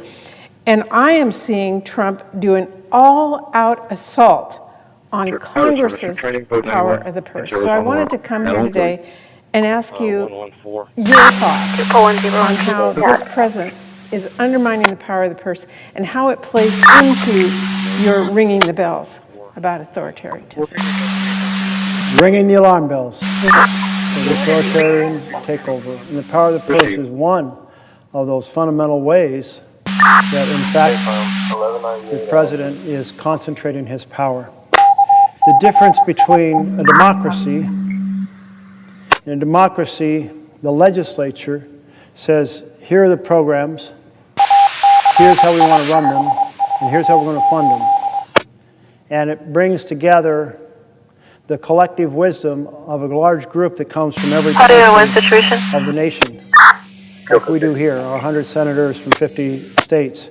And we not only bring our geographic differences, we bring our life differences and our life skills, and all of that helps us form a pretty complex set of decisions about the programs that need more support because of the challenges we're facing as a nation at that moment, and those that can do with less support.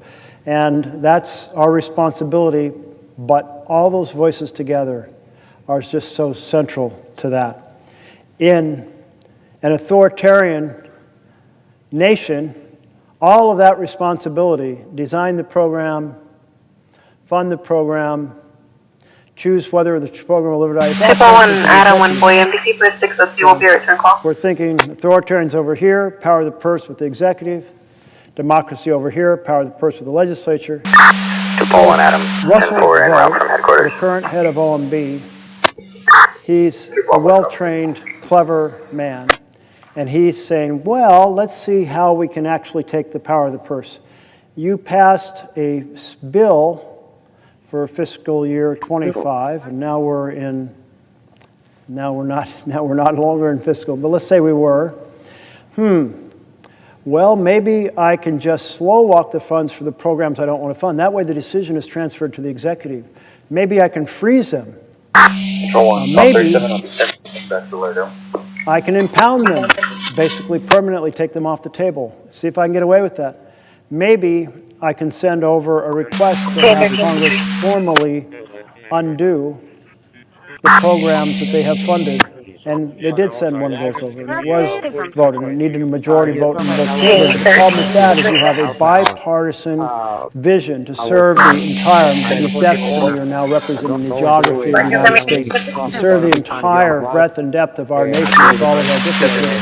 And then on a partisan basis, meaning half the room, they decide what programs to cut. And that means a deal was done in the beginning between Democrats and Republicans, and then it was undone. And the programs that were cut were the programs, by and large, the Democrats had advocated for. How do you do the next deal in that situation? And then we have Mr. Vogt saying, what I'll do is pretend I'm going to spend it, but then in the last 45 days, I'll send a notification that I'd like Congress to undo it, but there is a waiting period, so therefore I know what I have done is set it up so that before those 45 days are out, the end of the fiscal year comes, and that bucket that goes to that program goes poof into thin air. And that's the fancy term he's used for the pocket rescission. And so here we are saying to our Republican colleagues, if you're negotiating in good faith to serve the interests and concerns that all 100 senators bring here, then a bill forged in that bipartisan manner can only be undone in a bipartisan manner.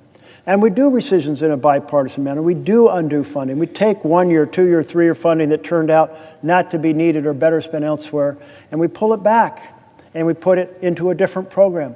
But we do that readjustment in the same bipartisan way we did the initial program. So we're saying to our colleagues across the aisle, if the power of the purse means something, and it does, the difference between authoritarian government and a democracy, then work with us to defend our Constitution. Defend that what we have done together cannot be undone by the executive. And so far, we have not received a yes, we will defend the Constitution. And what I hear is mainly, yeah, President Trump would never go for that. When you hear that, you know you're trapped in an authoritarian, because the vision of our nation is that we, the Congress, will forge these programs and decide how to fund them, how much. And when it's like, can't do that because Trump would be upset. Well, that just confirms we are in authoritarianism now, and it's not just the power of the purse, of course. It's attack on due process. It's attack on free speech. It's attack on freedom of speech. It is the weaponization of the Department of Justice. It is the ignoring the laws that apply to the executive completely, like firing all the IGs, getting rid of all the referees. In the book that I really spent the night trying to use as a framework in order to say, hey, experts who have studied how democracies die, they don't die with people with guns anymore.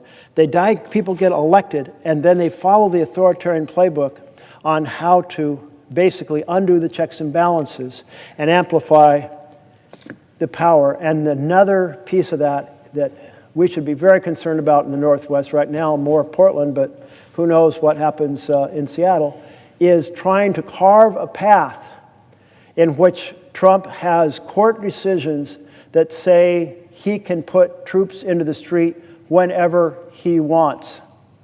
And that is a massively dangerous amplification of authoritarian power. And that's why what we do this year makes such a difference, that we have to protest and say this is not normal. We have to ring the alarm bells. We have to praise the 7 million people who got out there and said no kings in the United States. And that's such a beautiful short way of saying no authoritarianism. We want our republic back, and we're willing to fight to make that happen. And we want our voices to be heard. That's what you're doing, and I thank the senator from Oregon for all he's been doing for so long, for so many years, but especially for the last 20-plus hours that you've been on the floor. Too many hours on the floor, reminding us all of why this is so critical. I note that my colleague from Delaware is on the floor. I would welcome a question if you have one. Will the senator from Oregon yield for a question? I will yield for a question. First, let me say thank you, Senator Merkley, for your tenacity, your energy, your compassion, and your love for this country. I mean, really, that's what this is about.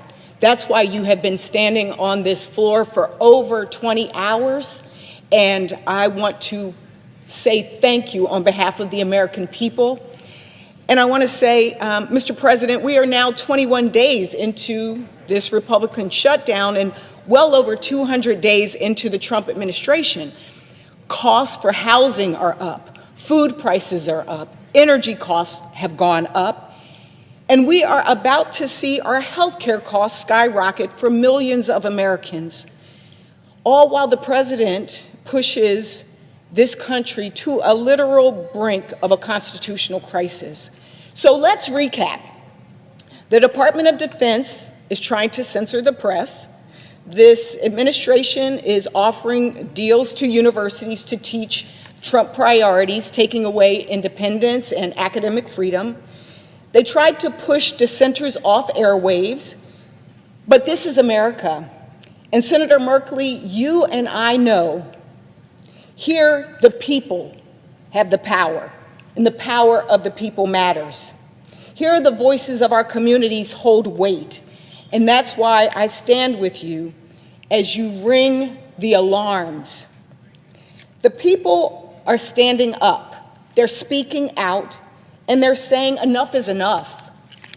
What does that look like? It looks like journalists from MSNBC to Fox News handing in their DOD press badges, choosing to stand up for their First Amendment rights rather than bowing to the whims of the Secretary of Defense. It means universities are refusing to play ball, declining the offer. It means Americans use their power of their purses to say, you will not silence someone like Jimmy Kimmel, and he was reinstated. But it doesn't stop there.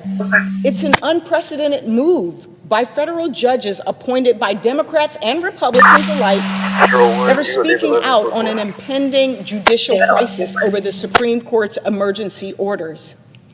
State governments are joining compacts to protect access to public health for citizens as this administration rips away access to vaccines. Airports across America are refusing to play this administration's propaganda videos, and perhaps most importantly, millions of Americans from across our country have made their voices known and heard. 7 million Americans did what I think was truly a part of the American spirit by using their voices in a peaceful way, assembling, doing it in a way that was both joyful but also patriotic, and demanding that we in Congress also stand up. So we are standing up for our communities, and thank you again, Senator Merkley, for doing so. And we are fighting for families across America who are about to see their health care coverage go up or maybe even be eliminated. In this moment, we don't need a king. The people need a president for all of the people. Not a $20 billion bailout for Argentina, not a new White House gold ballroom when people can't even afford to pay their rent or to buy a home on their own, and not a Justice Department bailout. All while November 1st is fast approaching and tens of millions of Americans face this healthcare crisis. Rising costs or total elimination of their health care or medical debt. Costs are already high, and now this. It's time to do the right thing and to take a stand. And with the president poised to leave town, we ask that he stay and pull together the partners, the House, which has been out of session, and I came from the House. I don't think I ever saw anything like this, where they literally have been missing in action for weeks. As a matter of fact, for our August break, they left in July. This is unprecedented, and we need them back at the table. They need to do the work. And so my question to you, Senator Merkley, in light of what the president wants to spend money on and what the American people need, does the president have his priorities straight? Are his priorities right on behalf of the American people?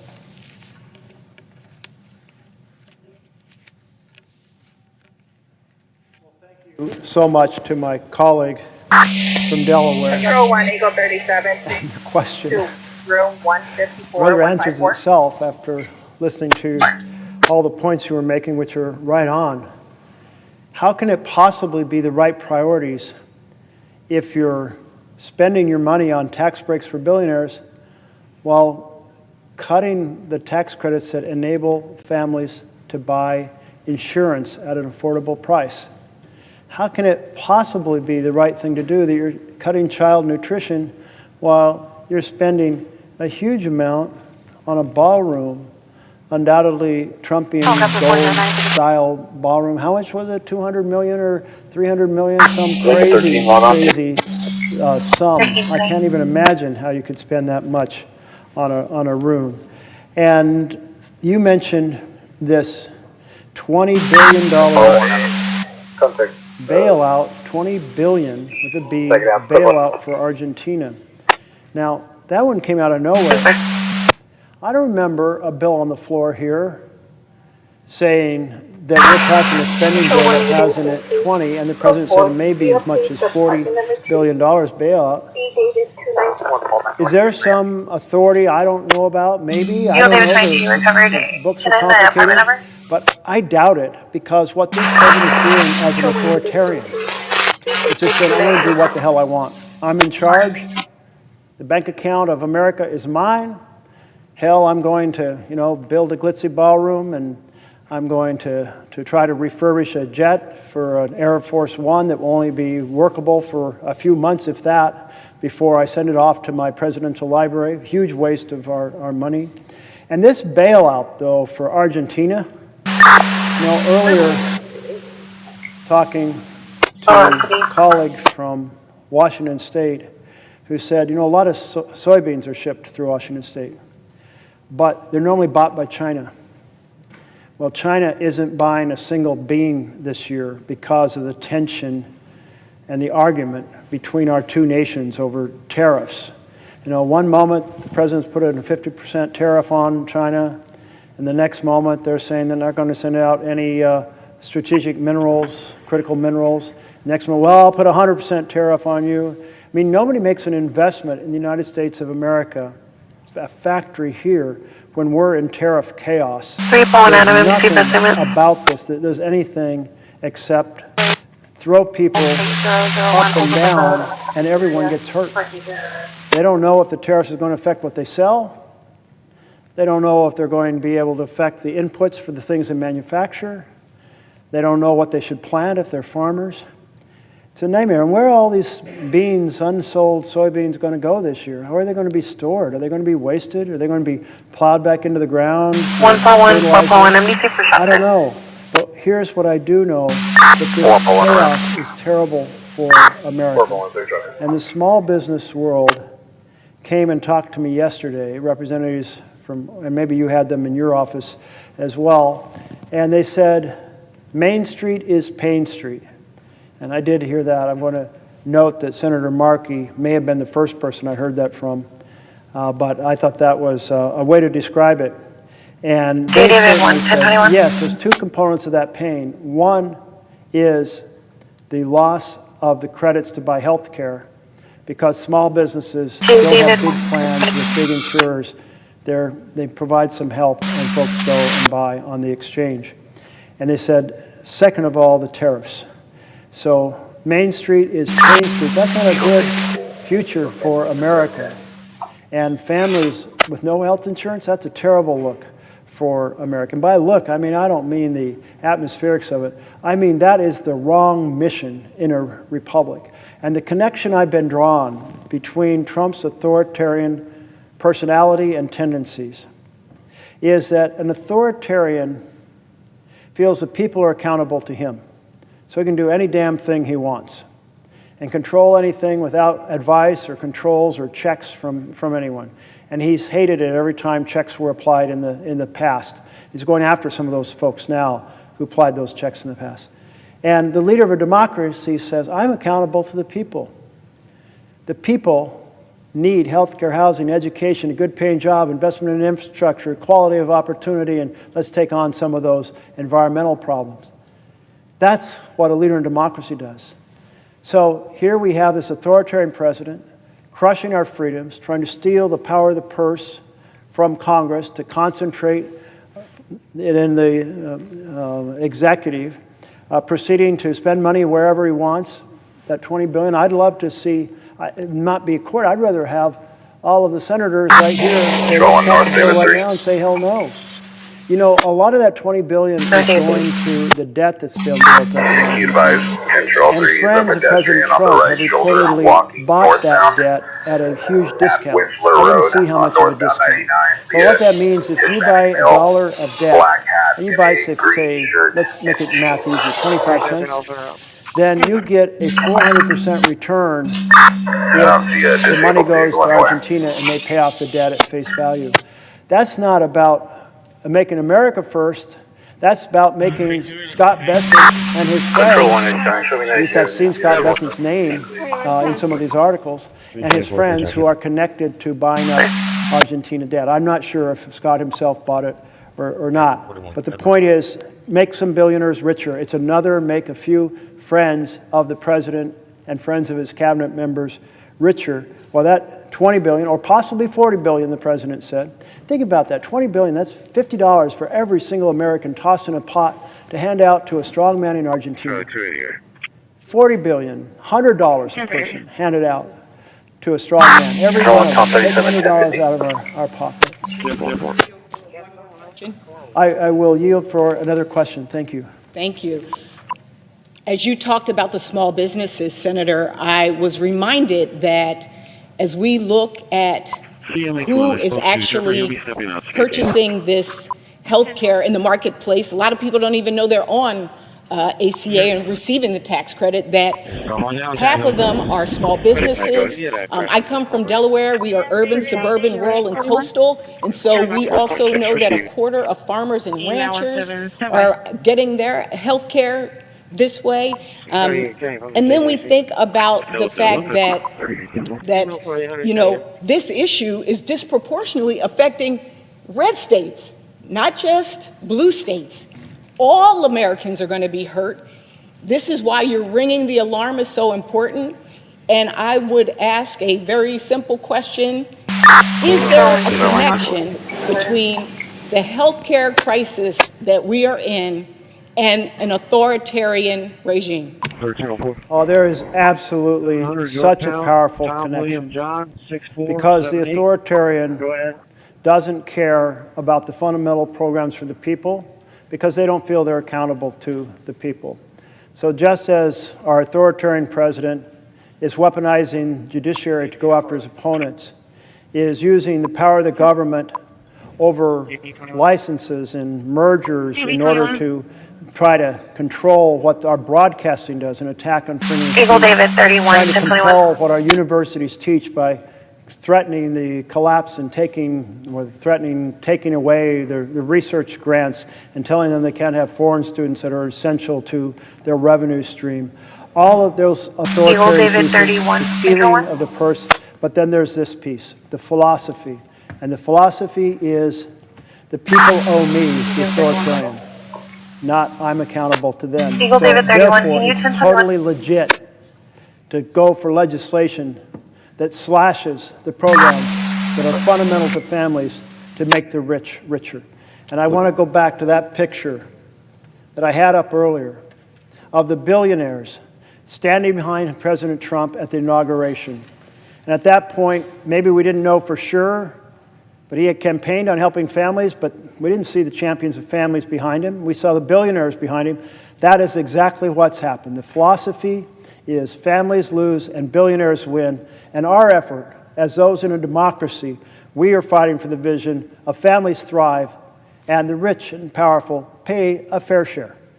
My colleague yield for another question. I would yield for a question, yes. And I thank my colleague from Delaware for her great questions. And I want to, before I ask my question, I just want to thank the great senator from Oregon for his strength, his fortitude, his integrity, and just shining a spotlight on this erosion of democracy under Trump in so many different ways. I've been to the floor earlier and we've talked about it. But now I'd like to ask a question about one of the most serious threats that our American people face, which is the healthcare crisis, a horrible crisis that is going to leave millions without any health care insurance at all. That's going to raise premiums for people from $500 to $1,000 a month, not a year. That will close rural hospitals. That will kick people out of nursing homes where they will have nowhere to go. And I remind my colleagues that this president, instead of negotiating a way out that addresses the crisis with Leader Jeffries and I, is going away for 6 days. It's outrageous for him to leave on a foreign trip while the American people are suffering And we get closer and closer and closer to the time, starting November 1st, when people are going to have to make that awful decision. Do I leave my family with no health care at all because I can't afford it? 1 boy, 1097. It's a horrible, horrible decision.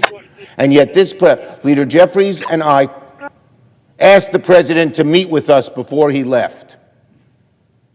He refused. The reporting is that Johnson and Thune and he were on the phone and agreed they wouldn't even talk to us. And instead he's going away while people are suffering. He ought not to do that. And what is he spending his time on instead? Eroding our democracy. Doing these faux ads.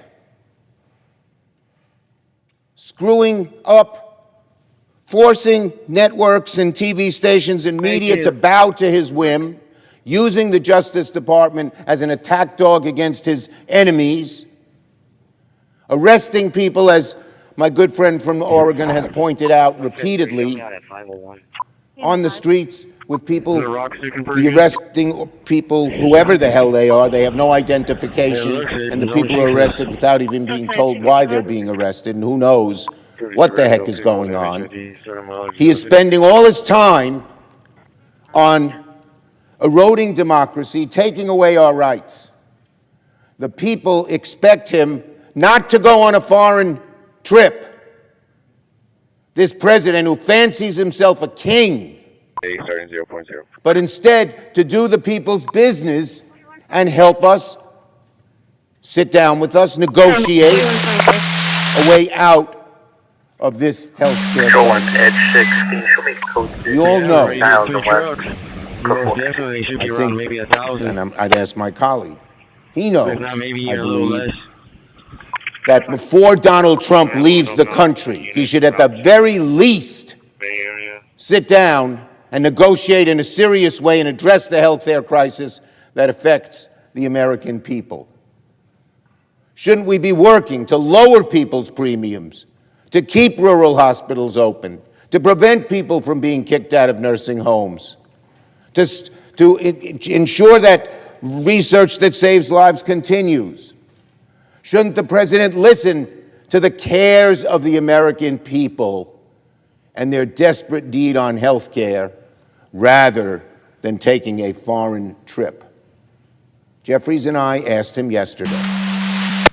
We demanded, really, he sit down and talk to us and negotiate, not just talk to us, negotiate a serious approach to avoid all the devastating things that will occur. And he said 4 hours later, after conferring with Thune and Johnson, no, he wouldn't. Control 1, Well, 42, that is a disgrace.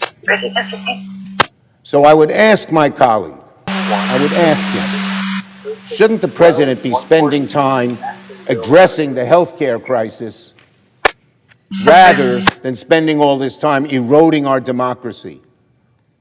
If he negotiated a fair treatment of people with their health care, he'd be doing something good, and when he erodes our democracy, he's doing something evil. So his priorities are wacky and misplaced and awful and so detrimental to what the American people want. So my question to my colleague is this, and one more thing.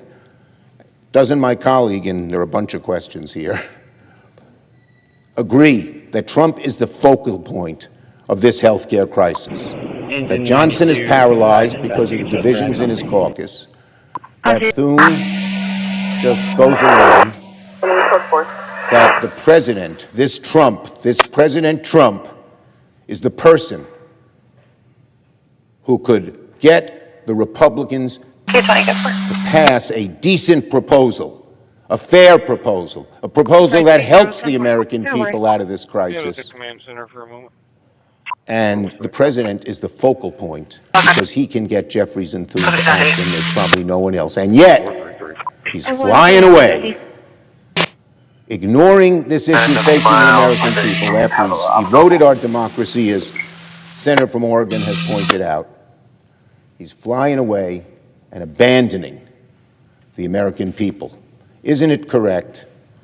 Does my friend from Oregon agree that the president's priorities are so detrimental to the American people, are really perverse, in that he seems to enjoy eroding democracy and doesn't even give a damn when the American people are suffering. So I'd ask my colleague to answer that series of questions. My colleague from New York, the minority leader, is absolutely right. The Trump priorities are absolutely perverse. Well, here we are in a structure of the Senate. And what is the Senate about? Coming together and saying, here's where I want to go. Where do you want to go? How can we make those two things work together to make America better? We can't always find the answer, but I'll tell you, one thing's for damn sure, you can't find the answer if you can't sit down and have the conversation. And here we are with the House on vacation for over a month, and I guess they're getting paid. And here we are in the Senate without an agreement to just sit down and talk to each other about the framework, because it appears that the key, as you have suggested, is it will not sit down and offer ideas and work out a deal without Trump in the room, or Trump guiding the outcomes. So he is the factor. So as he jets off in Oregon last week, people on a week ago Wednesday, they saw what their prices are going to be. The premiums are higher, the credits are lower, they got to fill in the gap in between. And are they going to be able to afford insurance? Are they going to be able to make that decision by January 1st? They are stressed about this. I had small business in yesterday, representatives from Oregon, and the vision there is Main Street is in Pain Street because of the tariffs and because of the fact that many of them, a large share of them, buy their insurance on the exchange. And this man who runs a small company, it's a lighting for events company, and I think he said he had 4 employees, he was able to talk to 3 of them, and the 3 of them said, we're not buying insurance. We can't afford it. We looked at the new prices. We can't afford it. So they're going to go without insurance. We all know the huge calamity. Well, when the Speaker of the House that I saw on the boob tube, on the television, says there's nothing to talk about, I think immediately there's 20 million reasons to talk about. Those 20 million are the 20 million Americans that are seeing these huge increases. Many of them will not be able to buy insurance at all. And let's add to that, since the bill also is just 15 months out now from slashing in a devastating fashion our Medicaid program, which in combination with the effects on the Affordable Care Exchange will put 15 million people out of health care. 235,000 in my home state of Oregon. 70% of the kids in my rural areas are part of the Oregon Health Plan or Medicaid. I can just not even conceive of the harming that will be done to the quality of life without health care available to so many people. Isn't that a hell of a number of reasons to sit down and brainstorm together? You can't get to a common purpose if you can't even talk to each other. You're here, your office is open, you're available to talk, you're inviting them to talk, they're saying no. That is a travesty in our republic. So to just renew my question succinctly, does my friend in Oregon believe, as I believe, that before the president jets away on this foreign trip, shouldn't he sit down with Leader Jeffries and I, as we wanted him very much to do, demanded he do, and negotiate a solution that addresses this horrible crisis, which my colleague from Oregon has addressed in so many ways, whether it's ACA premiums or Medicaid or nursing homes or community health centers or scientific research. All of those need to be addressed. And this president is flying away. Isn't that a problem? That is horrific that he's flying away. He absolutely should be sitting down right now and having a conversation with you about how we solve this problem for millions of Americans. Let me thank my friend from Oregon for his amazing, strong, persistent efforts. And from Oregon. I see my colleague from Vermont on the floor. Question if he has one. Will my colleague yield for a question? I will yield for a question. Well, let me thank Senator Merkley for today pointing a finger at one of the great crises our country, one of the greatest crises our country has faced, I think, since the Civil War. And that is that every day we have a president who is moving this country into an authoritarian form of society. You know, as a nation, what we have always expected in our democracy is that if you disagree with me, we debate the issue. You don't think I'm a good senator? Run against me. You think I'm wrong on an issue? Write a letter to the editor. Do a podcast. Be political in any way you want. But what very few people in America believe is that we should give more and more power to a megalomaniac who sits in the White House, who disrespects every day the Constitution of the United States and the rule of law. And what saddens me very much is when we think back on the history of this country, going back to the extraordinarily brave men and women who put their lives on the line and sometimes died during the Revolutionary War. Tens of thousands of Americans took on the greatest military power on earth, led by the King of England, in order to say, we are tired of your rule. We want to rule ourselves.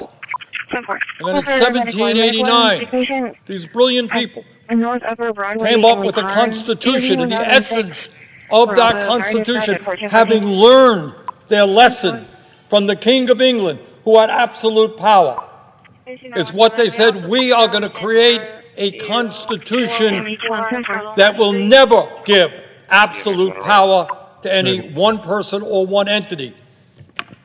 So they created an executive branch, the president, legislative branch, Congress, House, and the Senate, and a judiciary whose function is to provide checks and balances on each other. Rather extraordinary document, 1789. And since then, we have had so many millions of men and women putting their lives on the line and sometimes dying in order to defend that Constitution. To understand that what freedom is about is the right to disagree. 917. Yeah, go ahead and drop off Deborah. That we do not have to live under the control of one person. And in an unprecedented way, and I know my colleague from Oregon has been talking about this, every day there is another attack on basic American freedoms. The First Amendment, not the second, not the third. First Amendment to the Constitution is freedom of the press. That was not an accident. They understood that in order to maintain a free society, you had to have the right of people to express their point of view, to write what they wanted to do, to rally people around their point of view. And yet we have, in an unprecedented way, a president who has sued one major media after another, ABC, CBS, Meta defunded PBS, defunded the NPR. This is a president who does not want to be criticized. Well, guess what, Mr. President? In a democracy, you will be criticized. I will be criticized. Senator from Oregon will be criticized. That is what a democracy is about. And if you don't like criticism, get out of the White House. Get out of politics. We're not going to sit back and allow one media after another intimidated.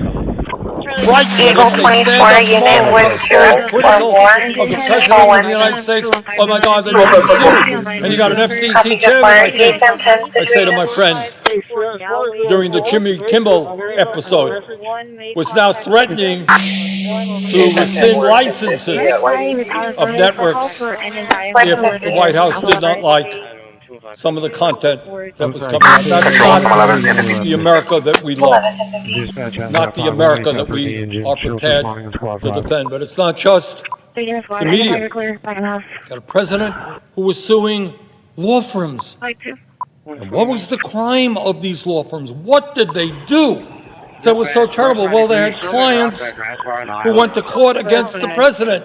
Gee, last that I heard, that's what happens in a country. You know, people go to court.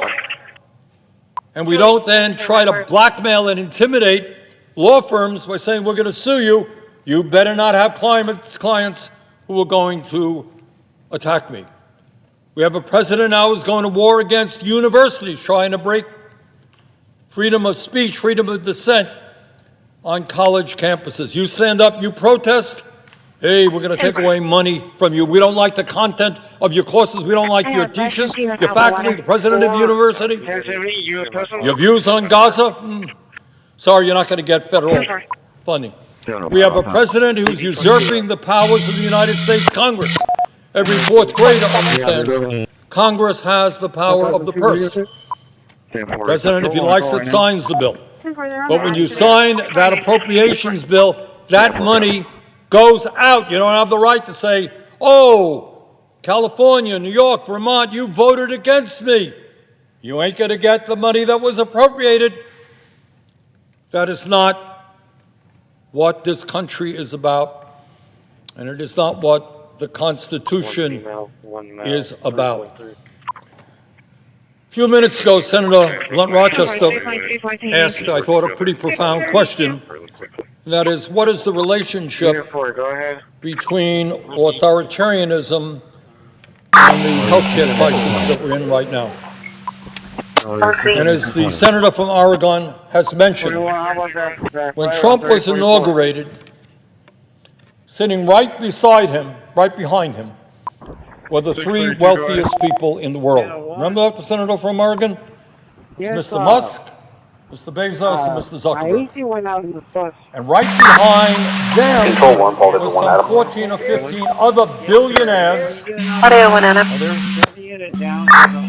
Is Jet on that available for 11? 21, go ahead. Zuckerberg, It down for about 3 minutes and restart it. Musk. Jet 1 or 2, are you able to respond? And I was thinking, I was at the inauguration, kind of up front. And as I listened and I saw what was going on, heard Trump's speech, I was thinking if you or Jet 1 can respond about to audio Abraham 1 Lincoln in and Gettysburg. One of the pivotal battles of the Civil War to end the abomination of slavery. And Lincoln gets up a few days, I think, after that terrible war. Blood is still on the ground. He says to the American people a few days after that battle, he said, these brave soldiers, in so many words, did not die in vain. Because they died in order to maintain a government of the people, by the people, and for the people, not as Trump would have us, a government of the billionaire class, by the billionaire class, and for the billionaire class. And when Senator Blunt Rochester asked the question, what is the connection between authoritarianism and healthcare? Well, I'll tell you what the connection is. Right now, under the Trump administration, the billionaire class has never, ever had it so good. These guys, sitting right behind Trump and his organization, are now combined hundreds of billions of dollars richer. They donated to Trump's campaign. They've given him gifts since. They are doing phenomenally well, while at the same time, 60% of our people, working class people, low income people, are struggling to put food on the table, pay for child care, send their kids to college, pay for the basic necessities of life, pay for housing, etc. Billionaire class under Trump never ever had it so good. And then we got a working class in America struggling to survive. And in particular, let us never forget, and I know the senator from Oregon has mentioned it many times, that the reason that Trump and his Republican friends made $1 trillion in cuts to Medicaid, to throw 15 million people off the health care they currently have, and studies, by the way, suggest that when you throw 15 million low-income and working-class people off of their health care, some 50,000 people a year will die unnecessarily. So why did Trump and his friends do that? Well, the answer is obvious. In that same terrible bill, they gave $1 trillion in tax breaks to the 1%, to the people sitting right behind the president when he was inaugural. Does anybody in America really believe that it makes sense to give $1 trillion in tax breaks to the richest people in America, and at the same time throw 15 million working class people off of their health care, and then, as the senator from Oregon indicated, right now in Vermont and all over this country, people are receiving notices from their insurance companies. In my state, a few days ago, southern part of the state, it wasn't a doubling of their premiums, it was a quadrupling of their premiums. So at a time when we are already paying the highest prices in the world for healthcare by far, people are going to look at these bills and say, it's insane. And again, in Vermont, we're seeing now families going to be paying 45, 50%. I say to my friends in America, 50% of their incomes on healthcare. How do you survive? When you're spending 50% of your income on healthcare, what do you have left for food or for anything else? Bailiff, so you can go ahead and put me on that. What the connection is between authoritarianism and oligarchy is that these billionaires not only don't want to pay their fair share of taxes, they want taxes. Not only do they want to, with impunity, be able to break unions and throw workers out on the street, but they want, in many ways, what existed in the 1700s, what our forefathers fought against. They want the divine right to rule. Right? King of England thought that he had a God-given divine right to rule. These guys think that as multi-billionaires, they have the right to do anything. No accountability. They're bringing forth hundreds of billions of dollars right now investing in AI and robotics, which will, if we don't deal with it, have a devastating impact on the working class of this country. They're going to have more factories in America, but you know what? Ain't going to be human beings working in those factories. Elon Musk, I don't agree with Musk on anything. But just the other day, I think Musk made it clear, he said, hey, AI and robotics is going to do away with jobs. Not going to be any jobs. You don't need any jobs in America. Well, that's great if you're worth a couple $100 billion, but you don't have a job and you're a working class person. How do you feed your family? How do you afford health care? Think anybody in the White House is staying up nights worrying about you when you lose your job? I don't think so. So we are in an unprecedented and difficult moment in American history. And I want to thank the 7 million people just this Saturday all over this country who came out and said loudly and clearly, no more kings. And we're going to keep that movement going. And I don't care if you are a conservative, a progressive, a socialist, a Democrat, whatever you may be. We understand that what makes our country great is, in fact, freedom, the right to dissent, the right to argue. And I don't care what your politics are, that's what we've got to maintain. And I want to conclude simply by saying, expressing very great deal of disappointment at my Republican colleagues, with few exceptions. The vast majority of Republicans in the Senate and the House are not authoritarians. They believe in the Constitution. They believe in the rule of law. But they, at this moment at least, with very few exceptions, simply do not have the courage to stand up to this authoritarian president. How many times has the senator from Oregon and me heard that our Republican friends believe in small government, in federalism, the right of the local government. They don't want that big bad federal government overruling the needs of cities and towns and states.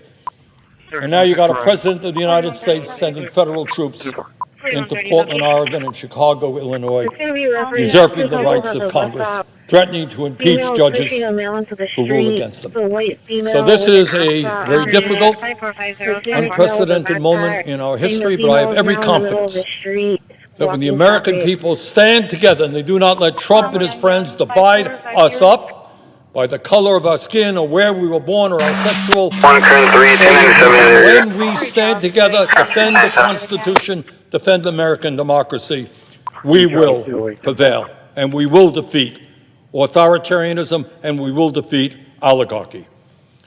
And I would simply ask my friend from Oregon a profound question. Do you agree with me? Thank you to my colleague from Vermont, and I appreciate your points, and I do share them, yes, and you expressed them thoroughly and passionately, and thank you for your advocacy. And I see that my colleague from Virginia is on the floor. Would my colleague from Virginia consider asking a question? Mr. President, will the senator from Oregon yield for a question? I will yield for a question, yes. Mr. President, I'm actually going to ask two questions. I'm going to tell a story about something that's happened recently in Virginia and ask my colleague from Oregon what he thinks about it. And then I'm going to hand my colleague from Oregon a picture and ask my colleague what he thinks about that. To begin with the story, and the story deals with a topic that may not seem that sexy or something, but that I think is pretty important, U.S. attorneys and the rule of law. Virginia has two United States attorneys, Western District of Virginia and the Eastern District of Virginia. And those two U.S. attorneys who were put in office by President Trump have both recently been forced out of office because they wouldn't engage in political persecution of Donald Trump's enemies. Let me describe the situation to my colleague from Oregon. When the Trump administration began, the two U.S. attorneys who had been recommended by President Biden and voted on, confirmed by the Senate, both stepped down as is the norm. The Trump administration then elevated in the Eastern District of Virginia an individual by the name of Eric Siebert. First, the Department of Justice appointed him for 120 days, and then that was followed by an appointment by the judges of the court. But his initial appointment into the role was by the Trump administration. Mr. Siebert began his career as a D.C. police officer and then served for 15 years as a prosecutor in one of the most important positions in the U.S. attorney's offices nationally. Senator Warner and I interviewed candidates, and we recommended Eric Siebert to the Trump administration. So they had put him in as the interim, and then he had been confirmed as the acting. We recommended him to the Trump administration. The Trump administration nominated him, and the Judiciary Committee, in an overwhelmingly bipartisan vote, reported him to the floor of the Senate.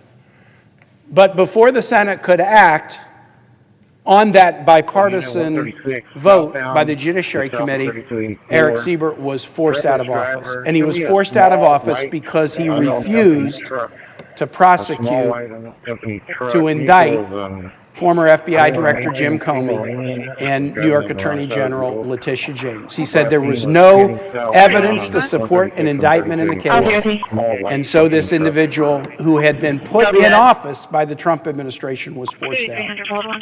In the Western District of Virginia, which covers more of Virginia's landmass but a smaller portion of the Virginia population, Senator Merkley, we had a process like you do in Oregon, and Senator Warner and I recommended two candidates to the White House, and one was a gentleman named Todd Gilbert. Todd Gilbert was a Republican member of our House of Delegates from Shenandoah County, Virginia, who was the leader of the Republican caucus in our House of Delegates, a strong supporter of President Trump's, and he had even been Speaker of the House when the Republicans held the majority in the Virginia General Assembly.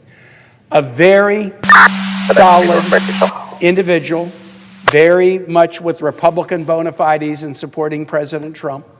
But he applied to be the U.S. Attorney. He had been a local prosecutor, but also a local defense attorney.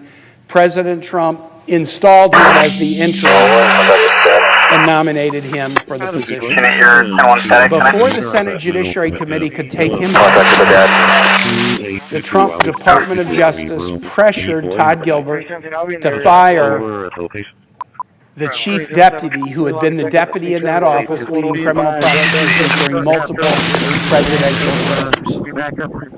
Todd Gilbert refused to do it, and Todd Gilbert was forced to resign as a result.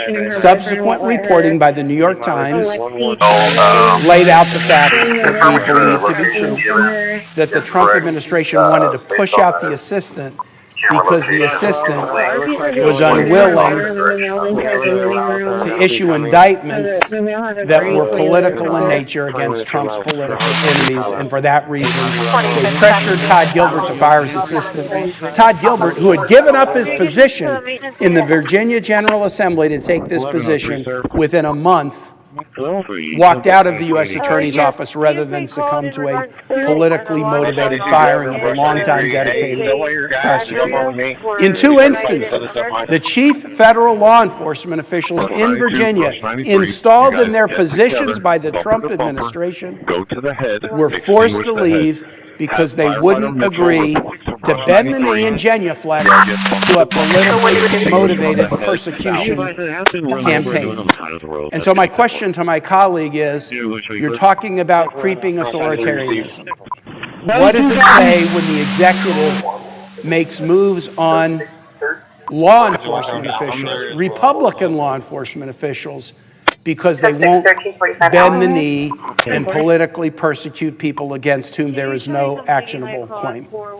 I thank so much my colleague from Virginia for laying out this story, which has been quite presented because of its extraordinary nature. To have U.S. attorneys basically fired on short order because they stood up for the principle of the rule of law, rather than agreeing to be part of a political persecution or prosecution team.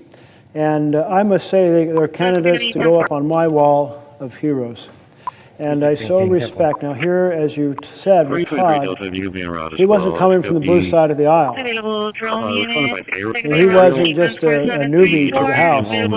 He was the leader of the House Republicans, which meant when they were in charge, he was the Speaker. Now, as a Speaker as well, I always have a little affection for the speakers, but I know how difficult it can be to run a chamber. And so you have to be deeply, deeply connected to your colleagues in your caucus as you manage that process. So this individual, just by that resume, clearly was coming with a set of values in the Republican Party. But the value he didn't have was to screw over innocent people. And thank goodness we still have people willing to stand up for justice, not, if you will, injustice. Because that's what we see it in the form of the enemies list that the president is going after. But we also see it in the firing of individuals, the tossing of individuals who aren't willing to take a loyalty test. Their loyalty is to the Constitution, not to the president. Yes, sir. So I think it says a tremendous amount about how far we are into the authoritarian state. This is kind of standard operating procedure for an authoritarian. You mentioned kind of creeping authoritarianism. I would say they're on full stream authoritarianism because so much is happening in terms of the firing of employees who are not failing the loyalty test, the decimating of programs at the whim of the president rather than laws being passed here, the ignoring of laws that apply to the executive, like the fact that you can't fire inspector generals unless they for cause in 30 days, the attack on due process and free speech and free press, the weaponization in general of the Justice Department, of which this is kind of a facet of it, and then the effort to get court decisions that enable the president to deploy the military in the streets where there is no insurrection, no rebellion, and no invasion. And this last piece I think is extraordinarily dangerous. Not yet an issue that has come to your home in Virginia, it's come to Southern California, and to D.C., and to Portland, Oregon, and to Chicago, Illinois, and there will be others, because the whole intent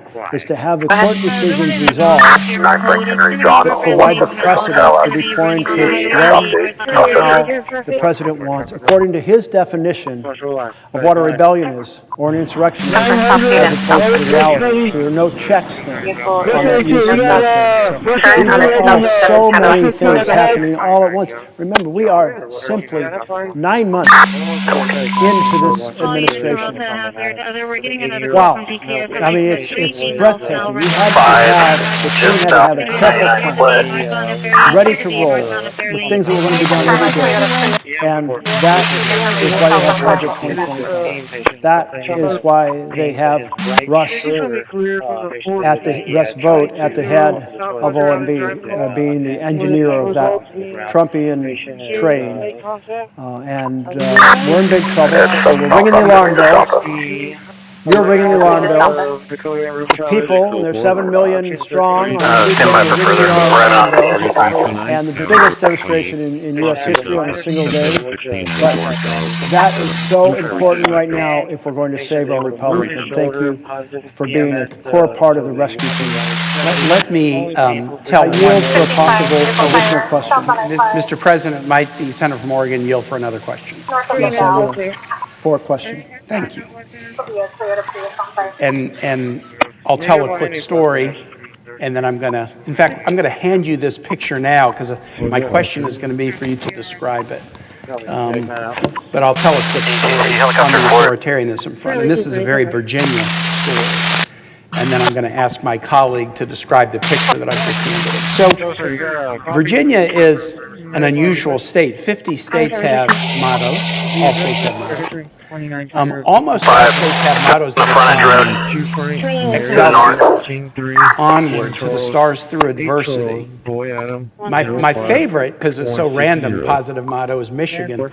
It says, it's Latin, but the translation is, if you seek a pleasant peninsula, look about you.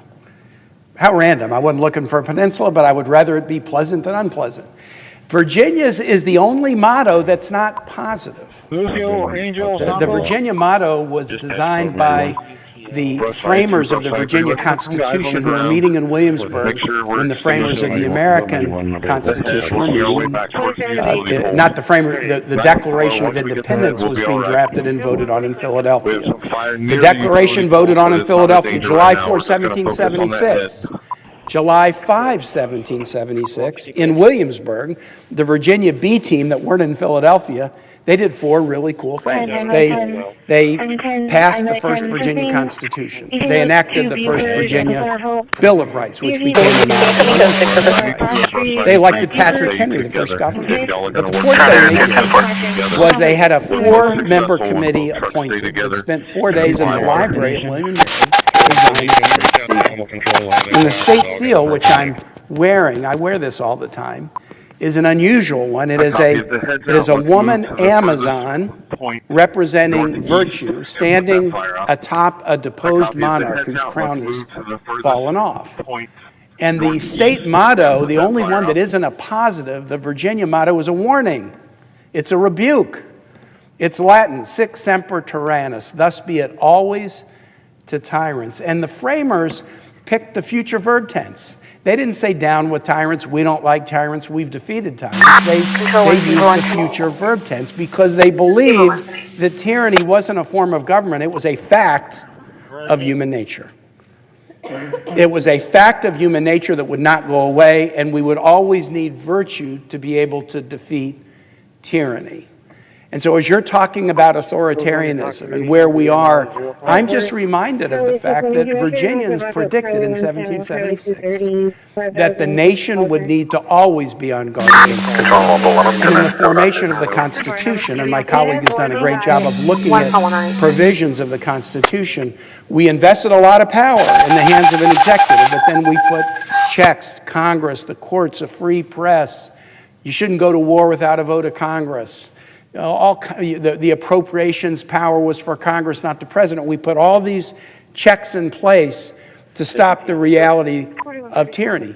And as we round the corner into 250 years of American democracy, we are a nation looking in the mirror and asking ourselves the question of whether we still believe in tyranny. And as we round the corner into 200, do we still believe it?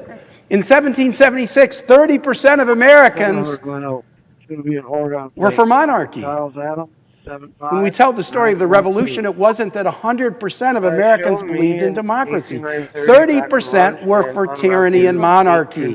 It was what they knew, or they had a financial tie, or a family tie to England, or maybe they were worried that democracy would be too messy. It wasn't a foregone conclusion that democracy would be the choice. Every generation has to answer the question for itself.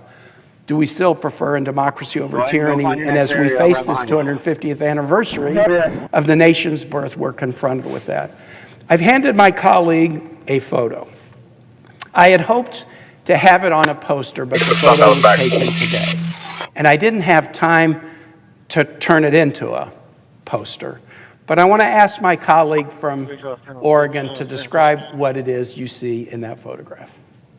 Well, thank you for the question. I thought when you were going to handle this, I was going to have a Rorschach test or something of that nature.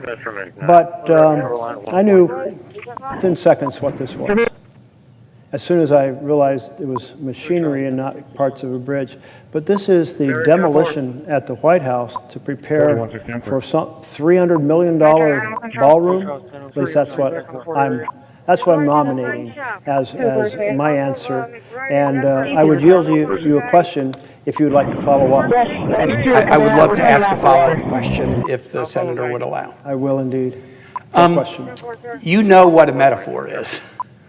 A metaphor is something that not only stands for itself, but it stands for something else.